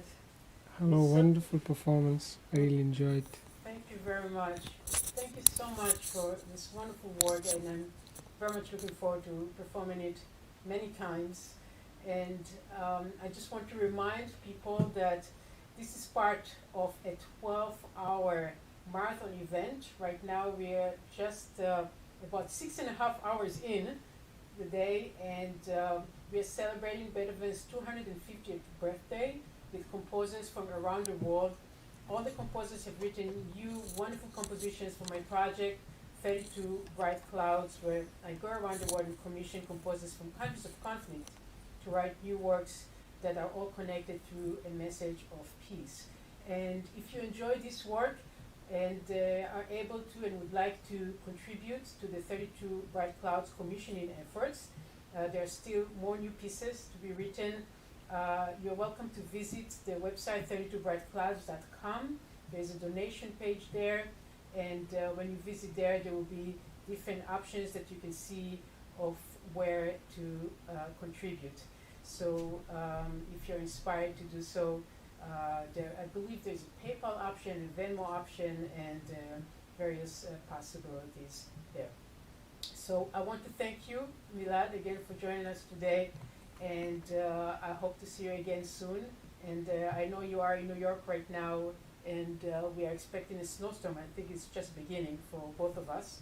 So hopefully it doesn't affect the internet connection that we are relying on for this broadcast. But so far, we are doing well with that. So thanks again, Milad. And I think we're going to go, it's 3:30 right now in New York Eastern Time, and we are going to go straight to our next guest, who is Javier Beteta from Guatemala. And I will stay here on the screen and wait for Javier to join us. Hello, Hi. can you hear me? Yes, I can hear you. Nice to see you again, Yael. It's great to see you. We're moving from Afghanistan to Guatemala, and I'm here in New York, but you're right now in Chicago. Right. Yes. Thank you so much for joining us today for the celebration. Thank you for the invitation. It's a pleasure to be here. Thank you. You know, you're the first composer today who's joining us, who is going to introduce a piece that's coming up in the future. That is, the piece is already completed. The work that you wrote is connected to Beethoven's Sonata in C minor, the early one, number 5. And it is already completed. I have received the score just a couple of weeks ago. So it hasn't been premiered yet, and we will have the premiere in 2021, hopefully in an actual concert hall when recitals resume in person. But I thought it would be great to have you as a guest today and tell us a little bit about your composition and perhaps the process that you had when I first contacted you about writing a work that relates to Beethoven and bringing Beethoven into your own very unique style of composing. So, but first, maybe I'll ask you to tell us a few words about yourself. I know you were born in Guatemala City.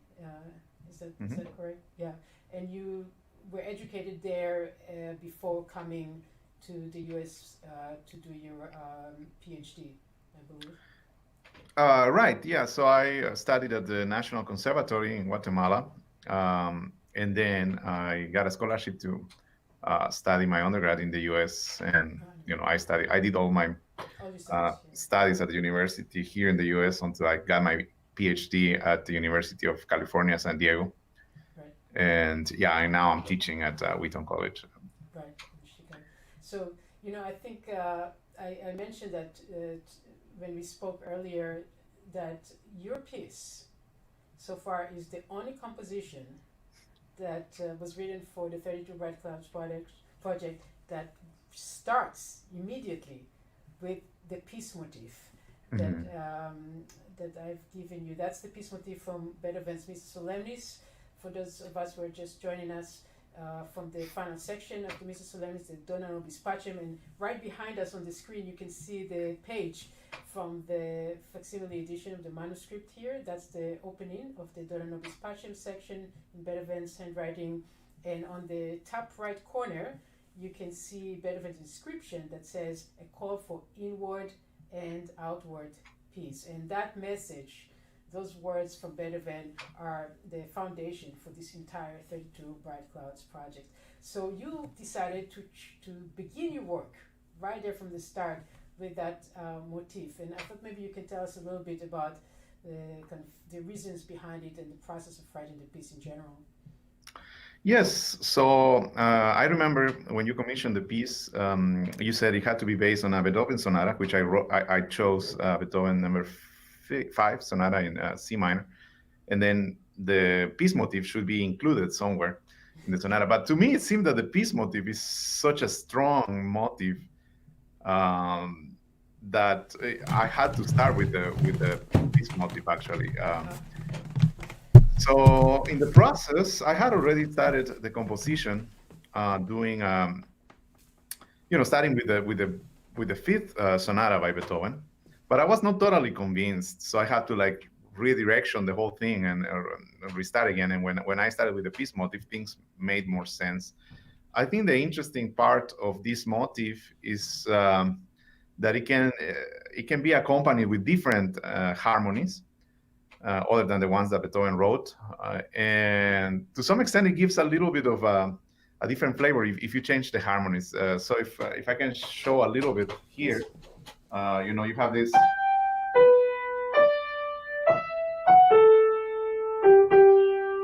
That's the Beethoven motif, but if you accompany it with a different harmony,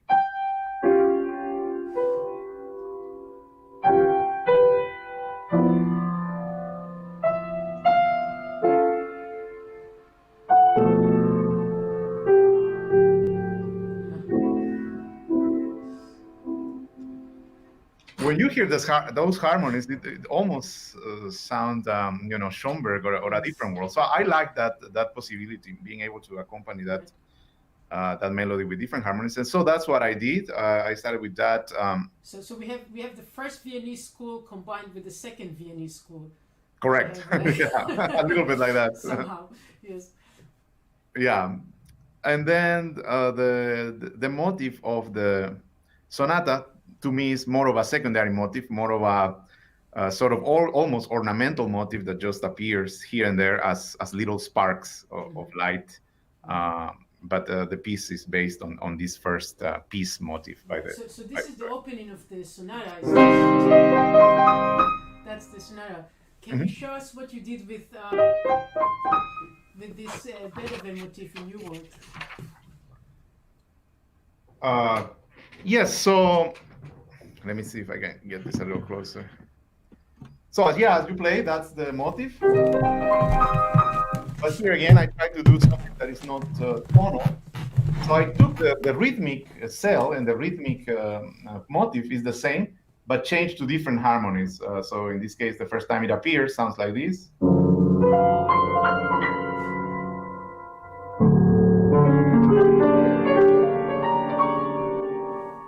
That kind of idea, and that creates a different atmosphere. Do you remember the reasons you selected of the sonatas that remained and that I sent you a list of, why you selected this particular sonata of Beethoven? Yeah, I have always liked Beethoven's minor sonatas. Of course, I love the Pathetique. I love the Opus 111. So I think C minor is a very important. Yes. It's a very important key for Beethoven. The Fifth Symphony as well, and so the Sonata number 5 seemed to be a good fit for this piece. Right. So what is it about minor keys? Is it minor keys in general or minor keys in Beethoven that you particularly enjoy? Excuse me, can you repeat? Is it that you are particularly drawn to the minor key works in Beethoven, or is it the general kind of color, the minor color as a composer that you enjoy?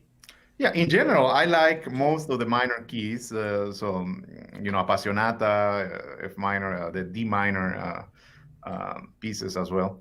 Right. But I think C minor in particular has a very central point in Beethoven. So that's what I like. I like the color of C minor. But in your own works, your own works are not actually diatonic. However, would you say that you like some of the darker colors in your pieces? Yes, even though I don't compose in the tonal system, I still feel attracted to harmonies that seem a little bit more obscure and dark in the color. Low registers, mysterious harmonies, things that create an atmosphere that is more ethereal and not so clear and bright. That when you have light, that is very clear, but things that are a little bit more ambiguous, almost like a fog. And I think creating this sort of darker harmonies produce a better suitability for my language. For example, I don't know, I can play this chord. I really like a lot. So if you put it in the low register, sounds very nice. Or this one, etc. Right. And in terms of the process of composing this piece and in general, I understand that you like sitting at the piano and simply improvising as a first step to creating a piece of music.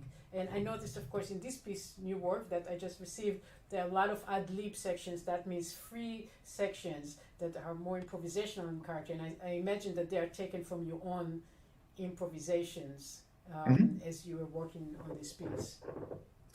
Yes. So since I was a teenager, I have always enjoyed improvising on the piano. It kind of allows the imagination to run freely, like just sit and let whatever the imagination has, or even the unconscious sometimes, just let it happen on the piano. And of course, when that process is a little different from when you sit on a desk and think formally what you want to do, and you are consciously deciding, making choices. So what I do is usually I improvise on the piano, and I have a recorder, and I record a lot of this music, and then so I just let myself fully be free and play and improvise. And then of course I have time later on to listen to all these recordings and try to choose the materials that seem more interesting to me. And then after that, I start notating what I did, and try to go back to the piano and figure out, okay, how was this harmony? What happened there? And then the process of composing on paper starts. Right. So how close is usually the final composition to the original improvisation? I mean, from the improvisation, the piano, you're recording it and listening to it, to the final score on a piece of paper, is there, what's the distance in between? Is there, is it that much, or are they really very close together? I mean, and what's the process from getting from that improvisation into the actual written score? Yeah, I would say some of the materials are almost the same as they first came. Yeah, so in fact, when I try to change them, they don't sound right, and for some reason there is something inside that says no, it has to be like how it happened in the recording. But I would say, I mean, there is still a distance. So if here we have the improvisation, there is a second step where when I do a first sketch, let's say a first sketch of the notes and the form, and then a second sketch where things get rearranged, mostly in form, and change some harmonies and some rhythms. And then the third stage where the actual music happens. So it's not super different, but there is a little bit of a process there. Yeah, and that process that you just described is what turned out happening in this particular work for the project. Yes, except for the ad libitum sections. So the ad libitum sections, I left them almost rough as they came, and I didn't write any durational values. So I like to invite the pianist, in this case you, to decide those values and to give a little bit of your interpretation and your conception of the piece there. So you have the freedom to make them as short or as long as you want. Right. And I am curious to see what you choose. Yeah, and they can change from performance to performance, of course. Correct. As the piece. Yeah. No, that's fascinating. I can't wait to. This is going to be a brand new piece for me in 2021, and I can't wait to kind of get into that mindset that you have of improvising. It's actually incredibly helpful as a performer to hear about your process even before I start learning a piece. So that I'm kind of putting myself in a little bit in your head, if possible, with the work on this. I wanted to ask you, so of course today we're celebrating Beethoven's 250th birthday, and you grew up and studied in Guatemala. I'm wondering if you have any kind of special memories or things that you remember as a kid in Guatemala City that relate to Beethoven, maybe a performance of Beethoven that you heard, or the early encounters that you had with the composer as a pianist. I don't know if there's any kind of special moments that you remember. Yeah, there are a few. I think the first one that comes to mind was when I was, I guess, 13 or 14, and I entered the conservatory in Guatemala, and I was waiting for the audition in one of the halls, and I heard someone playing the Pathetic Sonata by Beethoven, but at that time I didn't know it was Beethoven's Pathetic Sonata. I had no idea what that piece was, but So here's immediately, that C minor again. Yeah. yeah, C minor, Yes. immediately called my attention, and I was like, what is that? That sounds so great. Like, this piece is amazing, you know. And my first thought was, it must be a contemporary composer, a student of the conservatory, trying to write something like Mozart, but in a more advanced language. That's what I thought. And then, of course, I discovered later on that was Beethoven's famous Pathetic Sonata.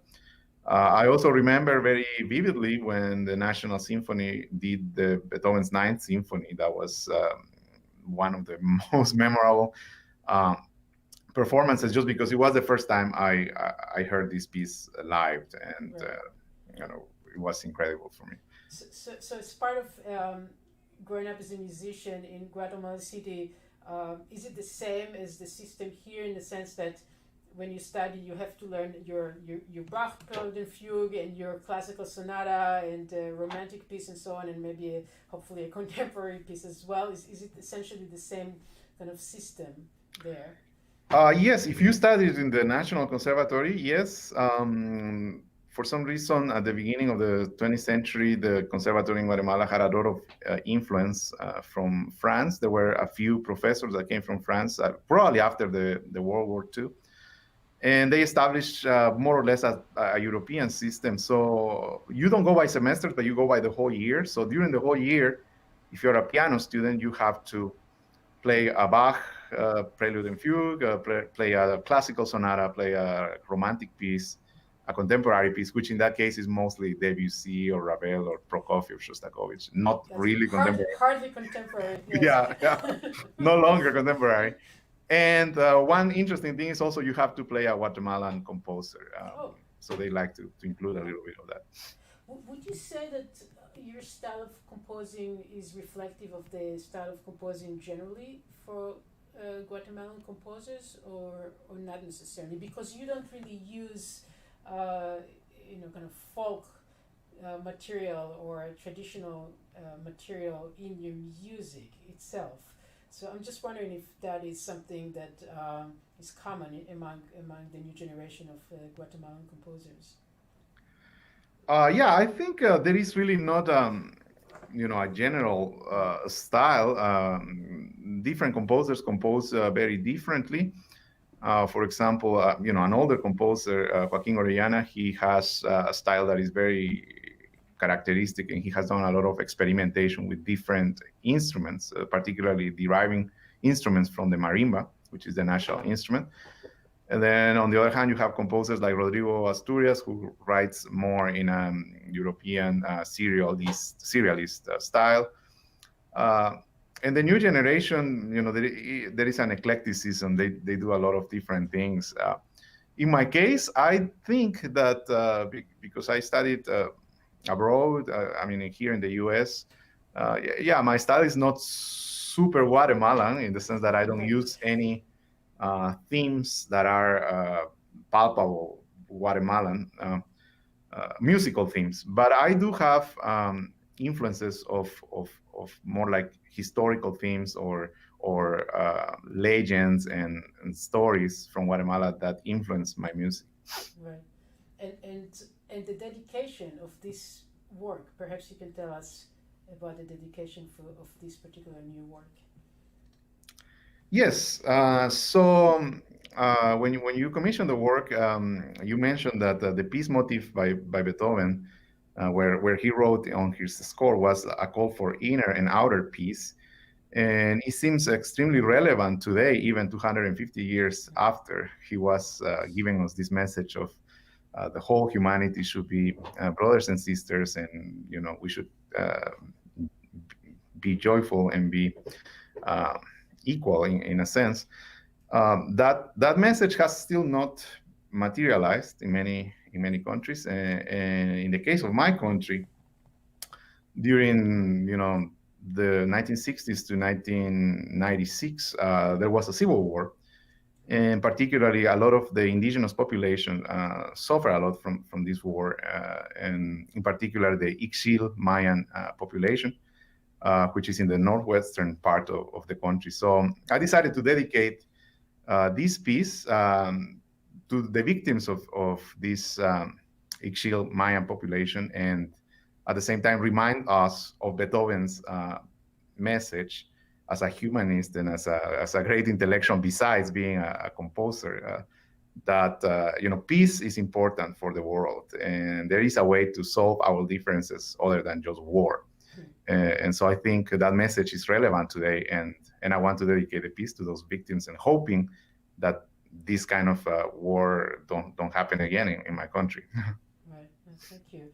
So if you envision peace in Guatemala, in your country, what would that look like? What needs to happen for you to feel that people can live a little bit more peacefully inwardly, as well as, of course, actual peace outwardly? Yes, so I think the indigenous population in Guatemala is still, being discriminated, and still has a lot of problems, and there has to be a recognition from people in the authorities or in the government to make all equals, and to have access to the law as well, and to make a better economy so we can all succeed, especially people that doesn't have the means to pursue a career and to have a better life. So when that thing happens, when we have more of an equality in all the members of society, then I think peace, a true peace can really happen. Right. That's wonderful. I can't wait to perform your piece. This is a preview for people. If anybody wants to read a little bit more about the work itself, I believe the program note and perhaps the first page of the score is included in a 32 Bright Clouds project website, which is 32brightclouds.com. And I want to remind our listeners that this is part of a 12-hour presentation. I believe this is the 7th hour today. We started at 9 in the morning. It's almost 4 p.m. here in the afternoon in New York City. And we are celebrating Beethoven's 250th anniversary with composers from around the world. And if you're inspired by the day, by the project, or even if you like to offer me personally a bit of a birthday gift, because I just missed Beethoven by 3 days. So my birthday comes in 3 days. And, Happy birthday. Thank you. And if you'd like to support the project and are able to contribute even a very small amount, this would be greatly appreciated by all of us. And there's still more commissioning to do. And of course, the message of peace around the world to spread. So if you'd like to stop by 32brightclouds.com, the donation page has various options for giving, and I believe the first one there that's listed is a tax-deductible option. The 32 Bright Clouds project is partnered with an organization called the New York Foundation for the Arts, which allows you to give a tax-deductible donation. We also have the Venmo option and PayPal options. And again, any contribution, of course, would be very greatly appreciated, and will be considered as a birthday gift to Beethoven, and perhaps even for myself. We had one composer earlier today who was actually born today, on December 16th, like Beethoven, the composer from Turkey, and I'm kind of envious of her, because I thought that would be a fantastic birthday to have, December 16th. But thanks again Javier, is there anything else that you'd like to share with us before we say goodbye for today? Oh, I just want to thank you again, Jael, for this opportunity, for including me in this wonderful project. And I want to invite everyone that is watching or who is going to watch this video later on to really support this project, to watch the videos, to listen to the performances, to get the CD when it comes out or the album. And I hope more projects like this can keep coming up, especially from composers around the world. Thank you very much, Javier. And we will take a brief 5-minute break. We will be back live at 4 p.m. with Jed Distler, who is a wonderful not only composer but music writer and pianist. And we will actually be talking at 4 p.m. here New York Eastern Time about some very interesting recommendations for Beethoven piano sonatas recordings. And we will also be talking a little bit about Jed's very, very interesting and unusual Beethoven project that's going to come up in the future for the year 2027. Oh wow! When we mark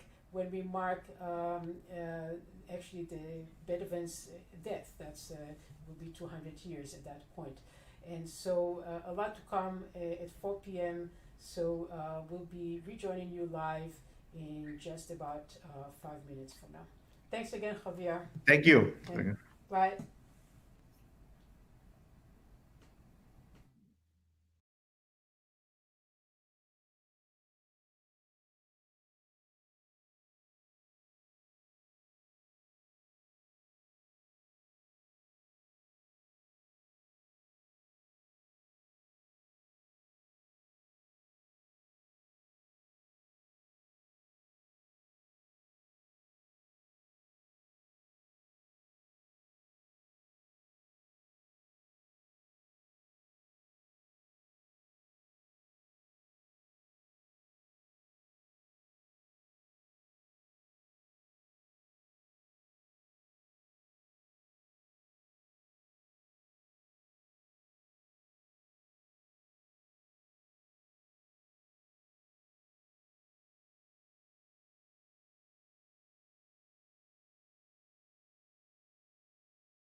Hello, everyone. Hello, Jed. Hello, Yael. Great to see you. It's really wonderful to see you. Thank you so much for joining us today. Yeah, and the snow has just started coming down. Yes, it has. Wow, look Yeah. at that. That's wonderful. I heard that we sometimes read that when Beethoven was born, it was very bad weather. And there was, I don't know if that I read that there was snow, but definitely raining. So I feel it's very fitting that we have some definite weather going on here today. I guess so. Yeah. So this is Jed Distler joining us today from New York, and we are celebrating Beethoven's 250th birthday, which is finally here. And I believe this is the 8th hour of the presentation today. We started at 9 in the morning. It's a 12-hour presentation in celebration of Beethoven. I have dedicated the day to my teacher and mentor, Leon Fleischer, who passed away this summer, at the beginning of August. And we are celebrating with many wonderful, wonderful guests. We've had composers from around the world who have contributed new pieces to my project, Fed to Bright Clouds. And I think that that's actually, Jed, how we met just a couple of months ago. Yeah, that's right, because on my radio show, Between the Keys on WWFM, you were my featured guest, and we had a wonderful interview, and I played some recordings of some of these new pieces, which are really fantastic. And I'm so happy about the show, and it's archived so anyone can hear it, you know? Yes, well, thank you. It was a lot of fun. I really enjoyed that a lot. And yeah, and Jed, you are not only a broadcaster, but a composer, a pianist, a music writer. You write so many hats. It's absolutely incredible. too many hats. Too many hats. It's called having to make a living.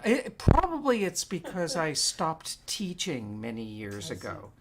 So writing reviews of recordings basically replaced the teaching. It also replaced, I used to do a lot of accompanying, which I no longer do. I mean, once in a great while I do that, but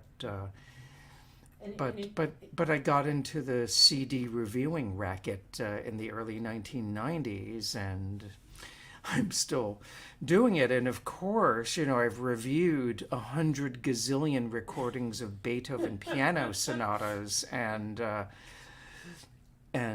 guess we're going to talk about that. You know, the box sets of complete Beethoven's.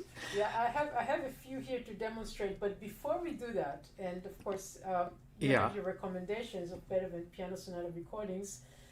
Before we do that, we have a little surprise for our listeners. Oh yeah. Who's surprised first, yours or mine? Let's do your surprise first. Okay, this is a piece that I wrote for the pianist Guy Livingston, who had commissioned many composers to write pieces that were 1 minute each. And I did a little series of pieces. I did the complete Scarlatti sonatas in 1 minute. I did the Wagner Ring Cycle in 1 minute, which is actually for toy piano. And I wrote a piece called the 32 Beethoven Sonatas in 1 minute. And I'm going to play that for you right now. How about that? Okay, I hope I catch all 32 in just a Well, couple of I hope I do too, but let's see. Let me I got to put the screen down. As they said, I think you can see the piano. Yes, sort you of. can see it. All right, so the 32 Beethoven sonatas in 1 minute. I don't have time to play all 32, so we have to do tidbits.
There we you. go.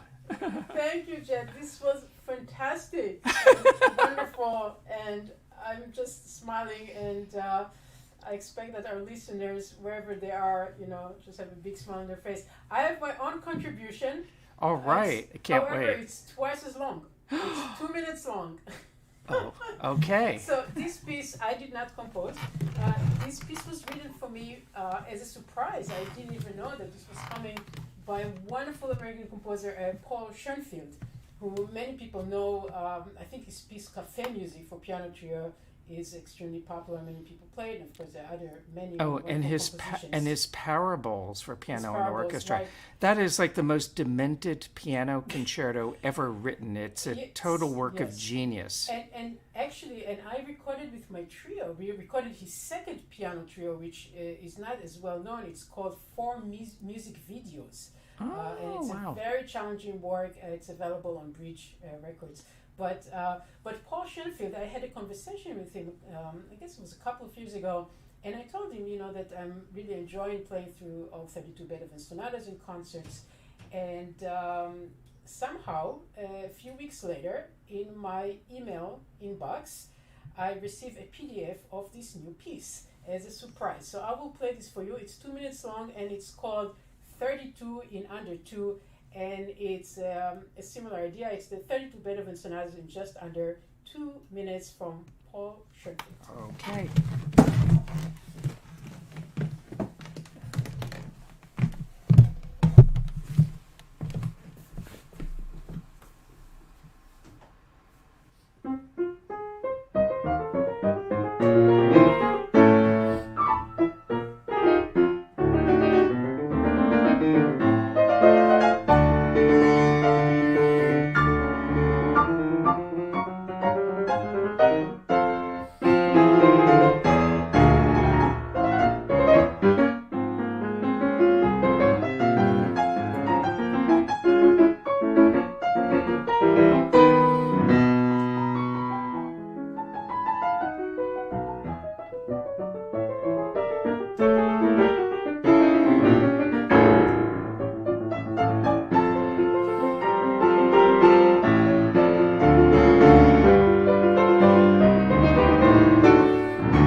Very interesting. I like that.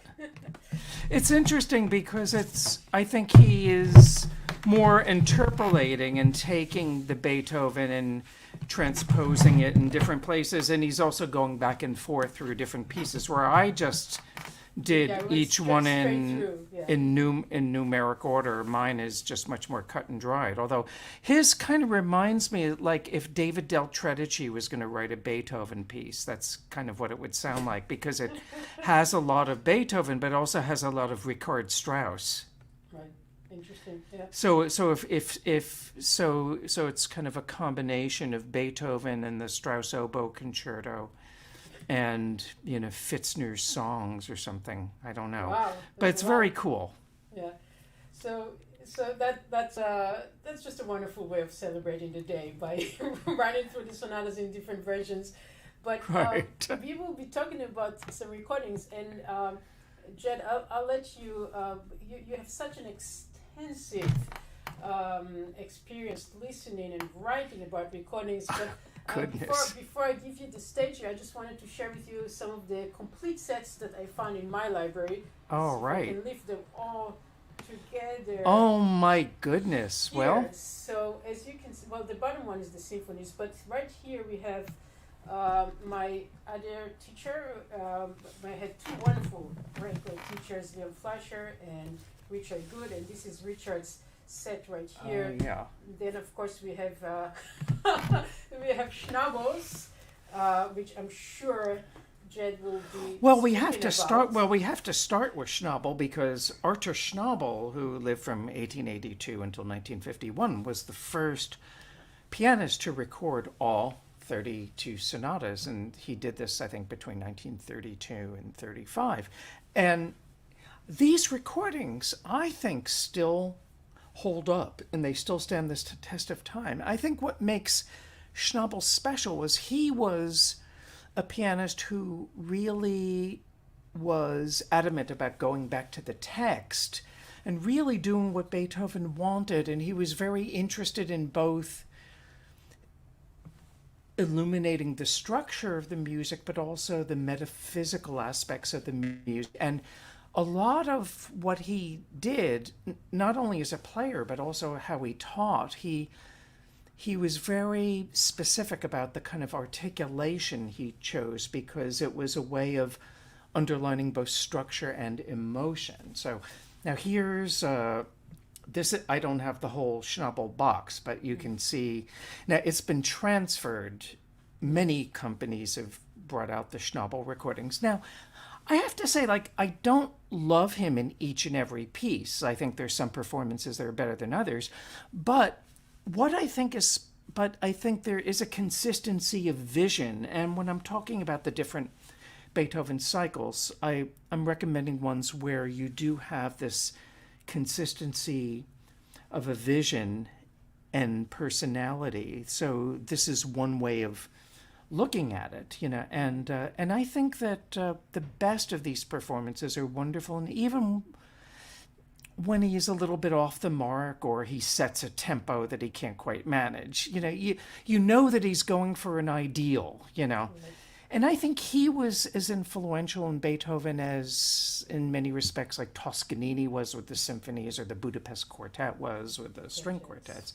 Now, on the opposite side of Schnabel, and here's a pianist who's a little bit younger, Wilhelm Kempff.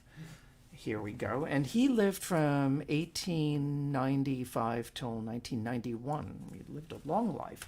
Now, he is also in that German tradition, but he's a very different kind of musician in that he is a much more intimate kind of player and much more cameo-like, smaller of scale. The dynamics are more constricted, almost if he's playing a forte piano, maybe. But within that smaller frame, there is such subtlety of nuance and so many colors and subtle uses of pedal. And he's almost like this incredible watercolorist. It's really interesting. And what's interesting is his tempos, like for faster movements, tend to be a little slower, but the slow movements tend to be a little faster. And even when he does things that Beethoven doesn't write, he may change the dynamics or something, it's still very Beethovenian. And now Kempff recorded a lot of the sonatas on 78s around the same period that Schnabel was. He didn't record quite all of them. And then he did what I'm showing you. This is from the early 50s. And then he did them again in stereo. And I slightly prefer these 50s recordings because he's in slightly better form. But you know, really, both cycles are great. You know. Right. Can I just say Sure. back just one step? I'm just reminded, looking at the Schnabel box here, the Schnabel recordings, that you know, having studied with Fleischer, that and of course Schnabel was Fleischer's teacher, and Fleischer very much as a teacher was teaching in Schnabel's style in many ways. That is, even in the sense that there's never a one-on-one lesson with the student. There's always the whole studio sitting together. Yeah. And that was very much a Schnabel thing. But I'd like to say that Fleischer recommended, and I've tried it a few times, it's a kind of fascinating exercise to actually listen to a Schnabel recording of one of the Beethoven sonatas while looking at Schnabel's edition of the Beethoven sonatas. So we do have the edition of the sonatas, and it's interesting because you said, Jed, you know, how Schnabel tried to stay truthful and close to the score as possible. At the same time, if one looks at his edition, it is rich with very detailed recommendations, including very specific metronome markings for sometimes almost each phrase, you know, the different inflections in dynamics, in tempis, in character are all right there in the score in front of you. And it is interesting Schnabel does not always follow his own scores. That's exactly the point I was right, no, it's true. And I think he acknowledged that. And I asked his father, Karl Ulrich Schnabel, who was a great pianist in his own right, and he also was a great teacher. And I asked Karl Ulrich Schnabel, I said, well, I mentioned this to him, that your father doesn't follow what he does. And he said, well, I know he doesn't. And I asked my father about that, and he said, these are didactic fingerings. These are didactic markings, and it's a very different kind of thing. So it's in... Yeah, the fingerings, I sometimes look at those fingerings, and it seems to me as if Schnabel is trying to make a point. Yeah. You know, a musical point with the fingerings as opposed to actually recommending them for performance. Right. And it's interesting because there was another pianist who we should talk about, Claudio Arrau, who also edited the Beethoven sonatas. And he's somebody who was very concerned with following the text, although if Schnabel relates to Toscanini, then Arrau would relate to Wilhelm Furtwängler, and that you have a lot of freedom, but it's also governed by what's in the text. And he tends to be very, very serious. He favors very broad tempos, but at the same time, Arrau, I'll show you a picture of Claudio Arrau. I do have the complete cycle, but it's in a box of Arrau's complete recordings, and I'm not going to go schlep that down from my shelf, you know. But this is something that it's a combination of being very meticulous, but also being very subjective, and yet, as I said with the other two pianists, it's a very consistent vision. And so his cycle is the one he did in the 1960s is a wonderful and very personal, yet, you know, also it really tells you a lot about the music, and also his tone is just wonderful. If Wilhelm Kempff is the watercolorist, then Arrau is the one who's painting in broad primary colors and big brushstrokes, you know. Yeah, that's a beautiful image. Yeah. So we have Schnabel, Kempff, and Arrau so far as recommendations of complete cycles. Right. Now, you know, there's some, you know, I guess people in that generation, a lot of people talk about Wilhelm Backhaus, who was just a few years younger than Schnabel, and this is what he's like. And he recorded the Beethoven cycle twice, when he was in his 70s and then up in his 80s. I have to admit, I've never warmed to Backhaus. And I think the reason for me is that I feel he doesn't have a lot of dynamic variety in his playing. A lot of the expressive things that he does, I think, are more out of just kind of romantic cliches, not so much out of the specific linearity of the Beethoven style. And he also has this annoying habit where, maybe some people like it, but where he will start a movement where he's a little slower than the tempo he eventually decides to be. Like, for instance, the third piano concerto, the last movement, usually it's da da da ba ba bum bum bum bum bum bum ba da da da. That's one tempo. And Bachhaus will do ba dee da ba ba bum ba dum bum bum ba ba.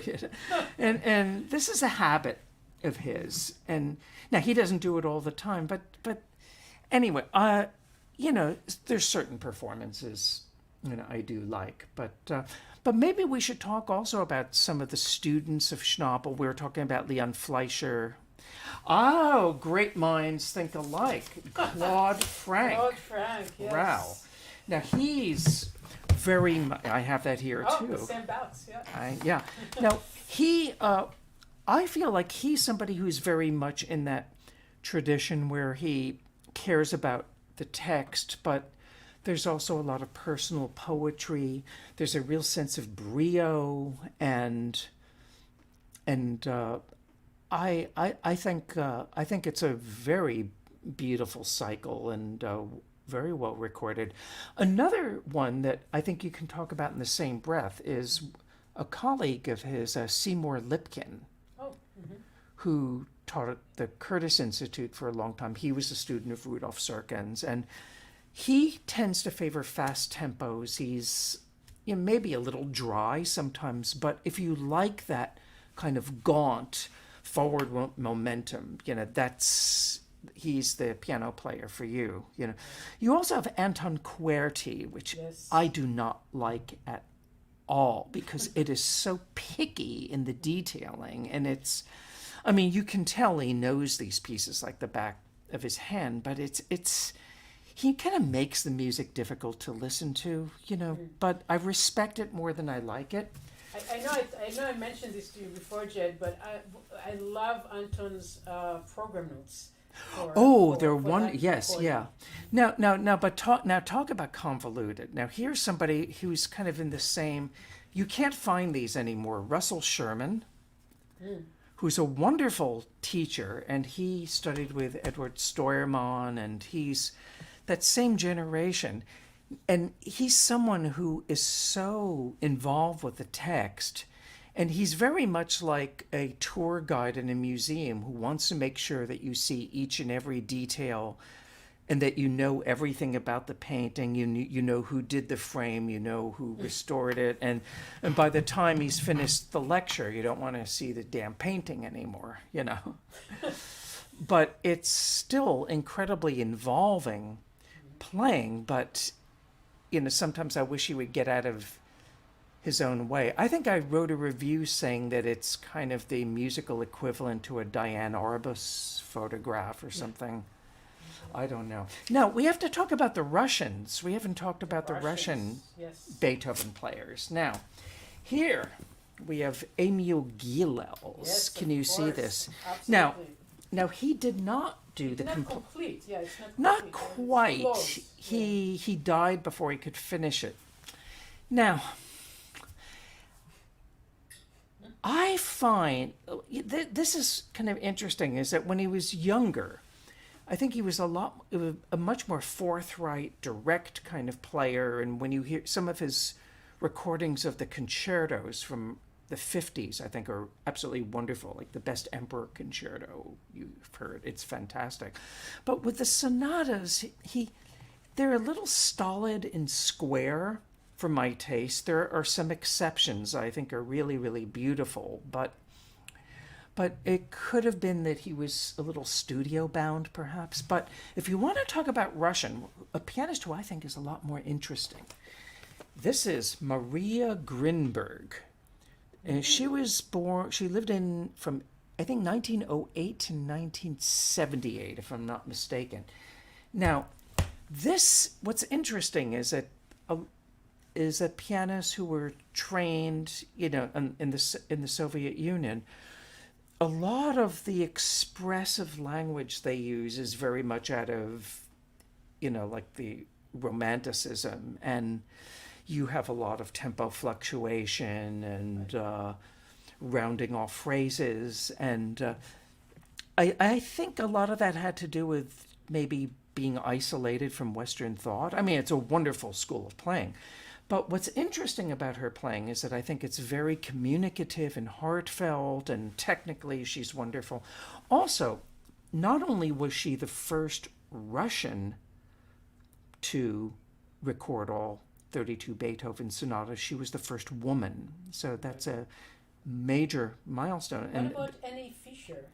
That came later. I love Annie Fisher. She's, I'm glad you mentioned that. Here's, now, she is a little closer to the Schnabel paradigm, although there's a lot of freedom and flexibility. Now, she recorded all the Beethoven sonatas in the late 70s, I believe. Maybe I'm wrong, but what happened is that she couldn't decide on how to edit them. And she was just driving the engineers crazy. And anyway, she had like all these unedited Beethoven sonatas. So they were all put together after her death. And there are some wonderful, wonderful performances. I think there's a inner rhythm and there's a involvement with the music that I think is really wonderful.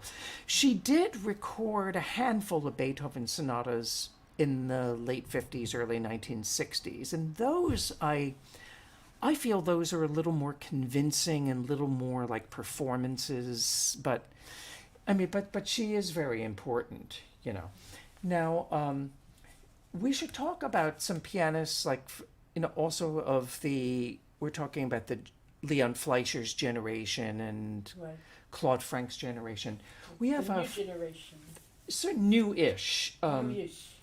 We have Friedrich Gulda, who, the Viennese pianist, and he's interesting. I think he's very much out of the Schnabel sensibility as far as being true to the text and a real very straightforward playing. And he recorded them in the 1950s. He also made a cycle in the late 60s where the microphone is almost on the strings. It's kind of like the Oscar Peterson pickup or something, And there's like no sentimentality at all. It's like really in your face, very edgy, and I think it's a very interesting cycle.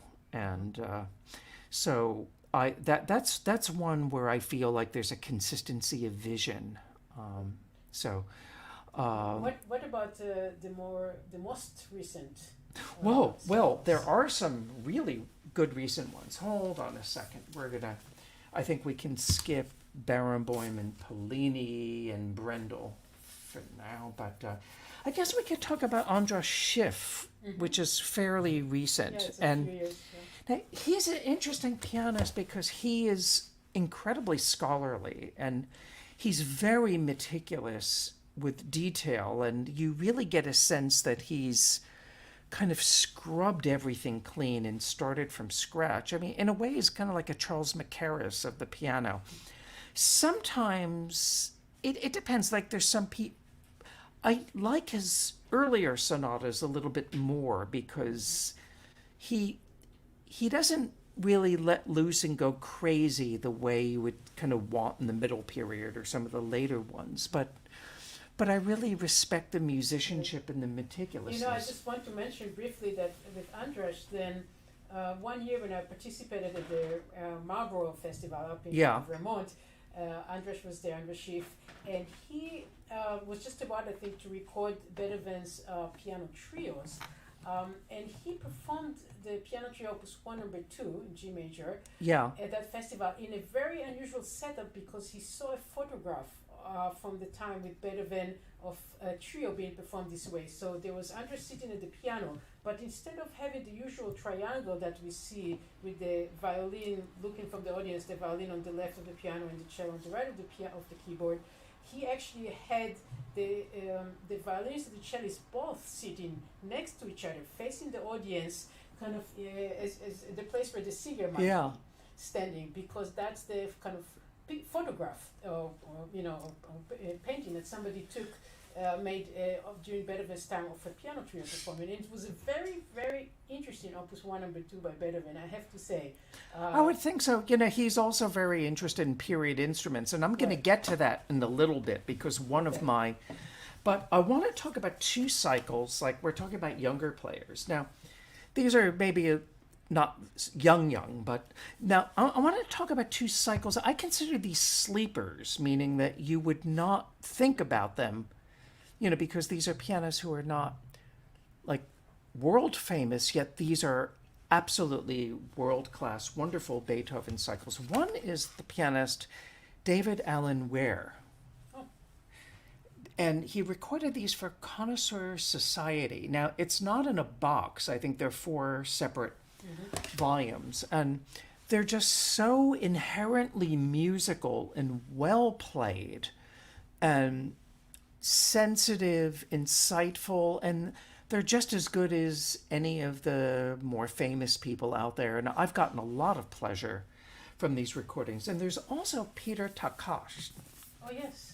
Yes. Now, this is a really excellent cycle. Let me see what label this was on Cambria Master Recordings. It's a surround sound CD. It's an audiophile set. Now, I don't think it's very hard to find now, I think, but if you can find it, I would grab it, because I believe for those people who are listening online with services such as Spotify, I found it on Spotify. I think it's available. Great, yeah. Now, he is someone who has lived with these pieces for many, many years, and he really put a lot of thought and effort into that. And I would put Richard Good in that too. Now, he's someone who is out of the Rudolf Serkin school in certain ways, although I think there's a playfulness that is really wonderful.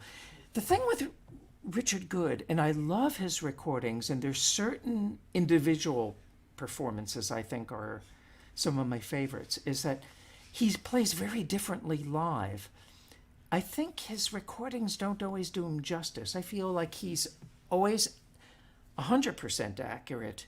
It's always very beautiful, but they're not as dangerous.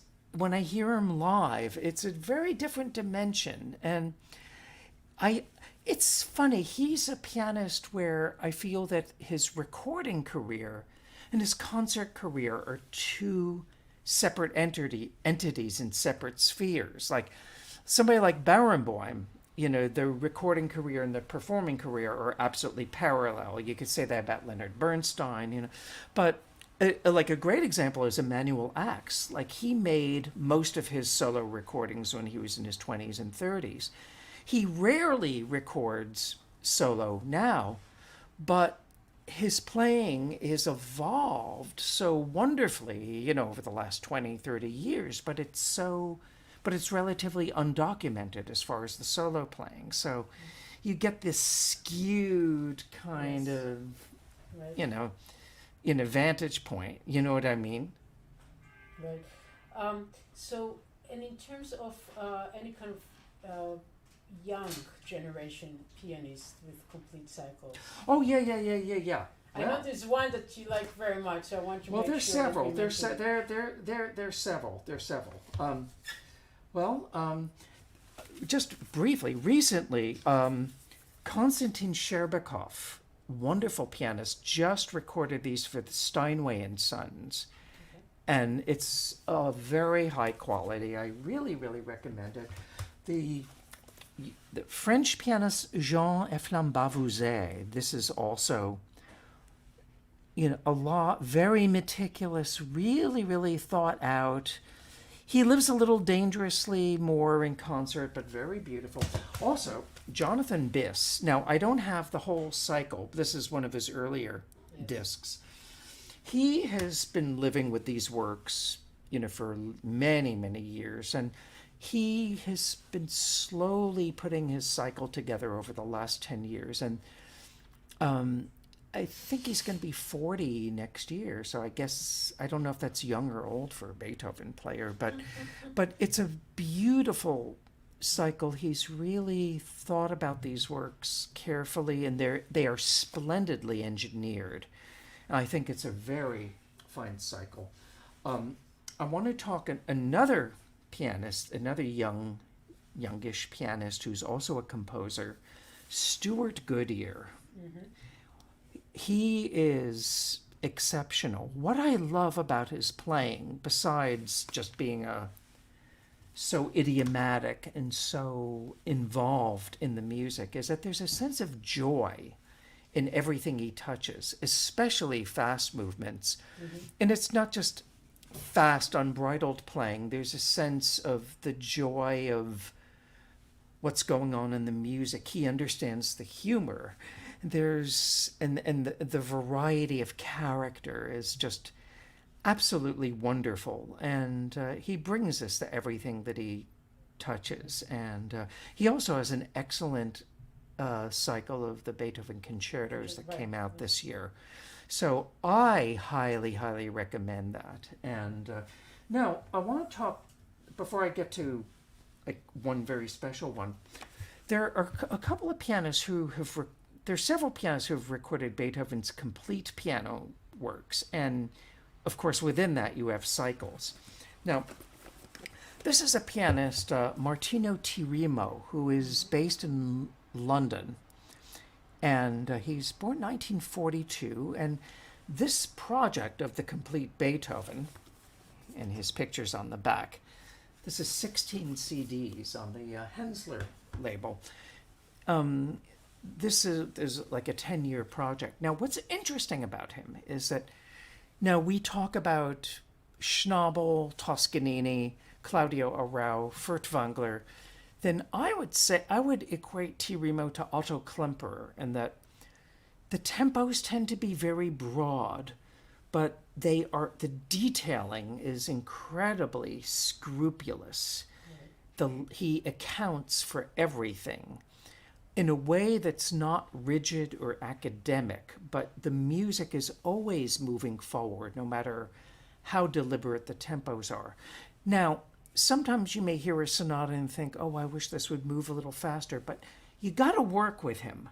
And if you kind of give yourself over to this aesthetic, to this mindset, he will win you over. And now, the other pianist who has recorded the complete Beethoven is Ronald Braudagam. Now, this is on a period instrument.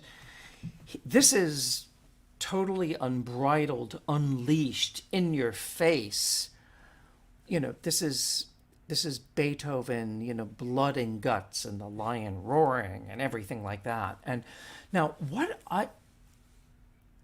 it isn't just that he uses a period instrument, it's just that he's also an exceptional pianist. And I'll give you an example of what I think is quite a revelation about Ronald Braudagam, is that I'll take a piece like the Waldstein Sonata. Now, on a modern concert grand, the opening chords,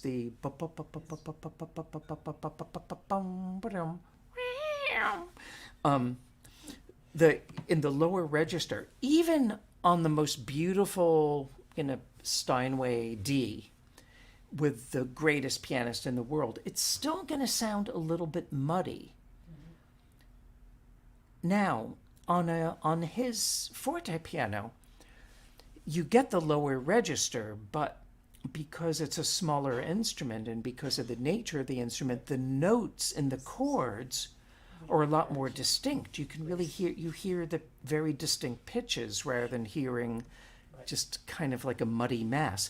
And also, and this is even more importantly, is in the rondo where Beethoven puts the pedal down pedals, yes.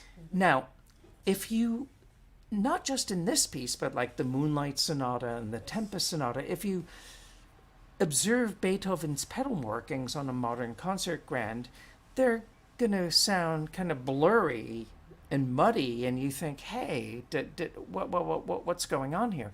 But the fact is that on the period instruments, the decay was a lot quicker. You know, the resonance was a lot quicker. So by having just a little bit of blurring and a little bit of resonance, these pedal effects make a lot more sense. Sure.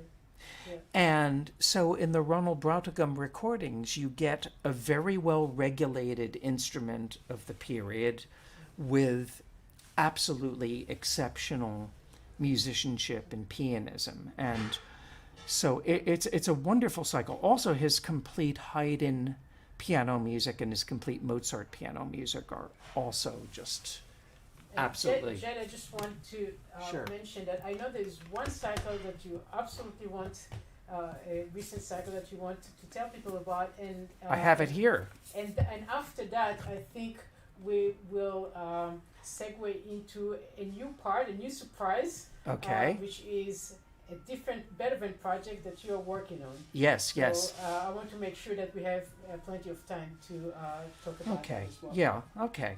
All right. I get. Maybe we won't. We'll see. But no, definitely.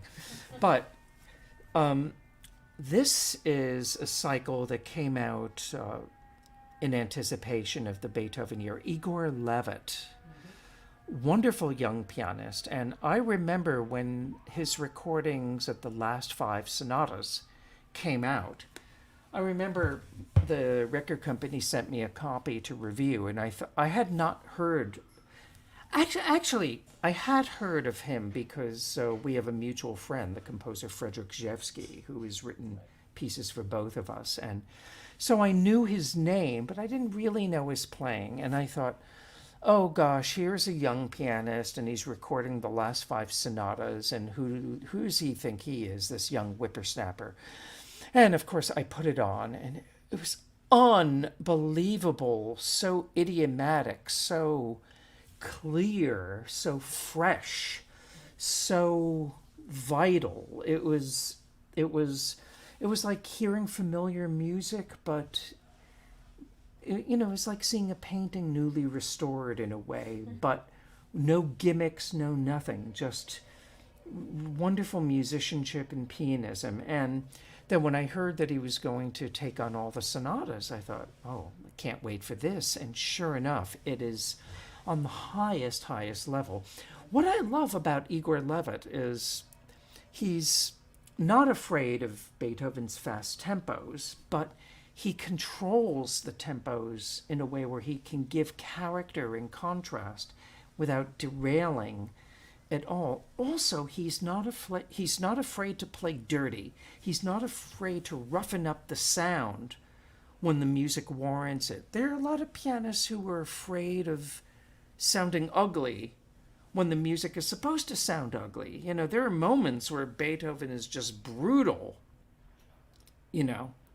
where he's breaking the strings and he's knocking over his chamber pot, And so Igor Levit is not afraid of that. So he brings all of these elements into the playing. So I would think that, and also it's exceptionally well engineered, which is also important. So, and the engineering gives a sense of a piano in a really beautiful hall.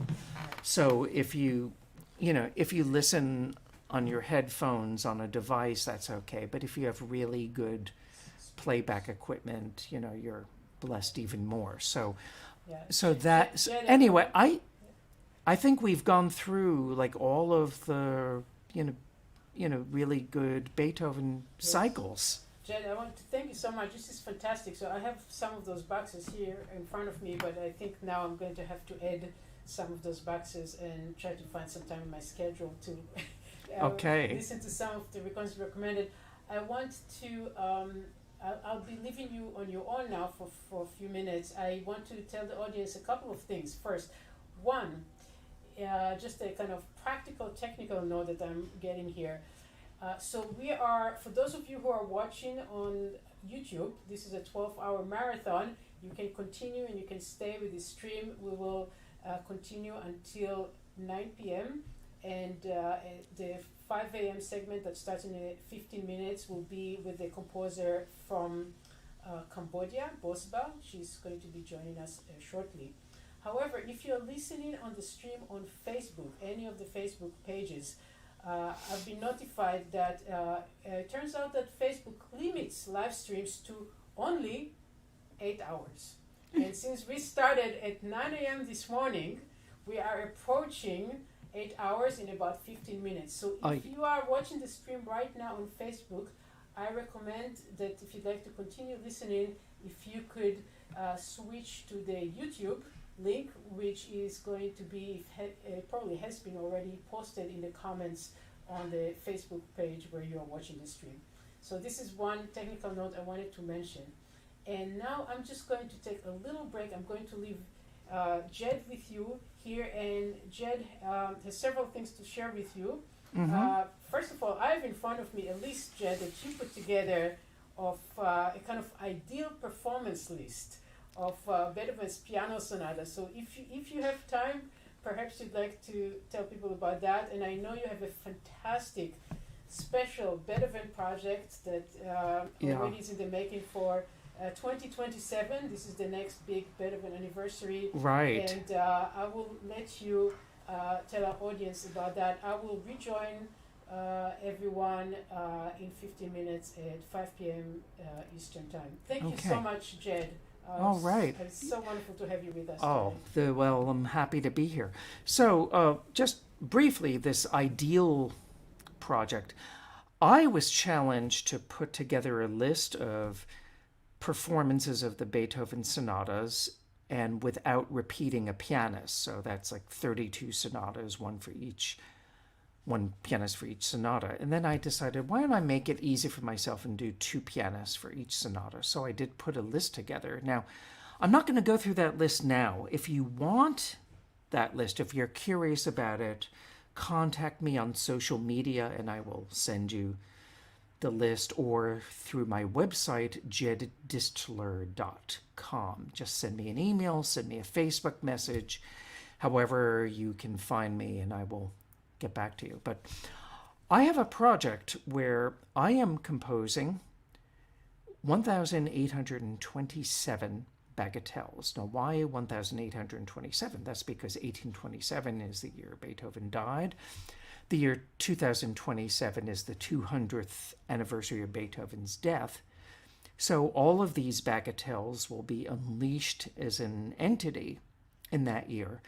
I've composed several hundred of them now. Each bagatelle, by the way, is dedicated to a different musician. And as I meet musicians, they get a bagatelle dedicated to them. So I'm just going to play you a little handful of these bagatelles, and I'm not going to say anything about them, and let's just let the music speak for itself, and I hope you enjoy. Let me put the screen down so you can see my piano.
All right, so that is just a little taste of what will be 1,827 bagatelles, and I am so happy to hear from two exceptional pianists, Blair Macmillan, my dear friend. Thank you for writing, and Karine Pagosian. Oh my God, you have to hear her play Beethoven. She plays the Beethoven like the Beethoven Fifth in Liszt's arrangement like nobody's business. And thank you, Carolina. Thank you for your comments. That's very sweet. See, I love this interaction. This is and Robert. See, we both have the same birthday. Robert Voisey, great composer, and another master of the 1 minute piece. It's great to see all of you here, and we still have 4 minutes. I guess I could play more, but I think it's a lot more fun just saying hi to friends who are writing, and but maybe we need a little break so that if you need to change your from Facebook to YouTube or from YouTube to whatever, you can do that. Anyway, I want to wish Beethoven a happy 250th birthday. Also today, you have to remember, it's Noel Coward's birthday. It's also the birthday of a wonderful composer, Gerald Busby. He is 85 years old today. He's written more string quartets than Beethoven ever did. I think he's up to maybe 40 or 41. I don't really know, but he's also a treasure, and I want to say hello to him for his birthday. And Reba, thank you for writing. It's great to see you too.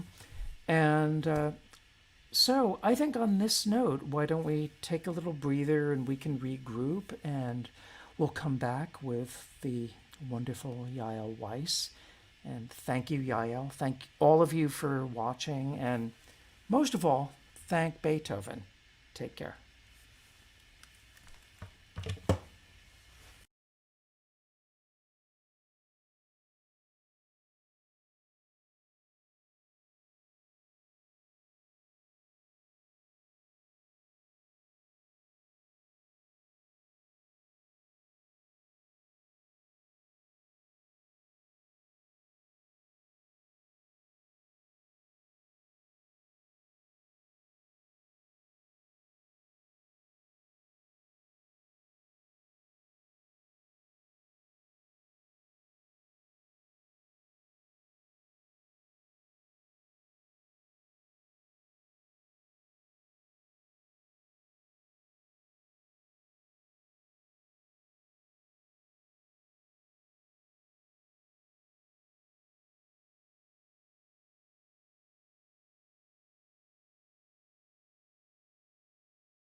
Hello, good evening, everyone. Hello, Bospa.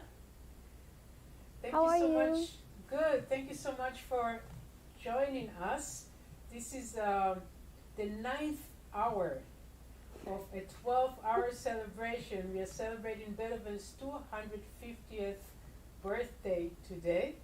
And we started at 9 in the morning here in New York. And it is now 5 p.m. here, and we have a snowstorm. So it's been an exciting day. We had composers from around the world joining us with new compositions written for my project 32 Bright Clouds, Beethoven Conversations Around the World. And if you're just joining us for the first time, the 32 Bright Clouds project is a project where I go around the world and commission new works from composers in countries of conflict, with all new pieces unified through a message of peace. And that message is expressed in various ways, including a connection to Beethoven's peace motif, which is the Dona Nobis Pace motif from his late masterwork, the Missa Solemnis. And if you look at the background, right behind Bospa and my photo here, my tile, you will see the very first page of the manuscript of Beethoven's Dona Nobis Pacem section from the Missa Solemnis, and you will see the top right corner, Beethoven's very special inscription, and they're all for inward and outward peace. So this is Beethoven many years ago encouraging us to look for and strive for and aspire for inward and outward peace. And those notes of that peace motif with that Beethoven's inscription are at the heart of the project. So now, to start the evening sessions, we have Bospa from Cambodia, and with a new piece which I will perform for the very first time today, right here on air. And Bospa, you were born in Cambodia or nearby, but you grew up there and studied in many different places. And I think the last time we spoke, you were in Cambridge, England, and right now you are in Washington, D.C. Yeah, So correct. tell us a little bit about your travels and your background. course. So I grew up in Cambodia. I was born in Southeast Asia. My parents were displaced in the 70s because, partly my dad, because of the genocide in Cambodia, and my mom for similar reasons. And, so they met in France as refugees, and then they decided to come back to Asia in the early 90s, and I was born in 97. So I grew up until I was 15 in Phnom Penh, the capital of Cambodia. And I moved right outside of Boston to attend basically a preparatory school for artists before attending the New England Conservatory of Music. I graduated in 2019, and then I took a gap year, and now I'm completing my master's at the University of Cambridge in England. So I'm a little bit all over the place. Yeah, everywhere. And during that gap year, you spent some time studying, if I'm correct, traditional Cambodian music that you could research in France. Is that correct? Right. So basically during my gap year, I did some musicology work through a lot of archives that were housed in France, mostly in Paris, that had to do with particularly the colonial period of Cambodia, which was from the 1980s to 1953, so our independence. And I looked particularly at music of that era, what had survived of the music of that era that was not French, but that was particularly, Cambodian in itself. Partly because out of curiosity, and I think the other part out of the academic pursuit. Being a composer, obviously, you all kind of always wonder, well, who am I? What do I do?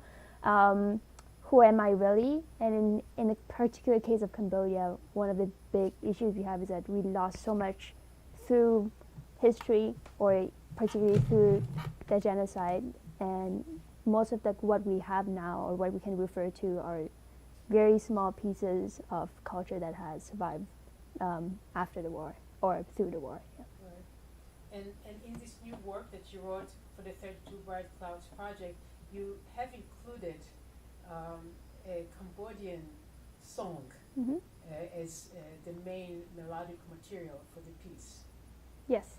So the song that I use particularly is from this 1921 songbook, and half of the songs in that songbook did not survive into contemporary Cambodia. So it's quite weird seeing a book about Cambodian songs where half of the songs have survived into contemporary Cambodia through certain rituals, such as traditional weddings or ceremonies, or certain very strong songs for children. But certain songs it's kind of impossible to even match the lyrics or even the notes to the recordings that we have now. And even if we do have recordings that we have now of Cambodian songs, you can't tell if it's factual or false because you don't have a frame of reference, basically. So it's quite an interesting songbook in the sense that it was written by a French man that happened to be in Cambodia for probably official reasons, and he decided to do basically transcriptions.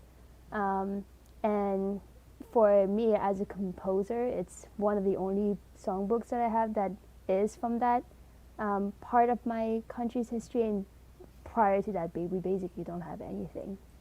So perhaps I can ask our producers to show, I believe we have a document showing the score of the original song that your piece is based on. And yes, here it is. So this is the original material of that particular song, right? Yes. And I can also share my screen now, and I have actually a little video that I can show that includes a realization, traditional instruments, and this is something that Yubosba shared with me as I prepared your work. Let's see, here it is, and I'll play that, and then I'll play the way it appears in your new composition. So here is the song.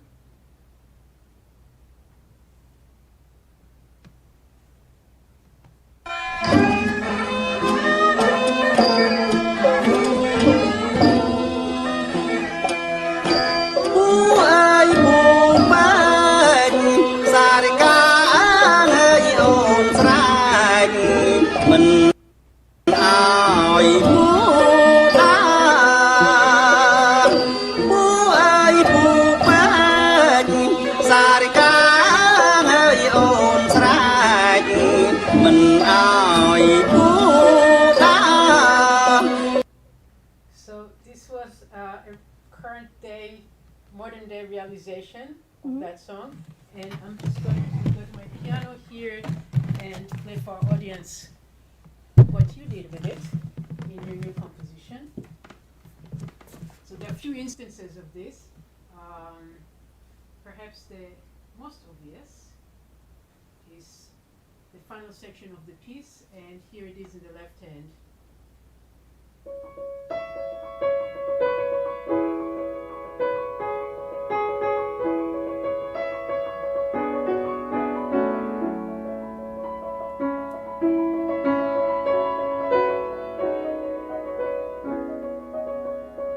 So very similar to what we just heard before. Right. And the piece itself, the piece is called Sovanapum. You can wear pronunciation theater, and it's dedicated to the place. And perhaps you can tell us a little bit about that theater and its history and your personal connection to that particular performing organization. So basically, to the people who are watching this live stream, so in the capital of Cambodia, in Phnom Penh, there used to be a theater that's called Sovanapum Theater, and it used to be a theater where we had a lot of puppet theater, shadow puppet theater, and that's usually, my parents brought me there just to see puppet theater when I was a kid. But it was also a place that was quite independent from the other organizations that were either multinationals or big organizations that were supported by outside funds or even by the government. So I kind of always had a sort of like soft spot for that place, particularly because it was independent. And the second part, because my teachers used to work there at some point. So they would bring us in, and obviously being in Cambodia, we would just be around there for the whole afternoon. Not, sometimes you're not really sure what you're doing as a kid. So I would just run around, just look at the different ways that performances were being prepared. And in particular, I have an affinity for birds, and there used to be a black bird there that's called a sarika in Khmer, and in that particular bird in Cambodia is kept as a pet because it just sings so well. So I kind of always had a very positive relationship to the theater. Partly also, I think, because of the nature of shadow puppets. As a kid, it's just something that it's quite magical, and it's something that you don't see around Cambodia because it's basically a dying art form. And in March, April earlier this year, the theater announced that it would be closing. So it was quite sad for me because I think I knew it was coming at some point, but I think obviously with the pandemic that made it worse. Obviously with the ticket sales weren't going well, and then obviously the rent and it just, I think people knew that it was coming, but I don't think everybody foreshadowed it would be so soon in the pandemic. Perhaps our producer can show. We have a photo of Sovanapum Theater. It's actually a very small place. There it is. It's a small place, and you said that when you first walked there, your memory is that there was a blackbird. Right at the entrance. And I remember when I first received the score to your piece, and it starts with this little bird poem, right? I'll play this for the listeners. Just 1 second here. So this is the entry to the theater with the bird. Very much the blackbird call. And then again. And we have that call appearing in several places later also in the piece. That's fascinating. So this is the place where you had some of the early experiences of encountering Cambodian, of course, puppetry, but also music and dance. And one costume that I find fascinating that you shared with me when we spoke earlier was that before a Cambodian musician would pick up their instrument to play, that they would light incense and say a prayer. Right. Could you tell us a little bit about that ritual? Yeah, of course. So in Cambodian culture or in a lot of Southeast Asian cultures, Cambodian instruments are considered sacred, partly because you do go through a ritual of making it sacred once you make the instrument, and then the instrument in itself represents not just an instrument, but also it is an embodiment of the spirits of what we call the spirits of culture or the spirits of the arts, but also the spirits of past masters that have died. So, for example, certain things that we can't do, you cannot walk over an instrument. That's a big no-no.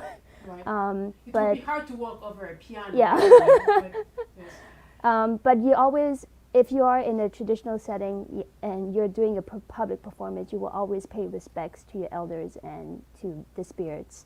That you're basically praying for good omens, that maybe you don't make any mistakes in your in your performance. I'm trying to remember if I remember to light incense and say a prayer before the 12-hour presentation today.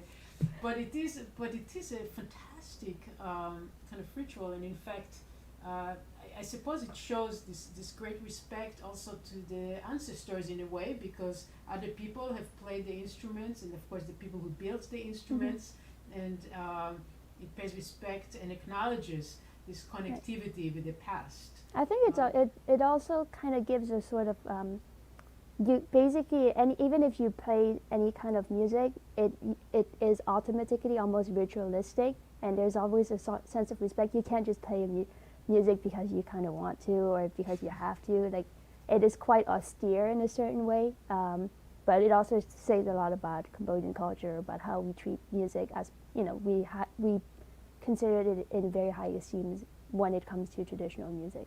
Right.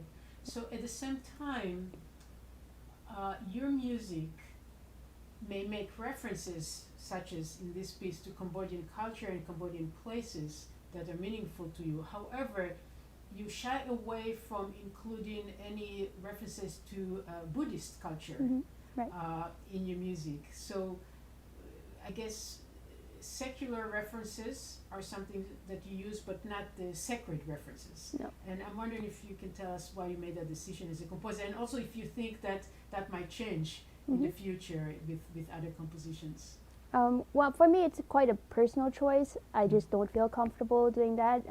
Other composers will do that, but I think for me, because I am a Buddhist and because my family is Buddhist, I think we kind of shy away from that for obvious reasons. But then, I've seen composers who have taken texts from, the 12th century that are not sung anymore, that are not used anymore, and that kind of gives it a sort of like secular aspect to it, but it just wasn't in my interest, and I didn't felt that I needed to exploit that part of my religion to write a piece that could be interesting. Right, it's just really interesting to me because on one hand,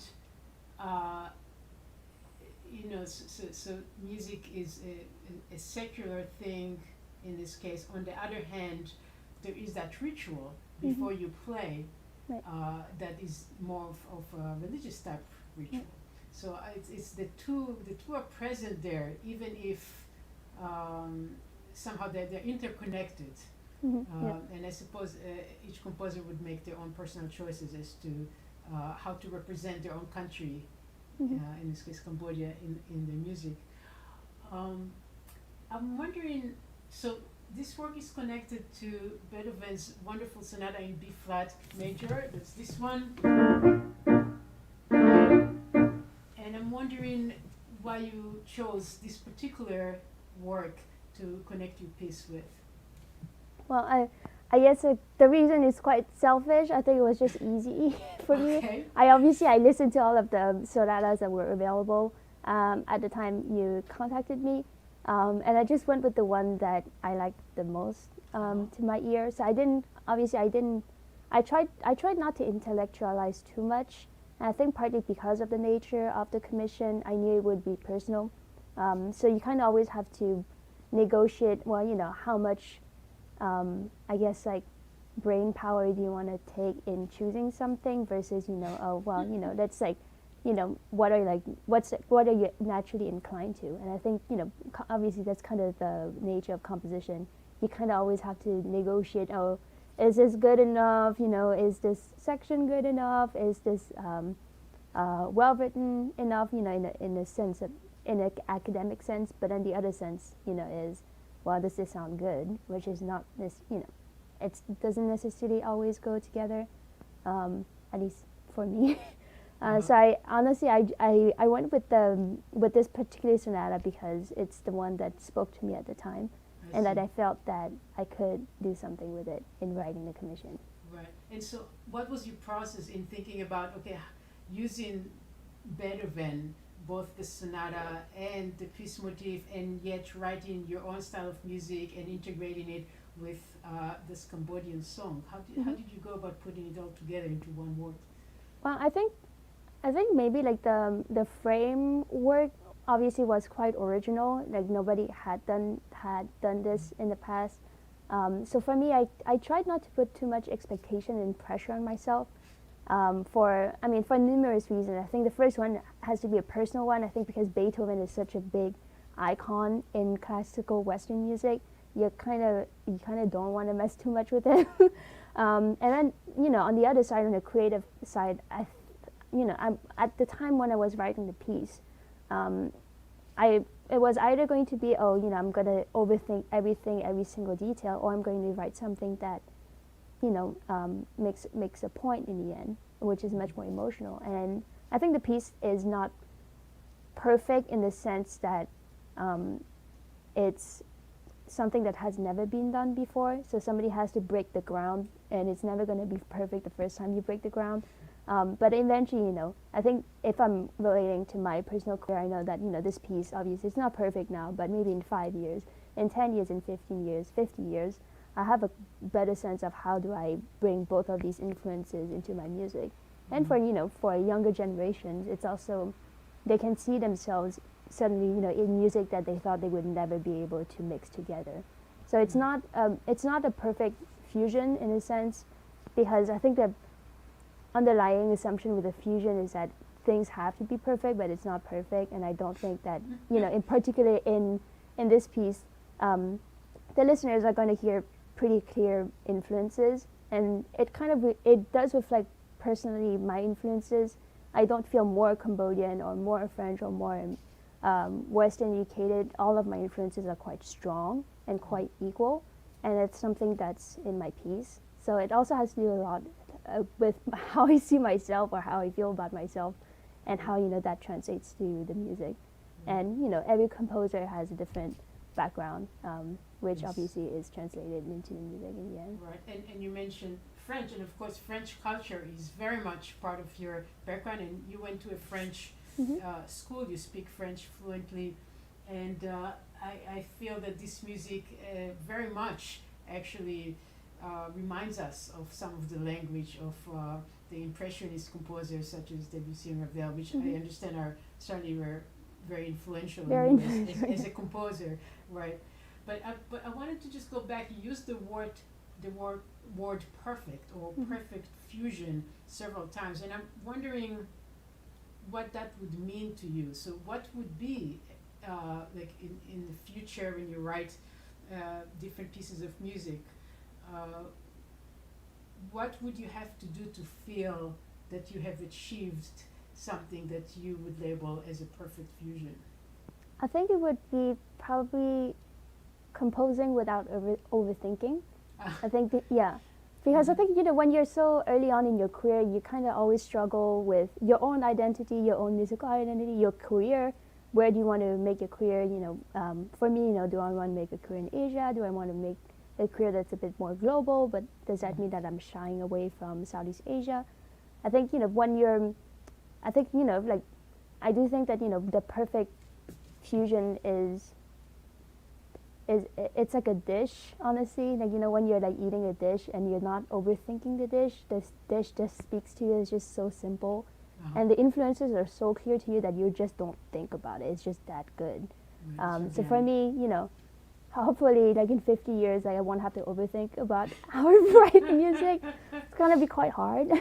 But particularly, obviously, in my cultural influences, I think I'm in a great position now because I'm feeling more comfortable with my influences, versus when I was 15. Right. But definitely not overthinking or not questioning yourself. Right. So I think overthinking, not questioning yourself and not questioning, how you came to be.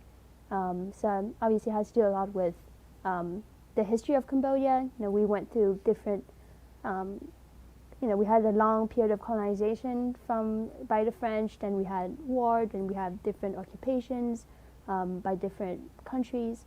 So for me, it's really sort of not questioning yourself, not questioning your cultural influences, and being proud of who you are. Right. And particularly in this project, what I love is that I'm able to be in a safe space, in a sense, in that I can write music that has that prompt that is asking me to write, bring Beethoven and bring Cambodian music, but also in a safe space in the sense that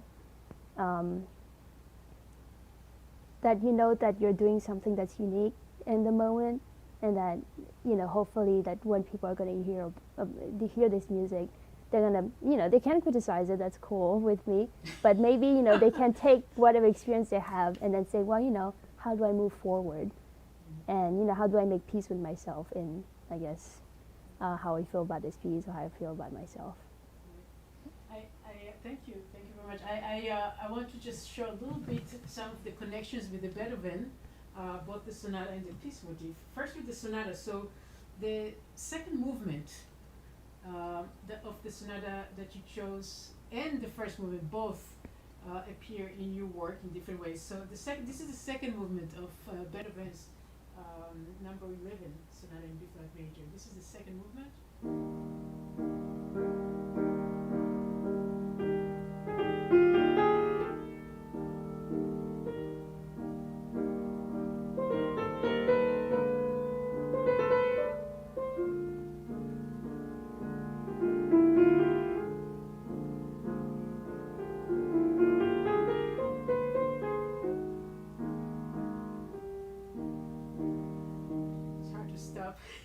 But that is the second movement, and you took those repeated notes in the left hand and the bass, the E flat, and this is from your piece.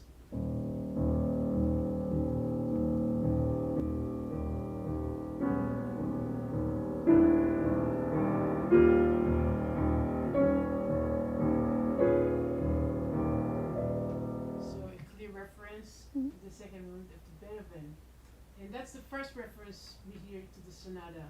The next one is a reference to the first movement of Beethoven, and this is the opening as I demonstrated before.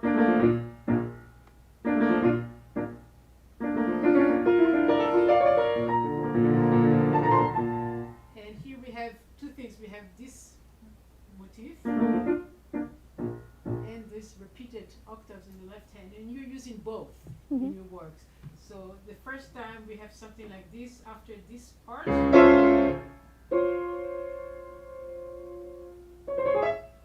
So we have that little motif, and that turns into a section. So we have both the octaves in the left hand and the rhythm from the Beethoven in the right hand. And there are several similar references in your piece to the sonata. And I also want to mention, of course, the peace motif. This is the Dona Nobis Pacem from the Missa Solemnis. So these notes.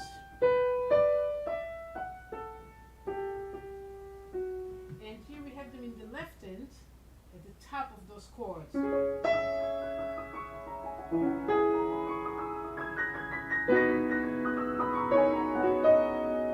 So we are getting that peace motif here. But perhaps the most wonderful use of that is at the very end of your work, where you combine the peace motif from Beethoven with the Cambodian song. They are both joined together. So in the right hand, I have the Cambodian song, and in the left hand, I have the peace motif. It sounds like this.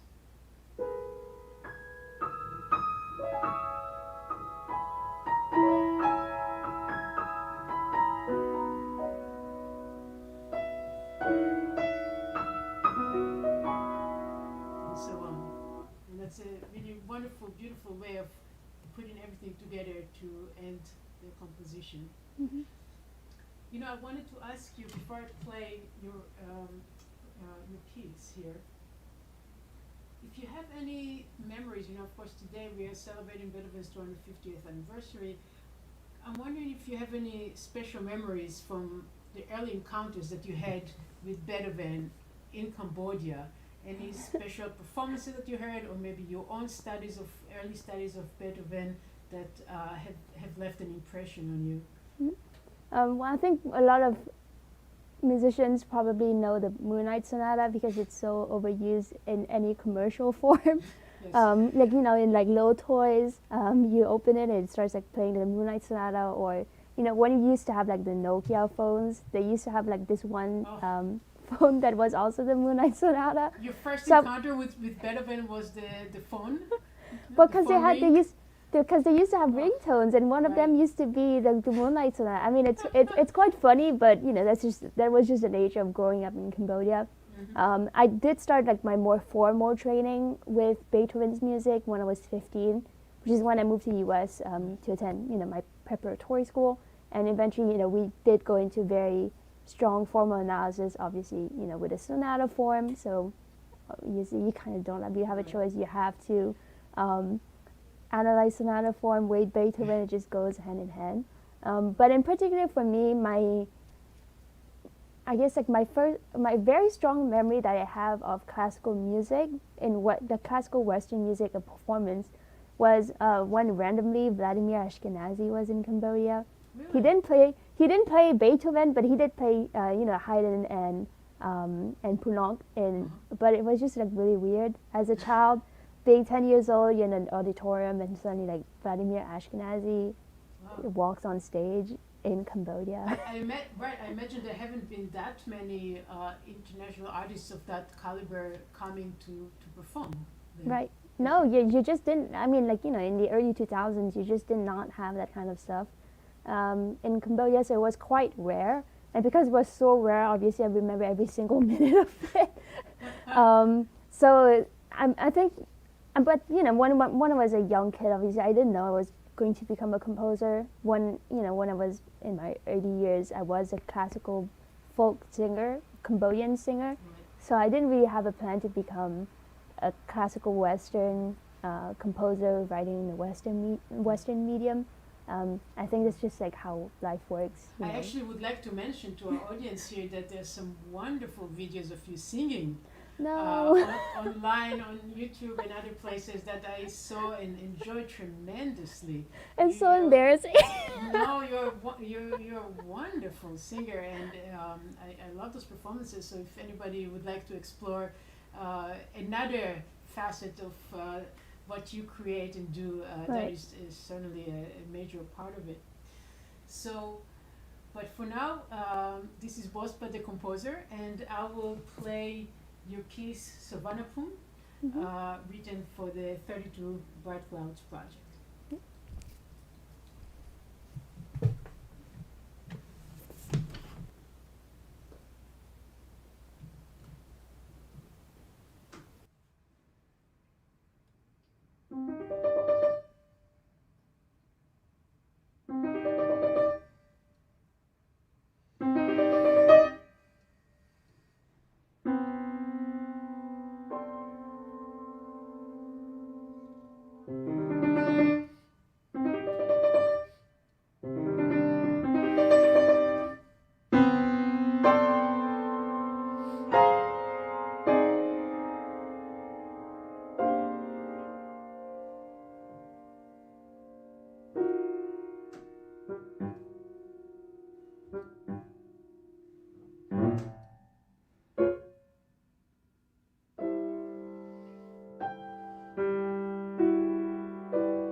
Thank you so much.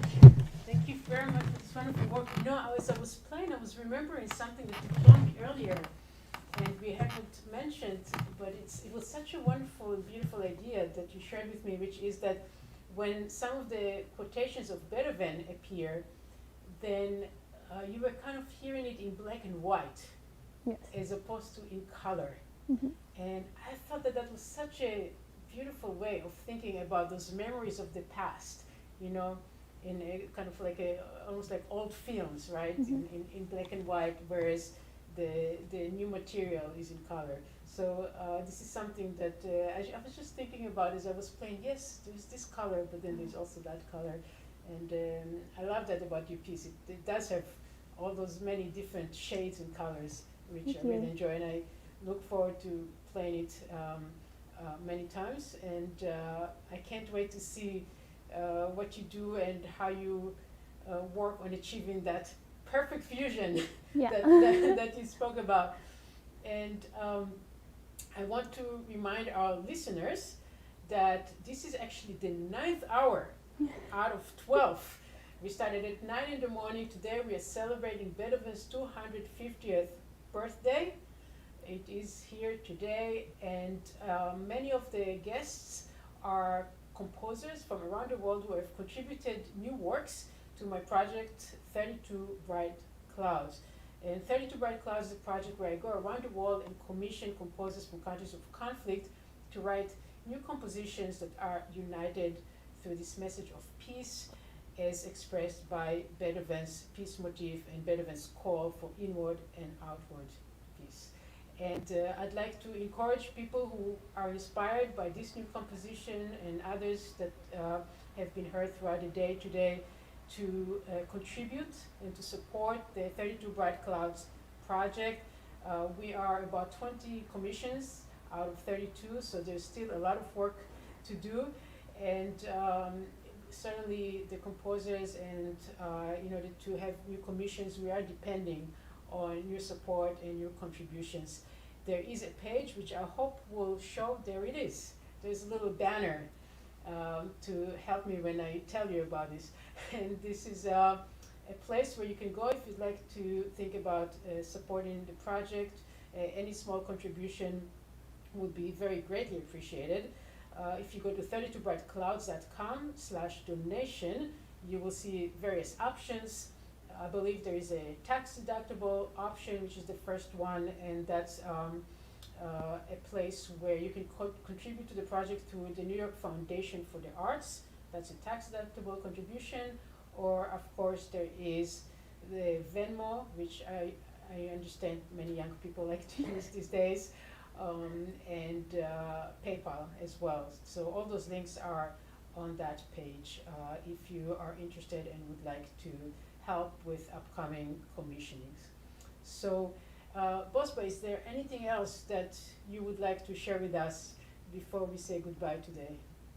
Not really. I really wanted to thank you for this commission, because there's so little people who actually do care about bringing, this sort of like very weird fusion in a sense.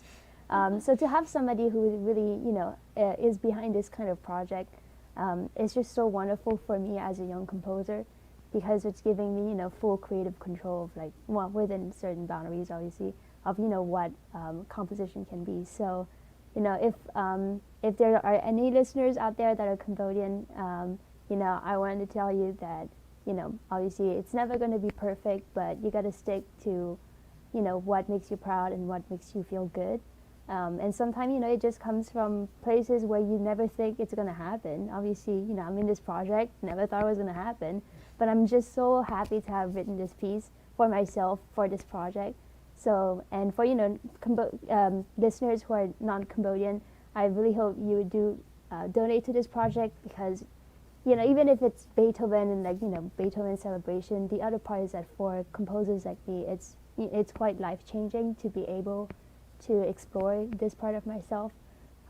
So yeah, I'm just really happy.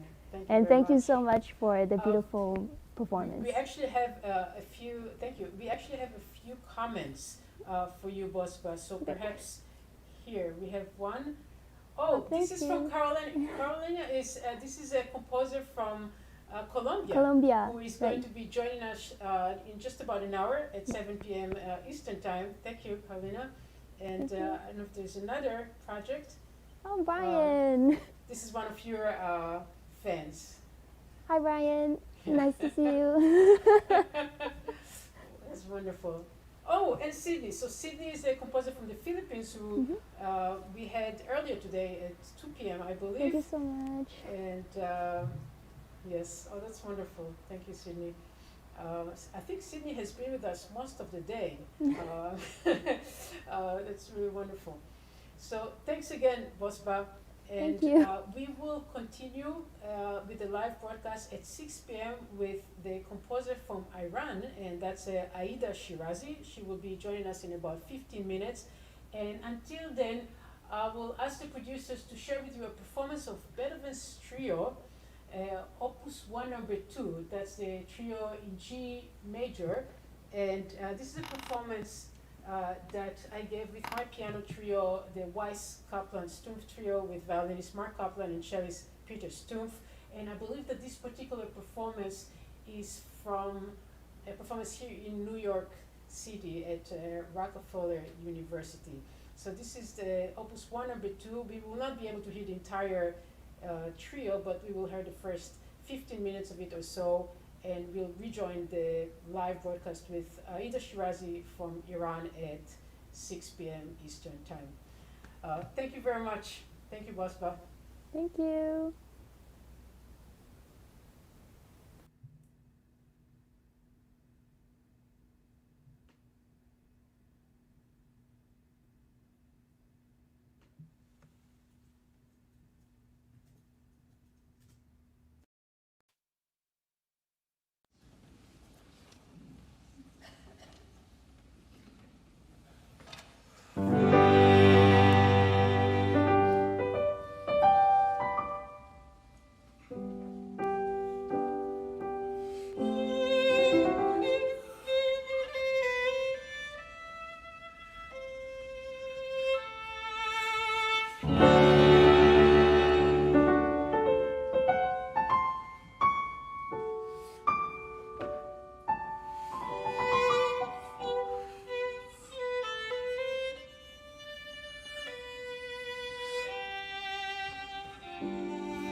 Hello, everyone.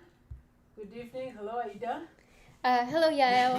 How are you? I'm well, thanks. Thank you so much for joining us. It's the 10th hour right now of a 12-hour marathon today celebrating Beethoven's 250th birthday. We started at 9 a.m. New York Eastern Time, and it is now 6 p.m. here in the evening, and we have a snowstorm outside. So it's been an exciting day on many levels. But today we're celebrating Beethoven's birthday with new works by composers from around the world. And the new works were written for my project, 32 Bright Clouds. And Aida, you are with us with a wonderful new composition called Après. For those of us who are joining us for the first time today, I would mention that the project is one where I'm commissioning works from countries of conflict around the world with all the new pieces unified through a message of peace. And this is achieved with a motif from Beethoven's great masterpiece, the Missa Solemnis, specifically the final section of the Missa Solemnis, which is the Dona Nobis Pacem section. And in fact, right behind Aida and myself here, you can see the first page from the manuscript of the Dona Nobis Pacem section. And right at the top right corner, you will see Beethoven's very special inscription where he wrote a call for inward and outward peace. And that message, a call for inward and outward peace, is at the heart of the entire 32 Bright Clouds project. And I will also add that in addition to the connection with the peace motif, which all the composers that we heard today have included in their works, we also have a connection to one of Beethoven's 32 piano sonatas, and you, Aida, chose Beethoven's Des Adieux, and I'm sure you will tell us a little bit about that later. But first I want to welcome you, and you are originally from Iran, but you are joining us from California. Right, yes, I am based in the San Francisco Bay Area right now. Right, and you're completing your PhD there. That's right, yes, I am a PhD candidate at the University of California, Davis, and I'm in the process of writing my dissertation and hopefully graduating soon. Right. So, you were born in Iran, but you've also lived in many other places in between, so maybe you can tell us a little bit about that. Sure, yes, I was born in Iran and I grew up there actually. I went to school and then went to college there. I studied piano and graduated from the music department of the Art University of Tehran with a bachelor's degree. And then in 2011, I moved to Turkey to study composition at Bilkent University, which is located in Ankara, the capital of the country. And then in 2016, I moved to the US to both live and study here. So I've been to a few places. You've been to a few places and you speak several languages as a result, I suspect. So I wanted to ask you, in terms of growing up, today we are celebrating Beethoven's birthday. Do you have any special memories as a child that relate to perhaps first encounters with Beethoven, or any special performances of Beethoven in Iran, or even your own first, I know you're of course a wonderful pianist as well, the first sonatas perhaps that you studied of Beethoven? Sure. So I actually became familiar with Beethoven before I started playing the piano. I started playing the piano when I was 8 years old, but music was very much, a constant part of our household, both Western classical music and Iranian classical music. And probably my very first memory of Beethoven was a kit of cassettes that was the whole 9 symphonies of Beethoven played by Berlin Philharmonic with Herbert von Karajan. And that was a kit that my father gave to my mother as a birthday gift, as a birthday present. Wow. So, you know, I was of course very young, maybe 5 or 6 years old, and I just was aware of the presence of such a thing. But then when I started playing the piano and becoming more and more familiar with, you know, Western music, I do remember that after I played the Ode to Joy melody, which is probably something that all the small kids that play the piano learn to play at some point, I was so excited to actually, you know, go over those cassettes and find the Ninth Symphony and finally, you know, listen to the original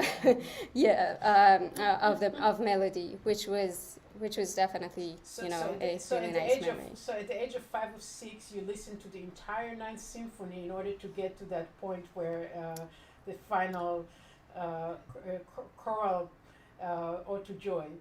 So I had heard it at that point, but I didn't know it really. But after I started playing the piano, and I was around 8 when I started, so it wasn't, you know, a long time after, you know, I encountered that, you know, that set of cassettes. So it was like that. It's funny for me to hear the word cassettes, because the last time I've seen a cassette tape, it's been a while. And I do remember listening to music, of course, on cassettes as a kid in Israel as well. But you're younger than me, so I'm kind of thinking that maybe I don't know. I'm amazed that that actually you still had cassettes there at the time. Yeah, sure. I was, you know, maybe the last generation that, you know, really heard music on those cassette tapes. Then we transitioned to CDs and then DVD and blah, blah, blah. But yeah, we definitely had tens, if not hundreds, of different cassettes of different kinds of music. So yeah. How about as a pianist? Do you remember any particular Beethoven sonatas that you studied early on?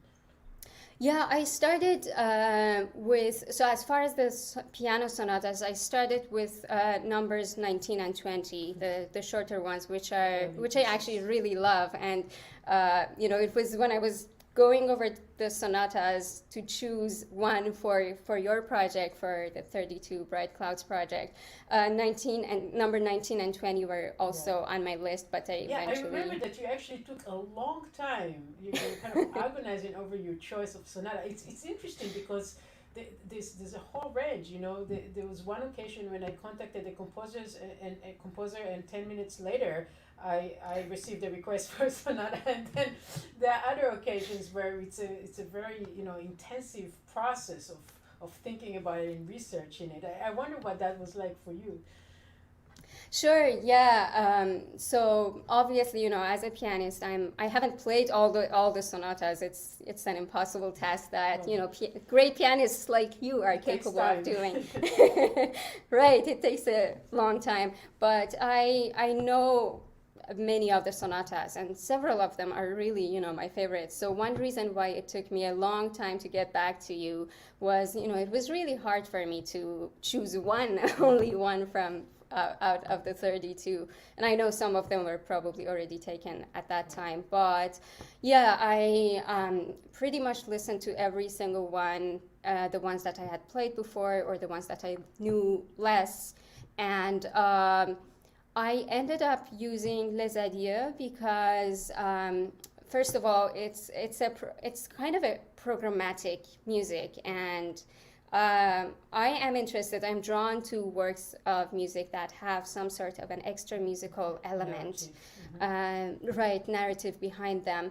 And as you know, and just in case some of the audience who are watching us right now are not aware of the story behind the Les Adieux Sonata. So Beethoven wrote it in the year 1809 and 010. It was around the time that the French army had invaded Vienna, and it was a really dark and difficult time for Beethoven and for many Austrian people, of course. And so Beethoven was a close friend of Archduke Rudolf, who was also Beethoven's great student, and, you know, they had a very close relationship. He was also Beethoven's patron, one of his patrons, And he had to leave the city. He had to leave Vienna for a while because the situation was, of course, it was very dangerous and dark.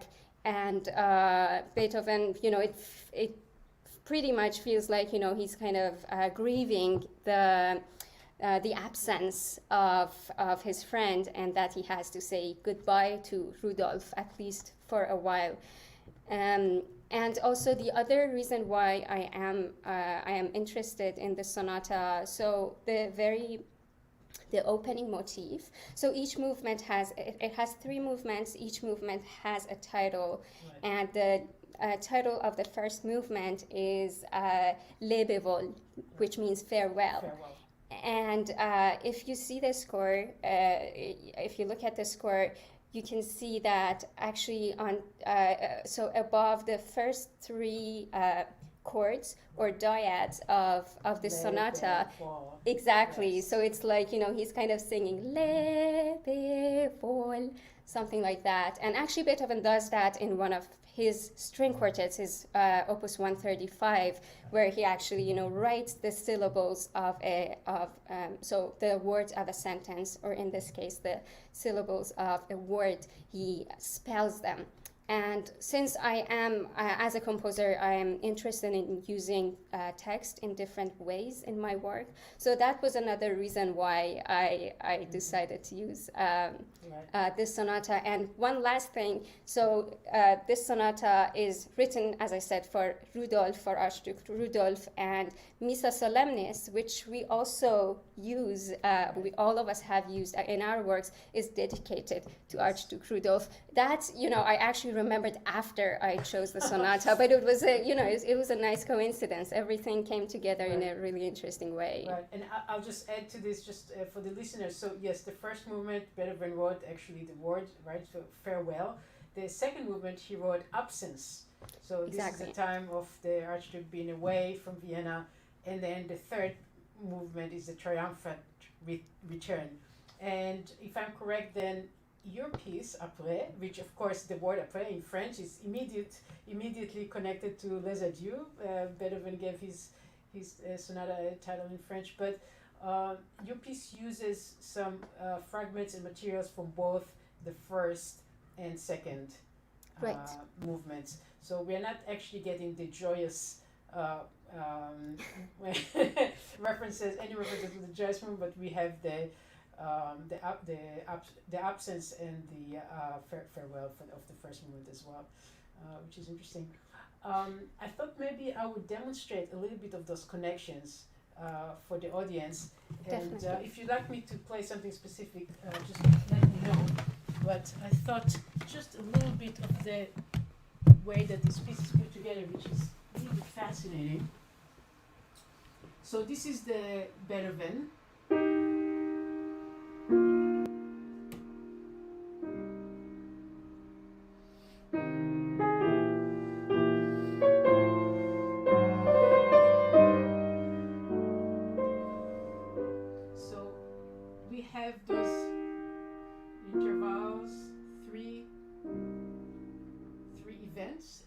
Dotted rhythm.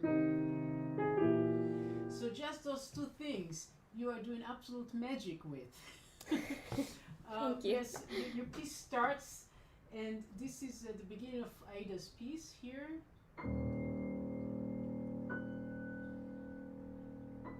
So in the right hand we have 3 events, and in the left hand we have a D sharp, which is really an E flat, which is the key of the Beethoven.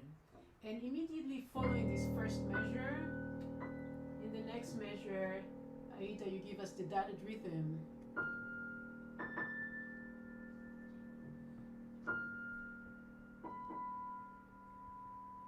So it appears that you're really drawing your material from the rhythmic qualities of Beethoven's sonata here.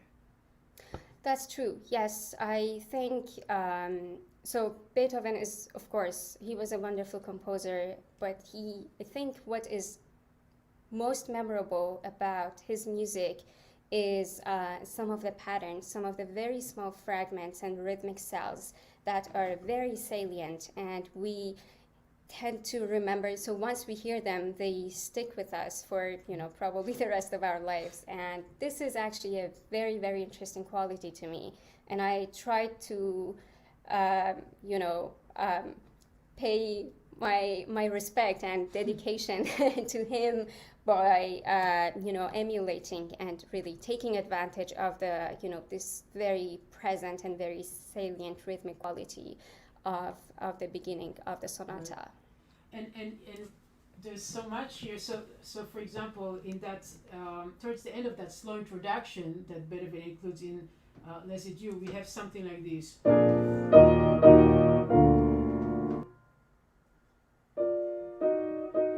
So also that rhythmic motif appears in I guess it's the fifth measure of your work. We have something like this,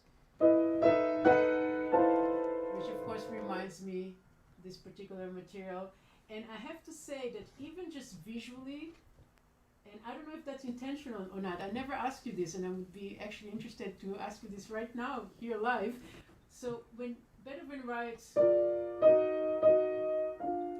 we have the B flat and the D here, the way it looks on the page is similar or the same as the way this looks, although this one is in bass clef.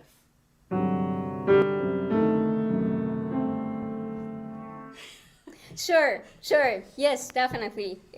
So even the dotted rhythm that I use the exact same thing. So both the aural effect and also the visual effect for you who are following the score, or for anyone else who is who might see it at some point, that was very important to me. So I wanted because I do take my eventually I will take the lead and I write my own music, but I wanted for these references to Beethoven to be very clear and very present. I feel this is all very much your own music. It's just that somehow that's the incredible mastery I feel in this piece, is that you somehow manage to truly, I don't know if integrate is the right word, but maybe you've listened to the Beethoven a lot and it just kind of became part of you, and it sort of went through you into something. It's there and yet it's completely you, and I think to achieve something like that is truly wonderful. Thank you so much. It's so, and I'll give our audience another example. So the second movement of the Beethoven begins like this. Just that, we have those three notes, G, F sharp, A. And here, this is the 11th measure or 12th measure of Aida's work. And in the left hand, we have those three notes.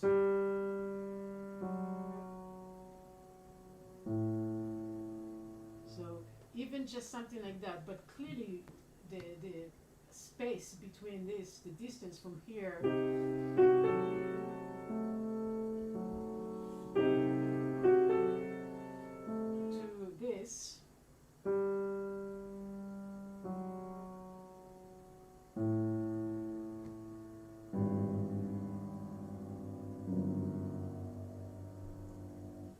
there's this big gap right in between, and yet they are also twins. so it's a not identical twins, just twins. So it's a really, for me, it's a fascinating relationship, what you did here with this piece, and I absolutely love it. I also wanted to just a little bit demonstrate perhaps the way you use the piece motif. And, I always wondered when I received the score and studied it, what was your reasoning for using that piece motif, kind of using the sonata at the early parts of your work, and then taking the piece motif notes and saving them gradually towards the end of the work? I was wondering if there's a narrative to it, or a particular reason why you chose to do it this way. Yes, so when I was sketching and planning the piece, I eventually decided that I'm going to start with elements from the sonata and then move as organically as I can, as it's possible for me, to the piece motif, because the piece motif is like, you know, it's like it's a pinnacle. It's something that, you know, I felt like I should save it for the very end. And although I have different ways of revealing that motif, it's, you know, there's a lot of octave displacement. There are, you know, different transpositions and all of that.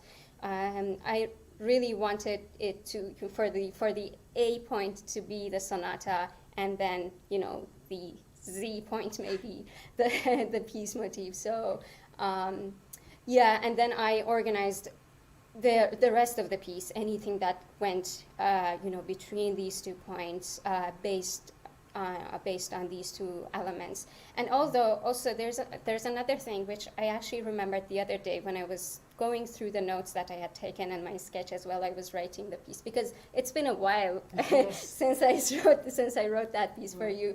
But I actually noticed that. So the very beginning of Après, where, you know, the 3 notes, although so rhythmically they are very similar to the beginning of the sonata, but if you look at the contour of the first 3 pitches, I don't know if it's possible for you to play it once again so everyone can hear it.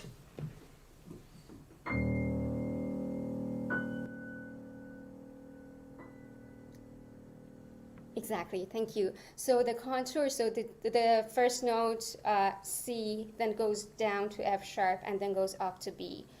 Actually, if you look at the piece motif, you see that. So there's a G going down to B and then going up to D. So there's a very, you know, very hidden and very obscure reference to the piece motif already at the beginning.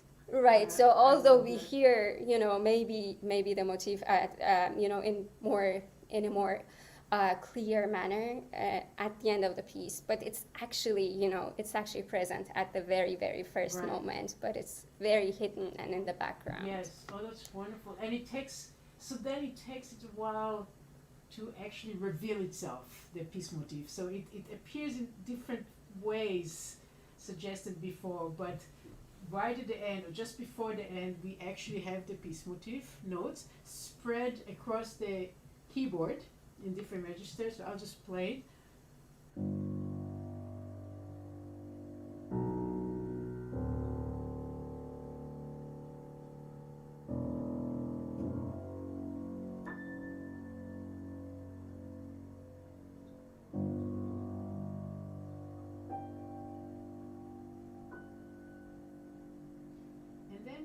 Again to end the work, and I don't know if that's the way you think of it, but I think of it as a kind of variation on it. So we have it again, and yet it's harmonized and a little different.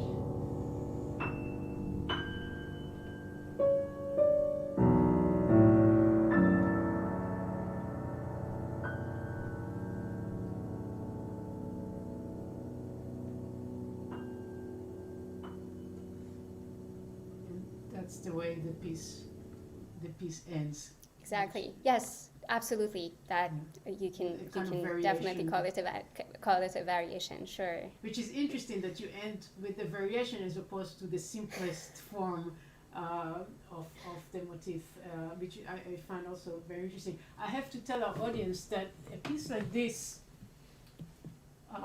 in some ways, really depends. As a performer, the performance depends on the space, because there's so much here that is color and sound and acoustics. You know, what remains in the air, it's a very slow work, not all of it, but most of it. And the sound that you listen to after a note is played is very, very important. The silences, what happens in between notes is very, very important. And what happens in between notes differs in each performance depending on the space. So this is also an interesting thing today, because when I'm going to play the piece, I'm here in my home studio. Things sound a certain way here, and I have no doubt that they sound differently for each listener who is listening to it online with different speakers, you know, different equipment. So it's kind of an interesting thing. So my upcoming performance now is actually multiple performances at once because I think it will sound differently for each person. But before I play this piece, I wanted to ask you, this is a question that I asked several of the composers today, and it's been fascinating to hear the different responses. And it's a question that I've been thinking about myself as a performer too, and that is, how do you feel, or do you identify yourself with the place where you are from as an artist? So that means you are from Iran. People would refer to you, I imagine, as an Iranian musician, Iranian composer. And I know you also have a wonderful organization that you are one of the founders of women, right? Female Iranian composers, which is such a fantastic initiative. So clearly you are even self-identifying as an Iranian musician, and yet certainly in a piece like this, I don't know that there's anything that ties it directly, stylistically, as music to where you're from. So I was wondering if you can just speak a little bit about both about your organization, which I'm very interested in, and also just your own approach to how does the place where you are from show in your creative work, or what's your relationship to that? Yes, I definitely identify as an Iranian person, individual, and also composer. I'm proud of my heritage. I'm proud of the culture that I'm coming from, very humbly, of course. But since I was born and I was brought up in that culture, and I was actually lucky to be able to absorb as much, as much music and poetry and art of my country. I do think that, one way or the other, even if, maybe a lot of the works that I write don't necessarily, draw from any obvious source material that is considered Persian, Iranian, or, somehow related to my culture. But, I'm a product of that culture. That said, it's not, we as humans, we travel, we see different things, we live so many different things, and I think every single life experience that, we go through shapes us in a way. So I do think that it's important for those who listen to my music or follow my work to understand that, although I am Iranian and I come from that culture, I do have, there are other influences present in my work that can be, very personal and also very individual. So, and as far as our organization, yes. So actually the idea of founding the Iranian Female Composers Association, or IFCA for short, is from my dear colleague and friend, Nilufar Nurbakhsh. She's a wonderful composer based in New York right now. And so it was the idea of Nilufar's, and it was actually the initial idea was to actually do a concert of works by Iranian women composers. But then actually Nilufar approached me and our other colleague and friend, Anahita Abbasi, who is also another wonderful composer based in San Diego.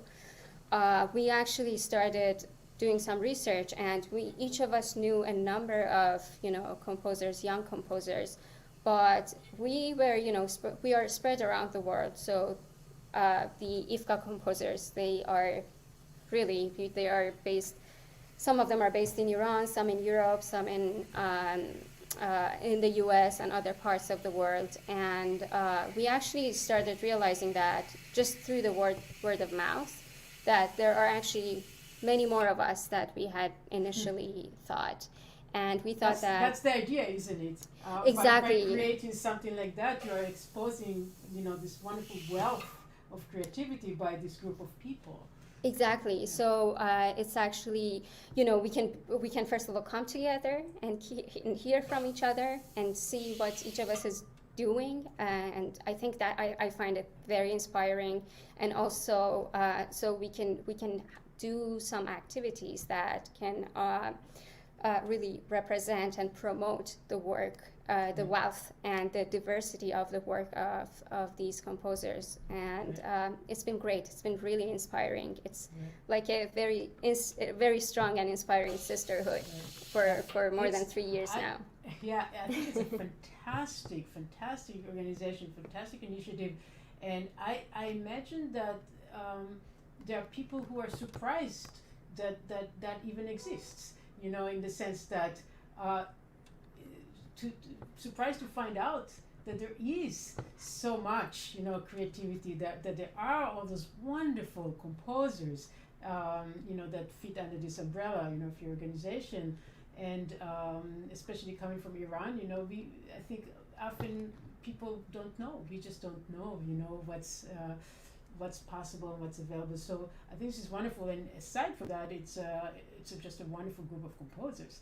So I've heard some of the pieces, in some of your organization's concerts, and it's just really great music, very high quality music, and very diverse, very different kind of music from the different composers. So.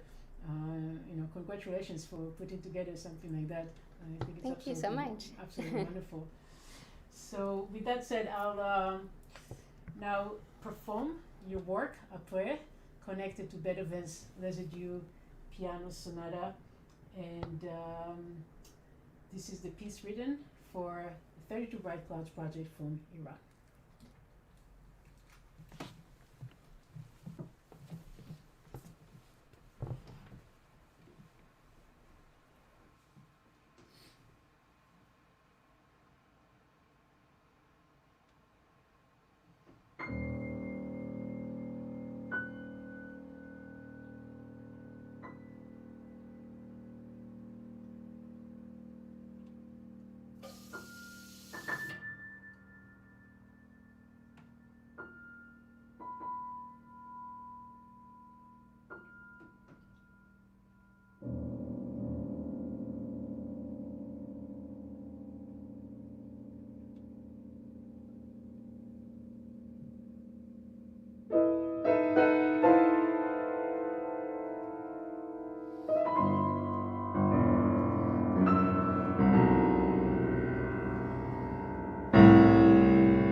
Thank you so much, Yael. You do this piece so beautifully. I know you have performed it before, and every time that I've heard it, you've done such a remarkable job. Thank you.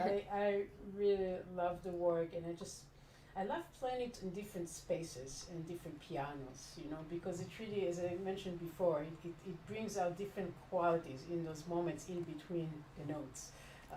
Slightly different colors, different sounds, depending on the acoustics and the instrument. So it's wonderful, and just the way it's all put together is just gorgeous. So I'm really grateful to you for writing the piece, and I want to remind everyone that this is part of a 12-hour celebration. We are celebrating today Beethoven's 250th anniversary, and this is the 10th hour of the celebration. We started at 9 a.m. this morning, New York time, and this work, as well as many of the other works that have been heard today, were written as commissions for my project, 32 Bright Clouds, Beethoven Conversations Around the World.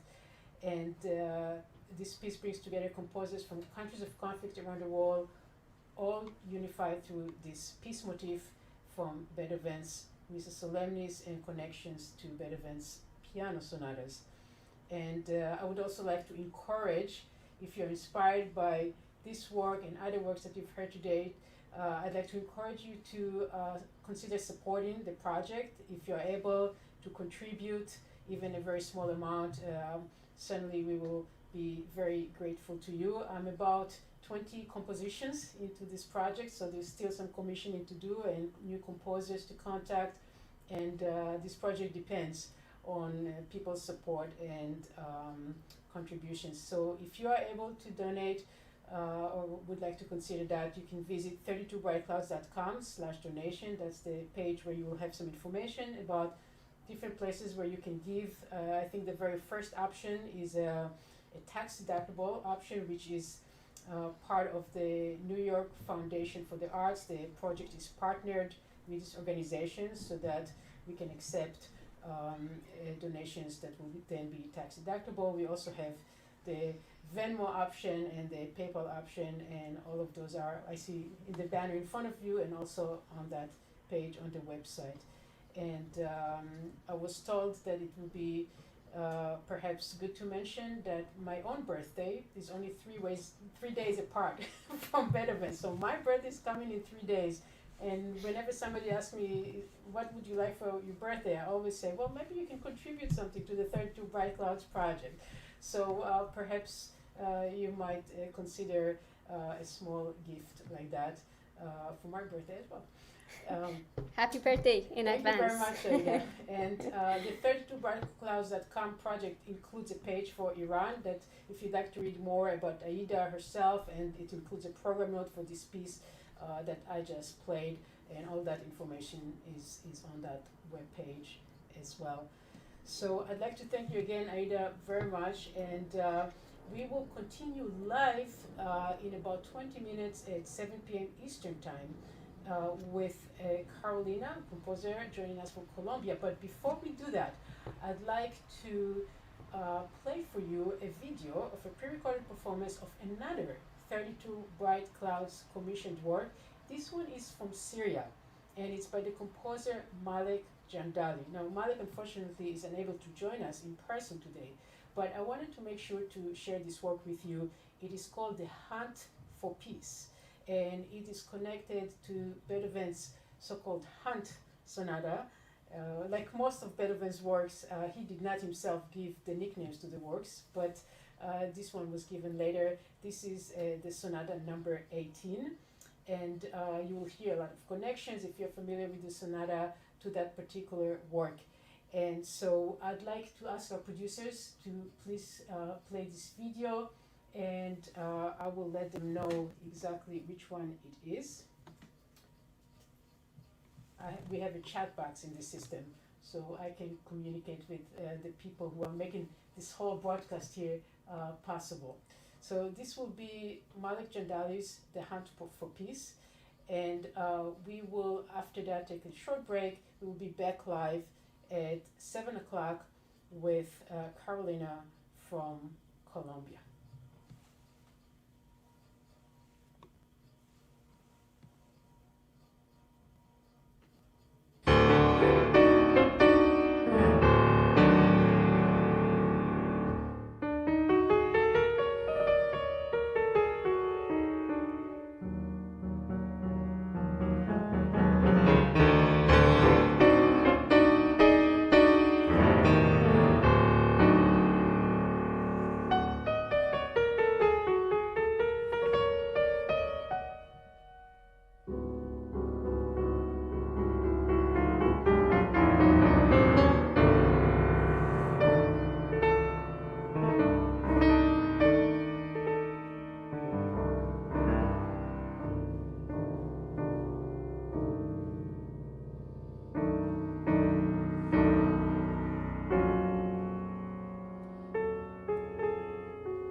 Hello, everyone. Good evening.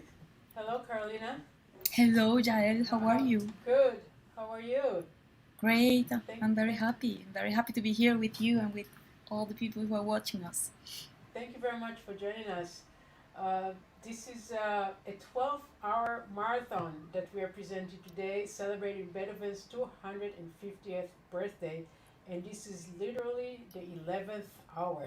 So we started here. Yes, we started here in New York, where I am. It was 9 o'clock in the morning, and it is now 7 o'clock in the evening. So we're just about to start our 11th hour of the day.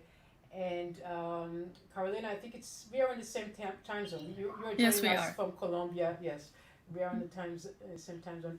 So just a few words for people who are joining us for the first time today.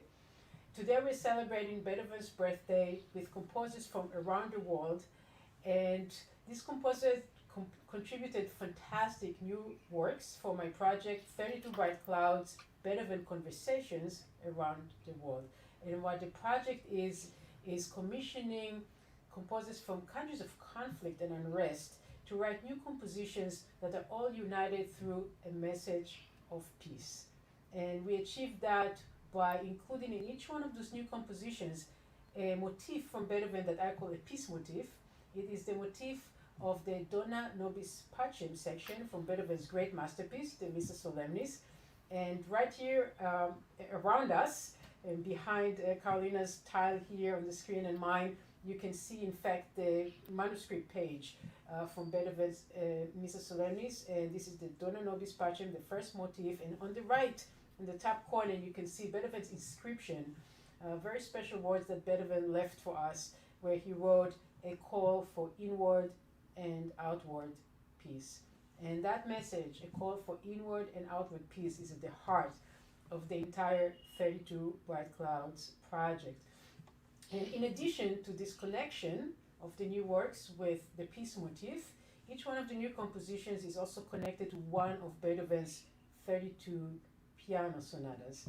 And Carolina, you chose to connect your wonderful new work with the great Opus 110 piano sonata, his sonata number 31.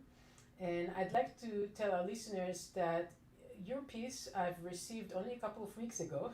So it's a brand new addition, a wonderful new addition to the project. And the piece has not been premiered yet. It's a brand new work. It will be premiered in 2021. But you're here to tell us about the future of the project and the piece. And I can't wait to have this conversation with you. I first want to tell people, so Carolina is joining us from Colombia. You are, right now you are in Cali, is that correct?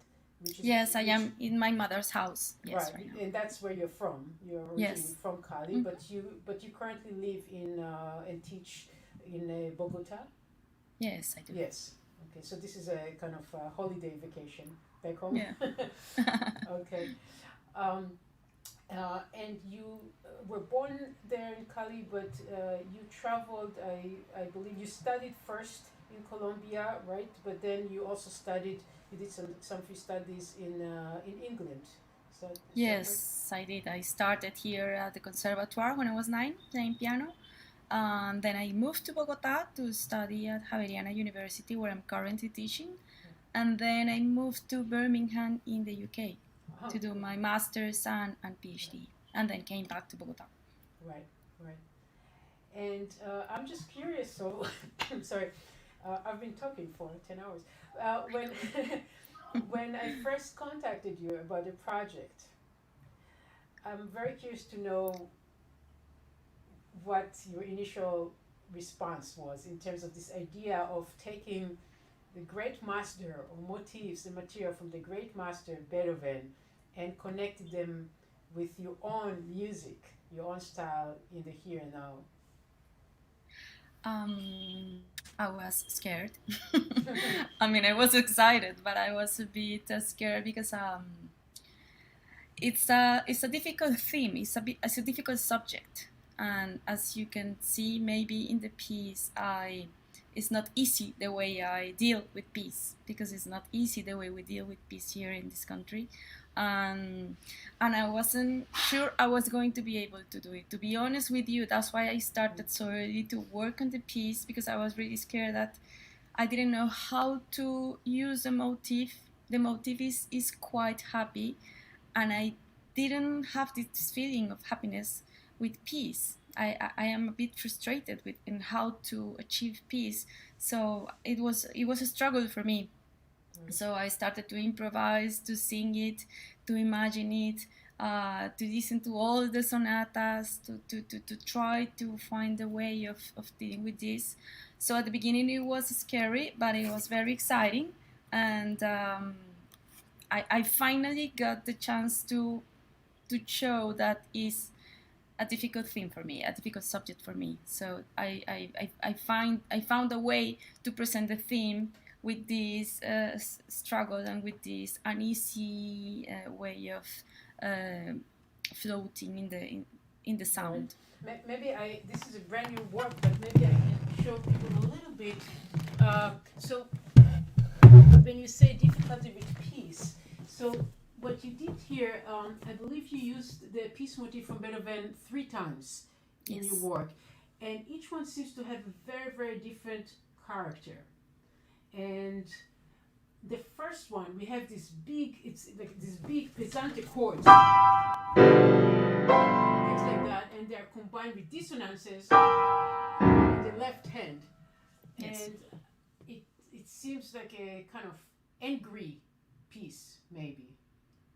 Something like that. And then the second time, and what I just demonstrated, of course, is very different from the original from Beethoven, which is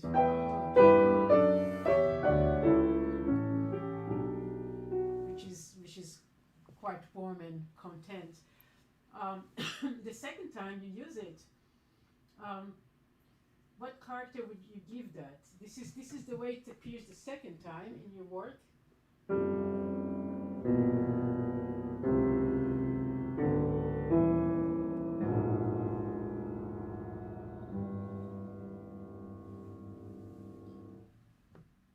It is disturbed, it is bitter, it is disappointed. Lonely, disappointed. Yes. Disappointed with the inability to move towards peace in Colombia. And then the third is very interesting because it's put on top of what I understand is a very typical traditional Colombian dance, which we have some samples to play for our listeners, but this is what it sounds like in your work.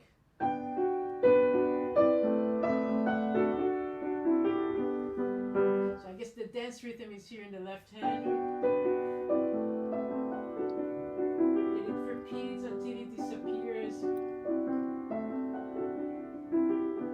One more time. And you mark these 4 pianos, very soft. Just kind of disappears up to the air. Yes. Are you able to tell us about this ending of your work with the peace motif and that particular rhythm that this is combined with? The rhythm, you say? Yes. Oh yes. Well, it has to do with the structure of the sonata. The third movement of this sonata is a fugue, and it is in 6/8 meter tempo meter. So it is in the tempo of a dance, and actually the juga, which is this rhythm I'm going to talk about, is in 6/8. So the juga is a traditional Colombian dance, and that's kind of a play on, I guess, in Spanish and also in Hebrew, my language, we say fuga. So fuga, juga. Yes. Wonderful play on those words. I immediately had the connection of the word fuga and juga, but also the way of seeing the fugue in 6/8 and having this kind of rhythm a bit. I mean, it doesn't sound like a dance in the fugue of Beethoven, but I just thought there might be a connection, not just because of the word, but also in the tempo. Right. So I wanted to use something from the Pacific coast, from the Afro-Colombian tradition in the Pacific coast, Cali is actually in this region of the Pacific. So this music has been very close to me during all my childhood. And I am not living in Cali anymore. And I left Cali more than 20 years ago, but I always have these rhythms in my mind, like, yeah, just there somewhere. And I wanted to bring them again with this sonata, with this piece. Perhaps I can try to share my screen here and play for the listeners some of this material that inspired the piece. And here's the two samples. This is, maybe you can tell us about them. I'll play the first one first. This is one sample from the Huga. Here it is.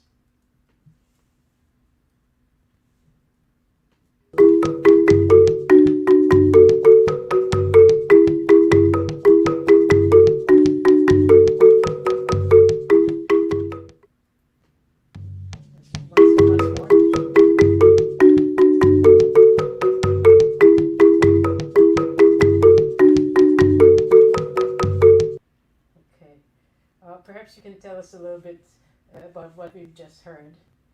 That is the accompaniment I'm using in the third quote of the piece motive at the end. I mean, the very last you played. In the left hand. Yes. Right. So we have Beethoven on top of this. Yes. Right. And you integrate them together so beautifully. Yeah, thank you. And this is another example. Now, this next example that I'm going to play is actually the material that you use for the theme of your work, the very opening of your piece. So let me play that first, and it's also a Huga. I hope I'm pronouncing it correctly. So let me share my screen again, and this is another example.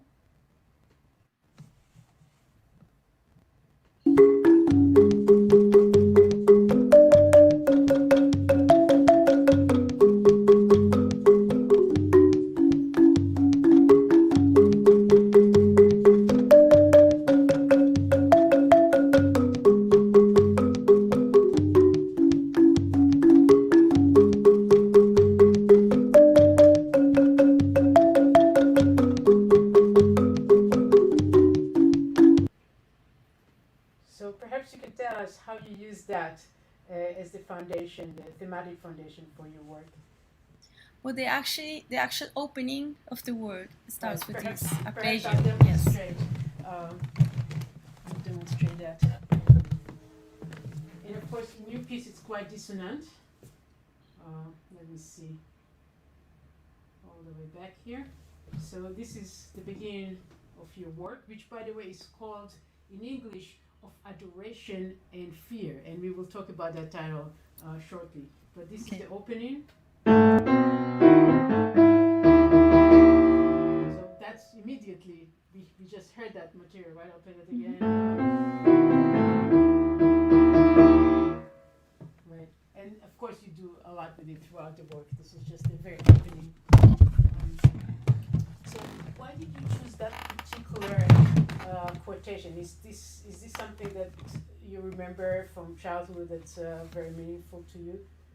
Well, I don't remember having listening to that specific melody, but I was just trying to find something that connected me with these sounds, and this came, and so I'm using it in A flat, but also with A. Which is the key of the Beethoven Sonata. The key of the Beethoven Sonata, yes. But also with some of A natural and sometimes B flat, so it's more like an area of A flat than just a note. And also, well, I'm using the arpeggio, and I was fascinated by the repetition. Ta-ra-ri-ra-ra, pa, pa, pa, pa, pa. Like it stays there, and the time for a single moment stops. It's just frozen. And I don't know if you remember, but in the sonata, there's also a little passage where the note is repeating. Of course. I love that, because I think, well, sometimes in tonal music, we have the major tonality and the minor. So the major tends to be happy, content, everything is fine, and the minor is melancholic and sad. But the repetition of one single note, for me, has this ambiguity that invites everything to be welcome. That you don't have to be happy or sad, but it's just suspended. It's just it's not tending to one single feeling or one single emotion, but it is like a neutral state. And I was fascinated by that, and I wanted to use it through the whole piece. Right. Well, it's wonderful. I can't wait to premiere this work, which is coming up in 2021. Yes, I mentioned the title of the work, which I'm not going to attempt to say in Spanish. Of course, you could do that. But we decided to translate it to English as of adoration and fear. And I understand that that is connected to the Colombian national anthem. Yes, That it is. particular text. Mm-hmm. Yeah, there is a strophe that says of admiration and fear, but I want to give it a little bit of more, I don't know, more excitement to the word, so I'm using adoration and fear. And I have these polarities. For in one side you have the adoration, something that is that gives you a high spirit, and on the other hand you have the fear.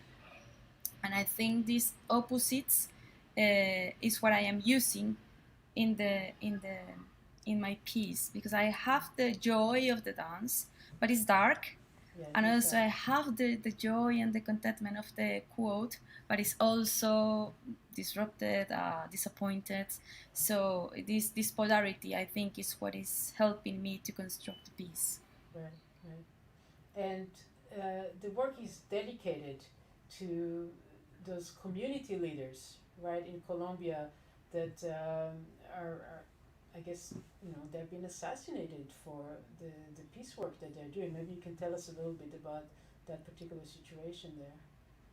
Well, there was an agreement, a peace agreement signed in the former government in 4 years ago, and we were supposed to be ready to forgive some facts that happened that have been happening for 60 years, but after this agreement, it wasn't respected. So some of the leaders, the community leaders that were trying to defend the water, the territory, I mean the right to think what they think is correct, or the possibility to forgive or be forgiven, was not respected, and they have been murdered. I mean, week behind week, all the time, and I wanted to dedicate this piece to them. Right. Because it's very direct, the relation to the agreement that is being broken. Right, right. Do you what is the place of this type of dedication or issues of social justice and peace in general in Colombia to your works? Do you feel that as a composer, somehow, of course, this whole project, 32 by Klaus, is using the medium of music, right, to try to talk about peace, to try to talk about some of the suffering of people and situations around the world. I'm just wondering what is the place of the events of the here and now in your music, or or maybe not, or maybe you see it more as a separate type of creative work. Sorry, say again. I mean, so do you use, aside from this particular composition that's the new work for this project, have you used before any current events in your music, or have you used your music as a way of expressing some of the situations that are happening in Colombia? Not particularly. I mean, I have used materials from traditional music, right, but in a different perspective, I would say, yes, right, in a different context, yes. And in terms of Beethoven, of course, we're celebrating Beethoven's birthday today. I'm curious, and I've asked many people today such interesting stories about the early memories of Beethoven. So I'm wondering, for you, growing up, if you had any special memories, the first time you heard Beethoven, or the first Beethoven piano sonata perhaps that you've played, and what kind of impact it had on you? Well, the first piece I played was Fiorellis and Moonlight, the movement of the Moonlight. But and then the complete sonata I played was the number 1. And then the Pathétique, and also the major. So you really started as a pianist before you became a composer. I did, yes, yes. Right. What made you make the switch from concentrating on composition? I was very happy when I was playing piano in Cali. I had these very emotional and happy teachers here. And then when I moved to Bogota, the city was so different, and I felt a bit lost when I was in Bogota at the beginning. I couldn't find myself comfortable enough with the career as a pianist. And I had this fortune of listening to contemporary music, well, not contemporary, but at least 20th century music at that moment. And I completely fall in love with Messiaen and Ligeti. So I thought, oh my God, this is really close to me. I mean, the other music is fantastic and I love it, but it's not mine. It's not like Ligetis or Messiaen are mine, but I felt them really, really, really close. Right. So I decided I want to find my own sounds. Right, oh, that's wonderful. And in terms of your musical upbringing there, then I suppose it's similar to the way we experience music education here, in the sense that as a student you have to learn a Bach, right, probably fugue usually, and a classical sonata, a romantic piece, and so on. I suppose that was the same. It is, there. yes. Right. Yes. And you also had to study some Colombian composers. Yes, we always, every semester we have this combination for our repertoire. So as you said, Bach or a polyphony in general, a sonata, a classic sonata, something romantic, something from the 20th century, and something from Colombia. Right. So yes. Right. Would you say that the music that you write is typical of the new young generation of Colombian composers? Typical what? Sorry. Is your music typical or similar to the style of music that the new generation of Colombian composers write in? So that means it's somewhat dissonant. It's somewhat based on traditional material, and it draws from different kind of different musical styles. Maybe, although not necessarily. I think I have started a very personal and individual path, trying to find myself, Right. trying to find who I am, as the other composer was saying, the composer from Cambodia who had a very interesting chat with you. So I decided I needed to find myself and to try to understand why is there this division of high culture and low culture, which is something that struggles me very frequently. I did have my academic education in the conservatoire.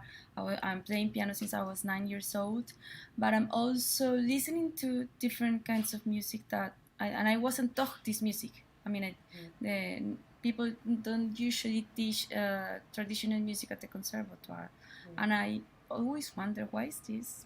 I mean, if it's interesting enough and it's complex and rich, why is there that we are not invited to play this music as professionally? So I think there is still this division. I mean, there is the ethnomusicology that studies this field, but it's not like in the same level. And for me, they are both very strong. So I am doing this not because it's a trend or something, or because it's something that we are all doing. Actually, I didn't want to do it at the beginning because I didn't want to follow like the same solution as Bartók or other composers, but I wanted to do it very personal, just trying to go to my memories, trying to go to my childhood, because when I was a child, I wasn't judging and I didn't have this academic background. I just listened to all the sounds. I mean, everything, birds, marimbas, the chonta, everything was in the same level. So I wanted to go back to that moment and try to have all these sounds in the same level. Yes. It's interesting because this actually reminds me of very early today. I believe that was the 11 a.m. segment where we had as a guest a composer from Myanmar, and he was talking about how in Myanmar, in Burma, there is this idea of Western music, being this elevated thing, right? And that the traditional Burmese music is somehow not on that same sphere. And he's actually now running this music school where they are being taught equally. And his own music and his own interests are kind of equally divided in that way. So I think that's an example where I think attitudes are gradually changing in terms of how different kinds of music are being viewed, and also what inspires composers to write, Yes. and what kind of material they draw upon. So this is really very, very interesting discussion to have, I think. And I actually think it is connected to peace, Of because course. there is this culture that is smashing the other culture, Yes. and this creates an something that doesn't feel right. So I think it is also related.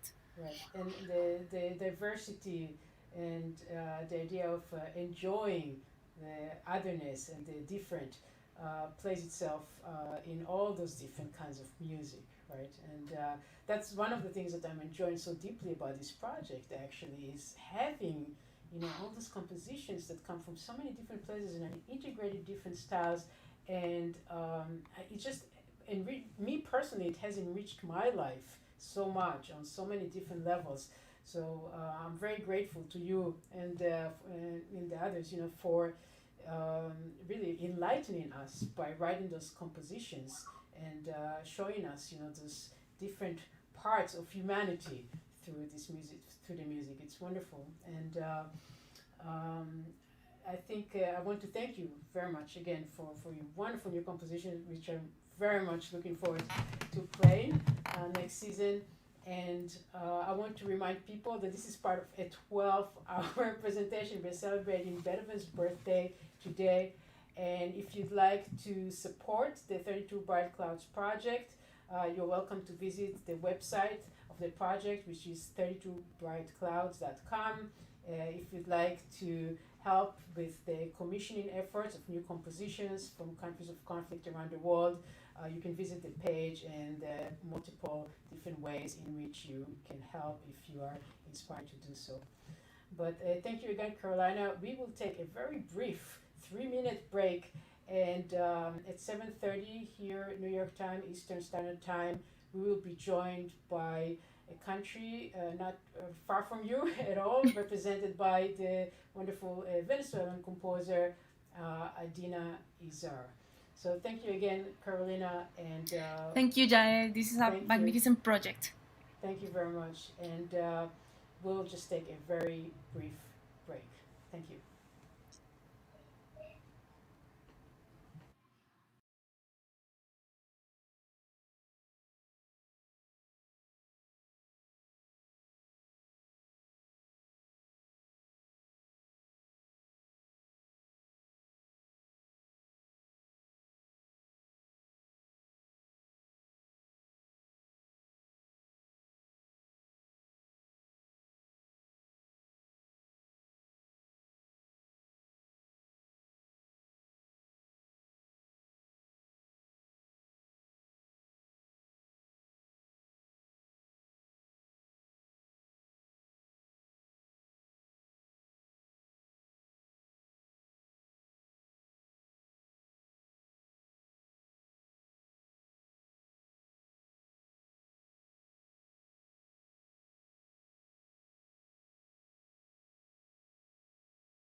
Hello, good evening.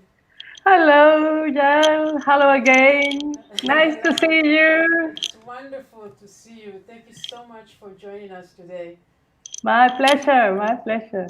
We are celebrating Beethoven's 250th birthday, and this is part of a 12-hour presentation.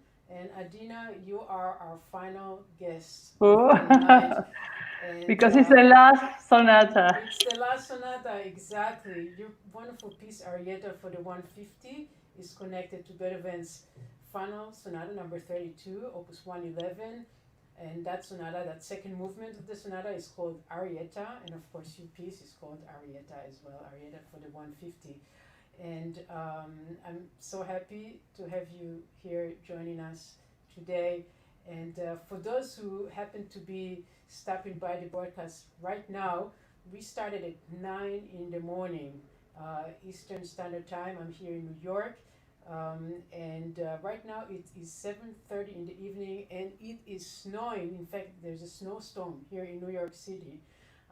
So it's been an exciting day on multiple levels. I'm glad for the storm because I remember that Beethoven's birthday when he was born. We read stories that was a day that had terrible weather and a lot of rain and ice. So I think this is very appropriate that today, as we celebrate his birthday, we have this big storm here in New York. But we are here at the 11th hour of our show.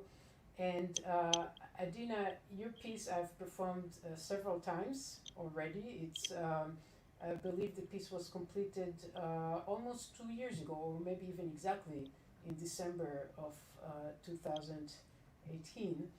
And first, perhaps you can tell us a little bit. You were born in Venezuela. And, Yes.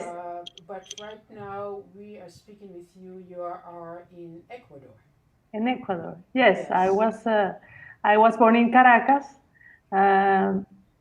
I've been around for a while. I studied in England, some 7 years, and I've been back to England several times on sabbaticals and for research.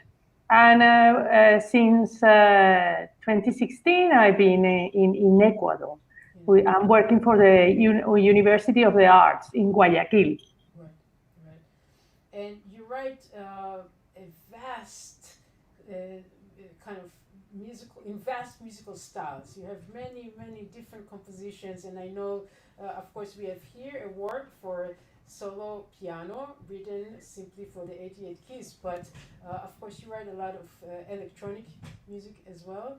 And yes, and I'm also working on visuals.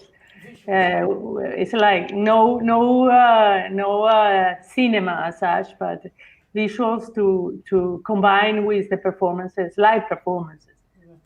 Yeah. Animation and things like that. Right, and it's fantastic. So actually, when I first contacted you about this particular commission, was this one of the first times in a while that you have written for a kind of traditional solo piano piece, or have you continued writing alongside your other work?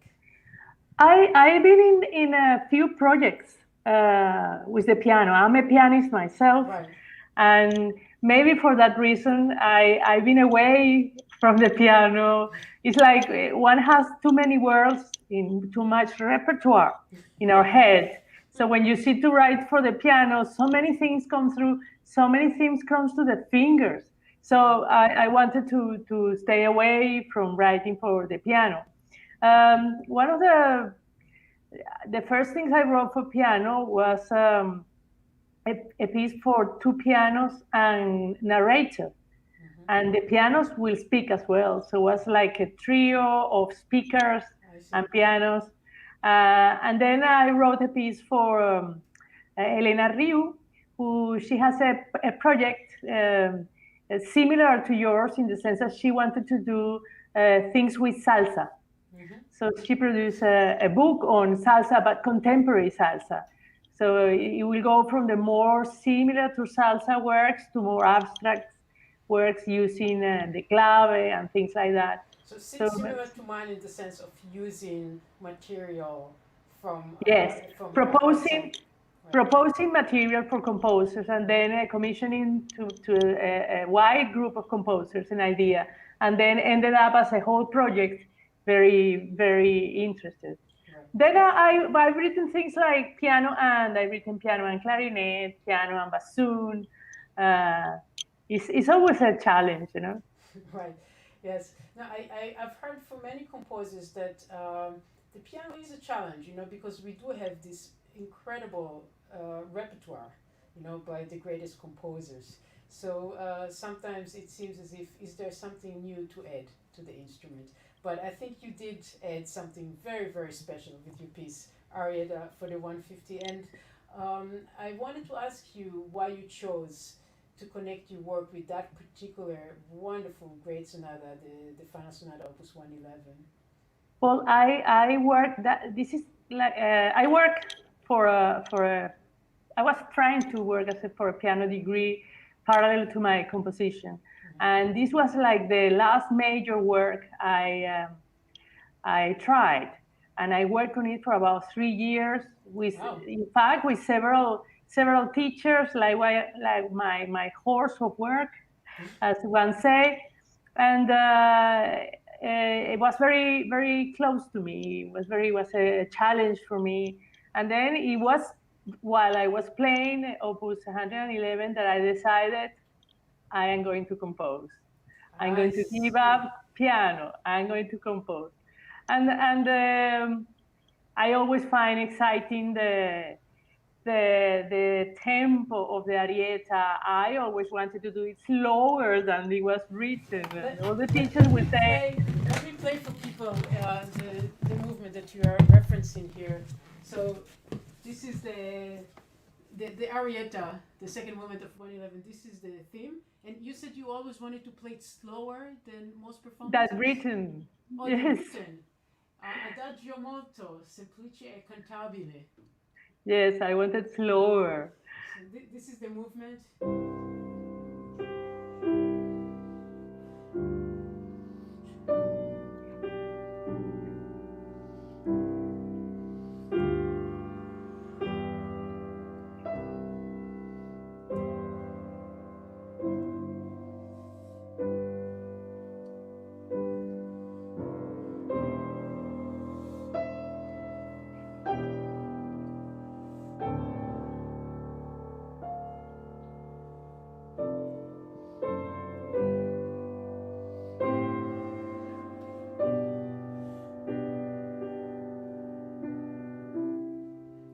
First half of the theme of the piece, and so this is interesting to me that as you were working as a pianist on this composition by Beethoven, that was the moment when you chose to become a composer. That's a wonderful moment. Yes, somehow I thought I could not do both things. I know there are many composers that are able to keep practicing and playing and doing concerts and compose, and I felt I had to choose. And my piano teacher was really upset. She said, we have worked quite a lot, and she said, if you weren't doing all this composing stuff, I'm sure you'll be better off with the piano. Yeah. So this is this theme that I just played. This is how it appears in your piece. I thought maybe I'll demonstrate that. I'll perform the complete work soon, but this is the motif is here in your work, a little bit in a higher octave. So we have this, right? That's the motif. And before we return to Beethoven, we have this material here, which is a little bit like a bird calls, right? Yes. And we are back to Beethoven here, and this is, as I say, Adina here, Beethoven, Adina, Beethoven,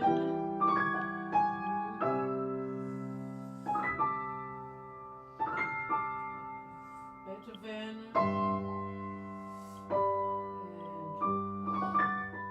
and it's such a wonderful combination of these different sounds. I just love it so deeply. It's wonderful. Thank you.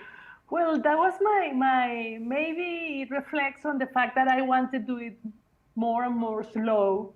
And one of the arguments of my piano teacher was that you cannot stretch it so much because the sound will die before, and it will lose. So it you will have all lose this material in between, yes. the coherence. So that idea kept coming to my mind, and I said, well, I want to stretch it, but maybe I put some birds in in between.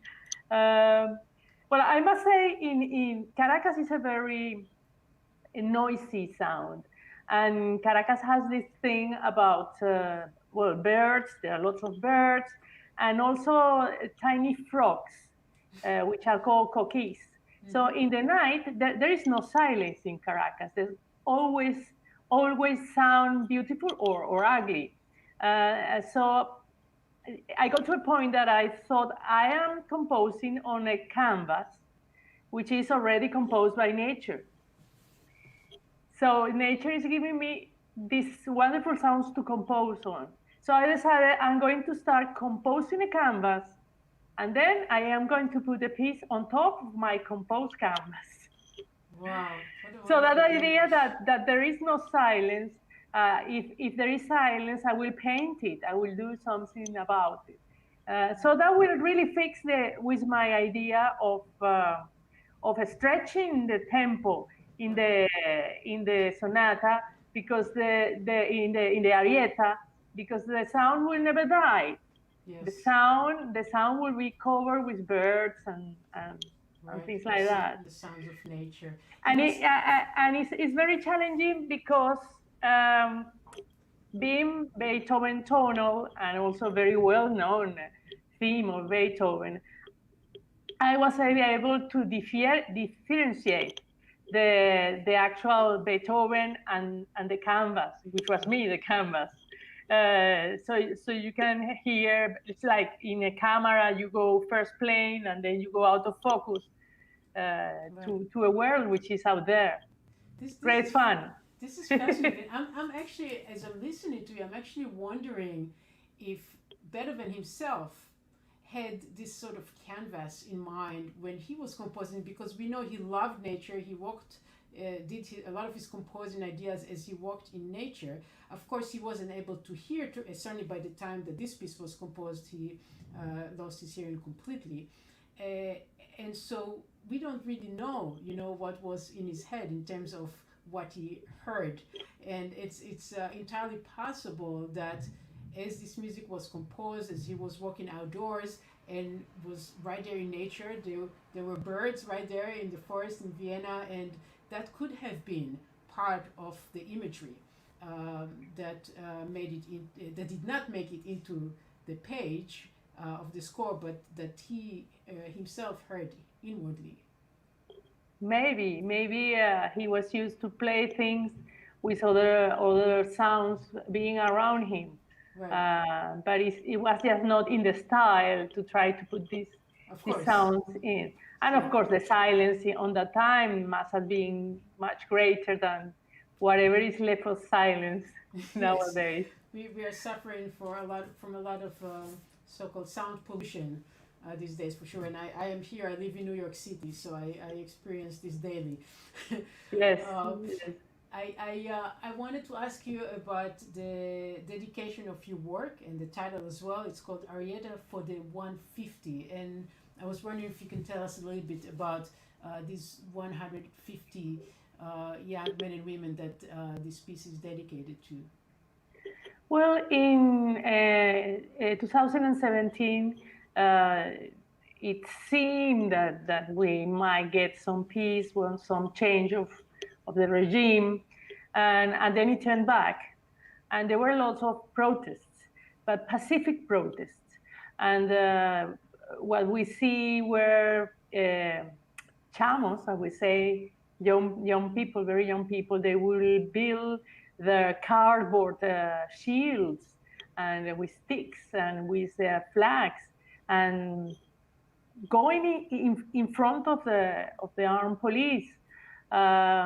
My generation has already fought for 17 years, and manifestations, and I could no longer run ahead away from the gas bombing.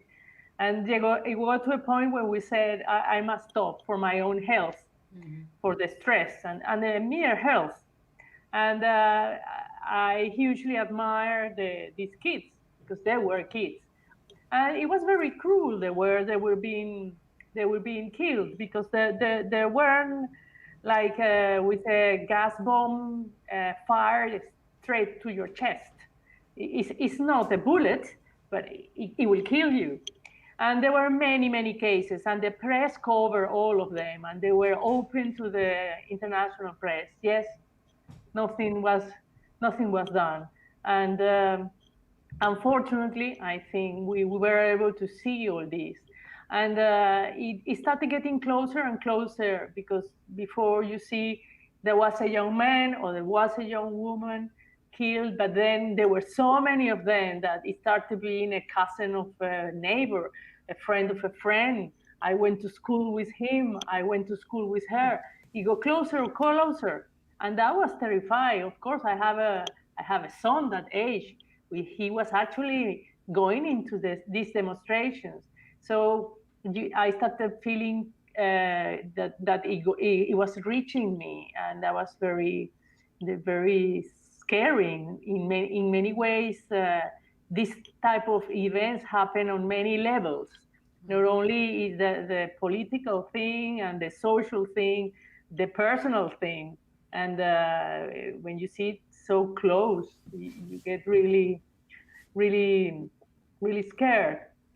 And I never done anything political in my music, but you invite me to do this homage to these young people. I think there were far more than 150. By the time I started writing, there were already 150. But nowadays, when they do the counts, and that they maybe go to 200 kids. And when your own son participated in those demonstrations, I assume that he was fine. He did not get injured or anything Yes. like that. Yeah, luckily. Yes. Right. Yes. Fortunately. But still, as his mother, I imagine that was just a horrifying, time. Yes, but then you see in the news, such and such was killed, and my son will say, "You remember we met him when he was 10. I used to go to karate with him," or something like that.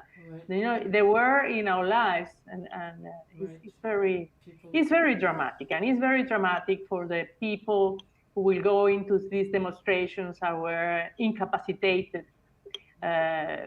by the not only being killed, but being handicapped through this, because there's not much that could be done. It's incredible to me listening to you that with that particular dedication in mind, the piece that you wrote provides so much hope and so much light. It is not a dark work. There's something about it that is so hopeful, and kind of almost like a dream for peace. It's I guess that's one way of handling that particular situation, right? Is to have that kind of dream. Yes, and also, sometimes it was said that these young people came to, the mission was to give their lives and make awareness of what was going on. That was their mission in life, and that's a way of looking at it with hope, that we are in evolution, and that was the mission in life. Maybe, of course, for the families, it's not a way of looking at it, but Venezuela has a very different, very difficult road, and maybe they lightened that road on the spiritual way, maybe. Right. We hope. And so both your work, which I'm going to play now, and of course Beethoven's Piano Sonata, Opus 111, which will be performed in this next and final hour of today's broadcast, do provide, I think, this light and hope at the end. And it's just a wonderful way to end this, to approach the end of this wonderful 12-hour exploration today with you and the other composers. So let me perform your piece, Arietta. Thank you very much. The 150.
Thank you very much, Yael. Thank you very much, Adina. And at the very end, after the very last note of this piece, you write for a free Venezuela.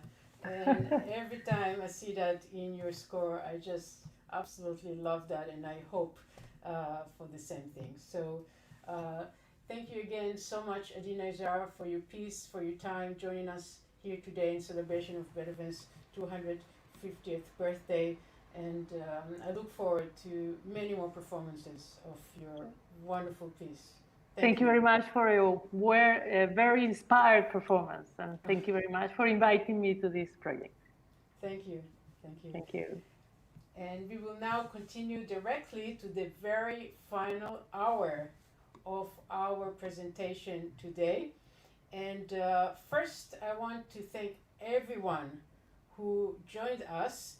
Let me see if I remember all the guests from around the world who were with us today. I think we started 11 hours ago, and we started first with Alfred Wong from Hong Kong, and I performed his piece called Passion, which is connected to Beethoven's Appassionata Sonata. So we started Beethoven's birthday celebrations with the Appassionata Sonata.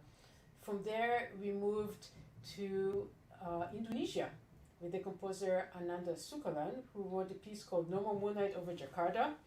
And I performed that piece earlier today. That piece is connected to Beethoven's Moonlight Sonata. So with Appassionata, and then we celebrated the Moonlight Sonata. Right after that, we had Aung from Myanmar.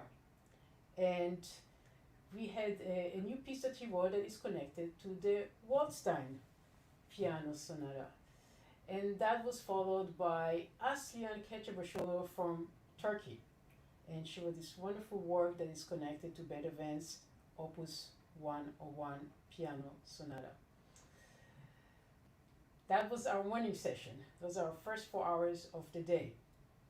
We then immediately continued with Bongani, Ndodana-Breen from South Africa, who wrote a piece called Isiko, connected to Beethoven's Hammerklavier piano sonata.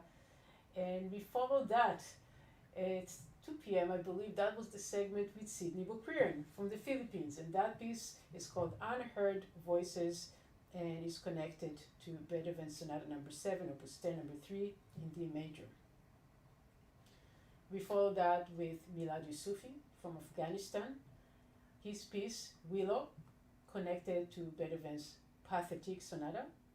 And then we had a conversation with composer Javier Beteta from Guatemala about his upcoming work for the 32 Bright Clouds project, which I will be premiering in the year 2021.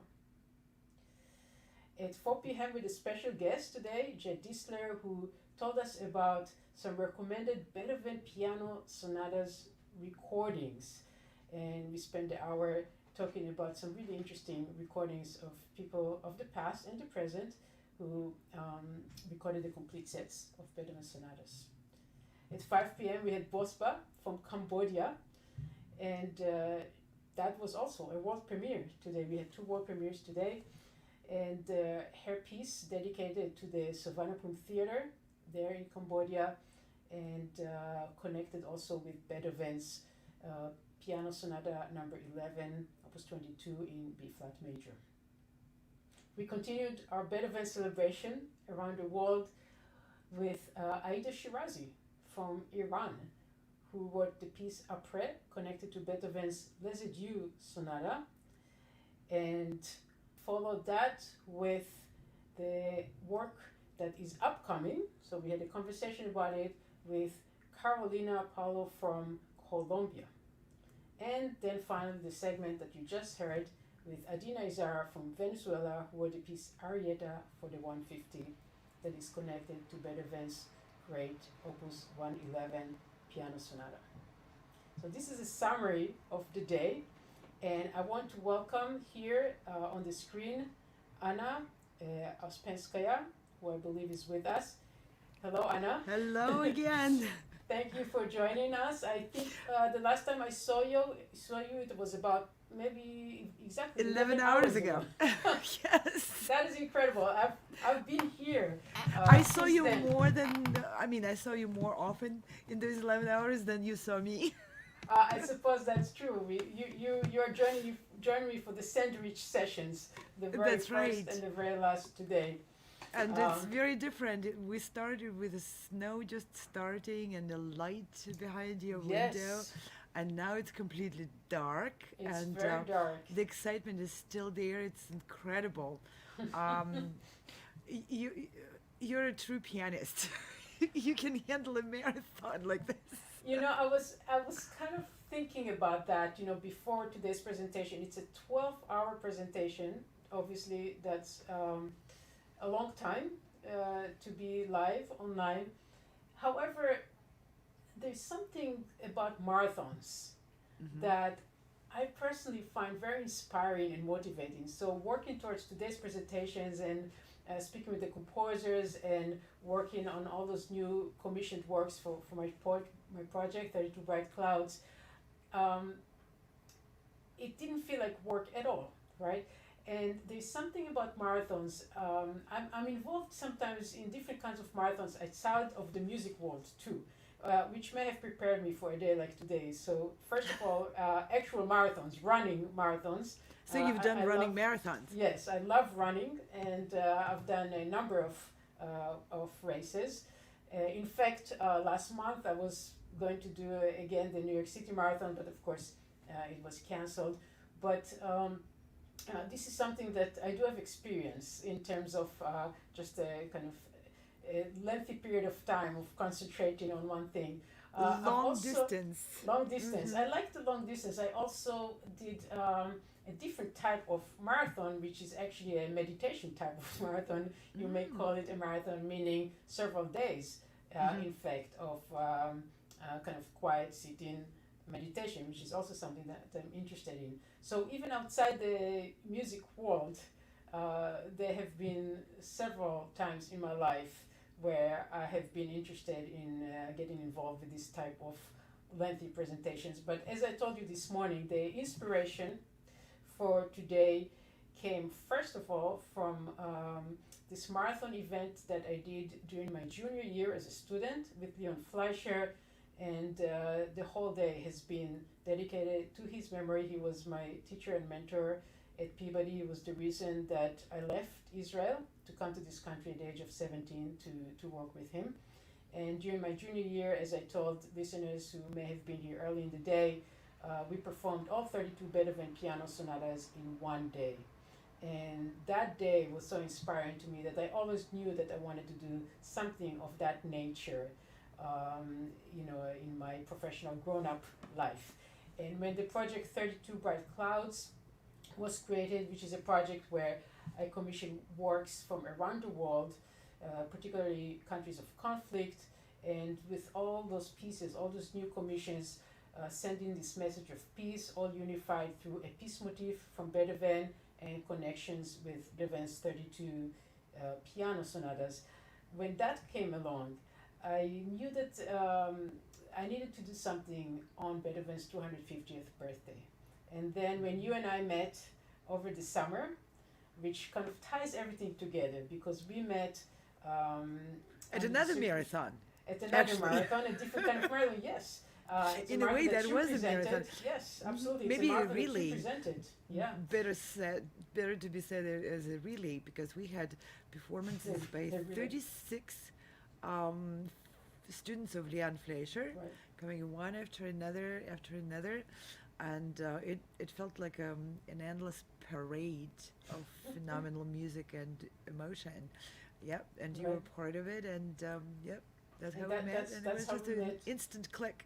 Right, and I think, the I almost thought it would be impossible, to do something like this, considering the situation with the virus right now, and yet I was so inspired, by your creativity and creating those events online, and I thought, why did the word impossible even come into my repertoire of vocabulary here? Because you presented the possibility of making this project online, that celebration today, a reality, and I am very grateful to you, and I think all the composers. That's what we created this for, so that impossible becomes possible and probable and then doable.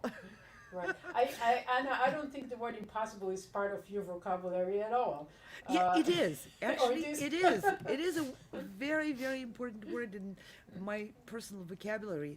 It's the word which I like because I want to.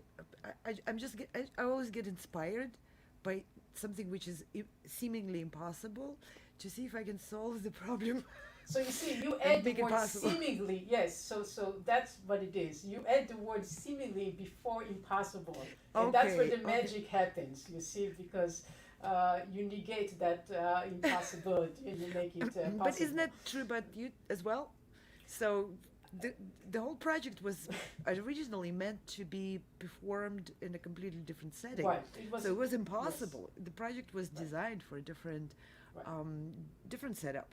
Right. So, and then within 2 months, 3 months, you completely redesigned the way you're planning to present it, and you got all the people on board and inspired and to agree to be part of a very different presentation.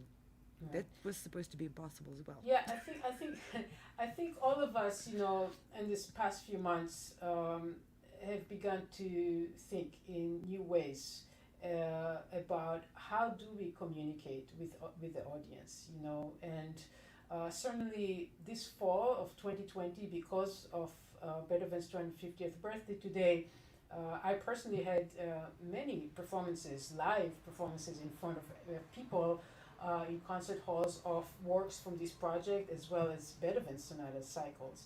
And of course, all of those have been either cancelled or moved into different ways of presenting online. And the different ways of presenting online have included some pre-recorded concerts, have included some live presentations from empty concert halls, and also live presentations such as this from my home studio. So all of those possibilities have been very interesting to explore, and I actually feel, and I imagine that you do too, with your broadcast studio, virtual concert halls, that somehow this new world is giving us the opportunity to connect with audiences in new ways that may actually be very intimate in some ways, because people have the opportunity to listen in their homes, and they're able to communicate with us directly. I know that I've done performances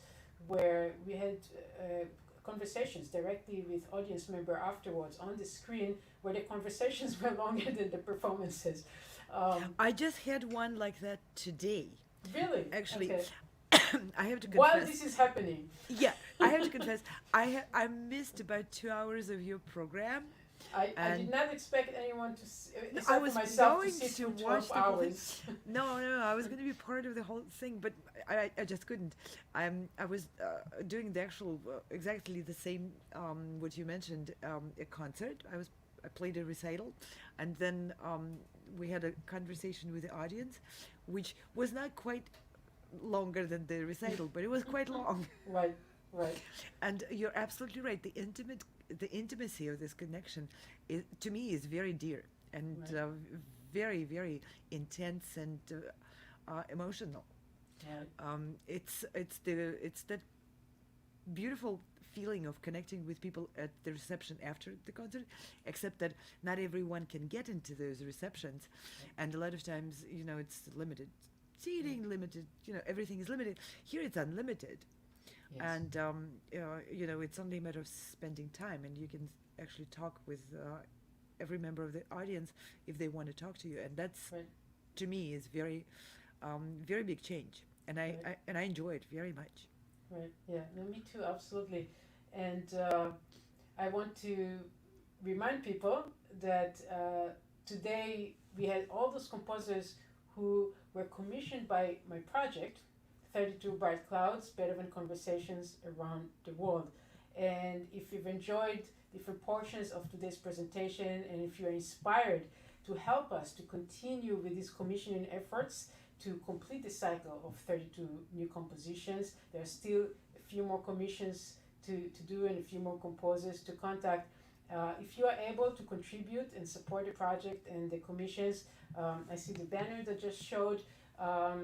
Please go to 32brightclouds.com. There is a donation page there, and there are multiple options. There's a tax deductible option that is possible through the New York Foundation for the Arts, which is partnered with the 32 Bright Clouds project. And of course, there is, as you can see on the screen, Venmo and PayPal options. This project completely depends on contributions from listeners. In fact, all those pieces that you've heard today were helped by different individuals, and we certainly very deeply and very greatly appreciate it. And having mentioned that, I wanted to close the evening with a performance of Beethoven's very final piano sonata. This is the sonata that is the work that we just heard from Venezuela, Ariete for the 150. This is a sonata that work was connected with. It is Beethoven's great and final masterpiece in the form of a piano sonata. After he completed this work, he felt that his work in that medium was complete. It was done. And it's a true masterpiece. The work had been described as a prelude to silence. And I love that. And there's something about the contrast between the two movements. You know, we have this extremely extroverted and dark first movement, and this very intimate and hopeful and heartfelt second movement. I've heard somebody describe it as samsara and nirvana, those two movements, which is kind of an interesting way of talking about it. And so this is a pre-recorded performance that I gave just 2 months ago of Opus 111. So we'll play the complete piece for you, and at the end of that performance, Anna and I will come back and just to say good night, and we will see you live again in about half an hour or so. Enjoy the performance. It's a beautiful piece played by a phenomenal pianist. I'm sure this is going to be a very inspiring way to finish the tribute to Beethoven's music and his monumental influence on all musicians around the world. Thank you.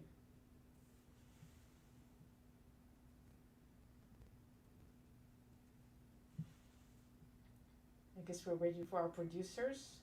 Yes, we're waiting for the video to come up. To play our video of the Opus 111 Sonata. Perhaps they have taken a break. Here it is.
Hello, everyone. What an amazing piece for the almost the 12th hour of the program. Yes. Really sending everyone in a peaceful place. Yes. Peace is the theme of the day, and it was a gift given to us by Beethoven.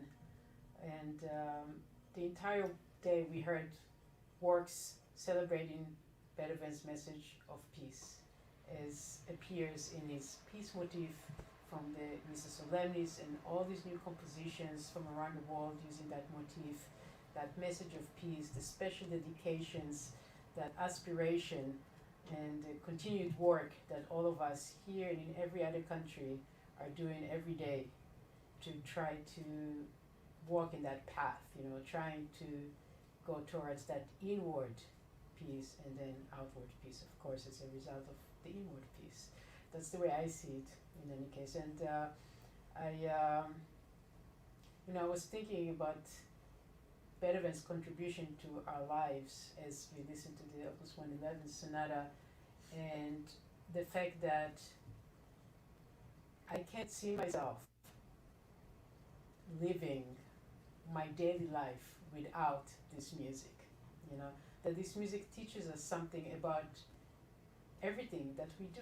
It teaches us about our humanity, it teaches us about our true nature somehow, and that Beethoven had this incredible capacity to express who we are as people through music.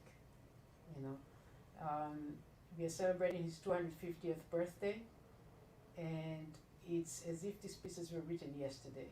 They're so fresh, they're so relevant, there is so much more that we can learn from those works, and also from Beethoven's life. You know, I have here with me, before we end this 12-hour broadcast, I want to show you. This is something I picked up when I was in Vienna last year. And it's a kind of facsimile edition of the manuscript of a letter that Beethoven wrote. This is Beethoven's handwriting. I hope you can see it. And this is a beautiful reproduction of this letter here. This is a famous letter that I referenced earlier in our 12-hour broadcast. It's the Heiligenstadt Testament, this letter here. And it's one of the most moving things that I've read, you know. It's Beethoven's expression of his struggle and the reasons and the ways in which he keeps going despite the multiple challenges that he faced in his life. We all face challenges. Beethoven's challenges were enormous, right? I mean, he quite dramatic. Yes, a genius who was losing his hearing, a genius who grew up under terrible circumstances. We read stories about, and one of the composers was referencing that earlier today, we hear stories about his childhood, about the kind of abuse he suffered, you know, from his father.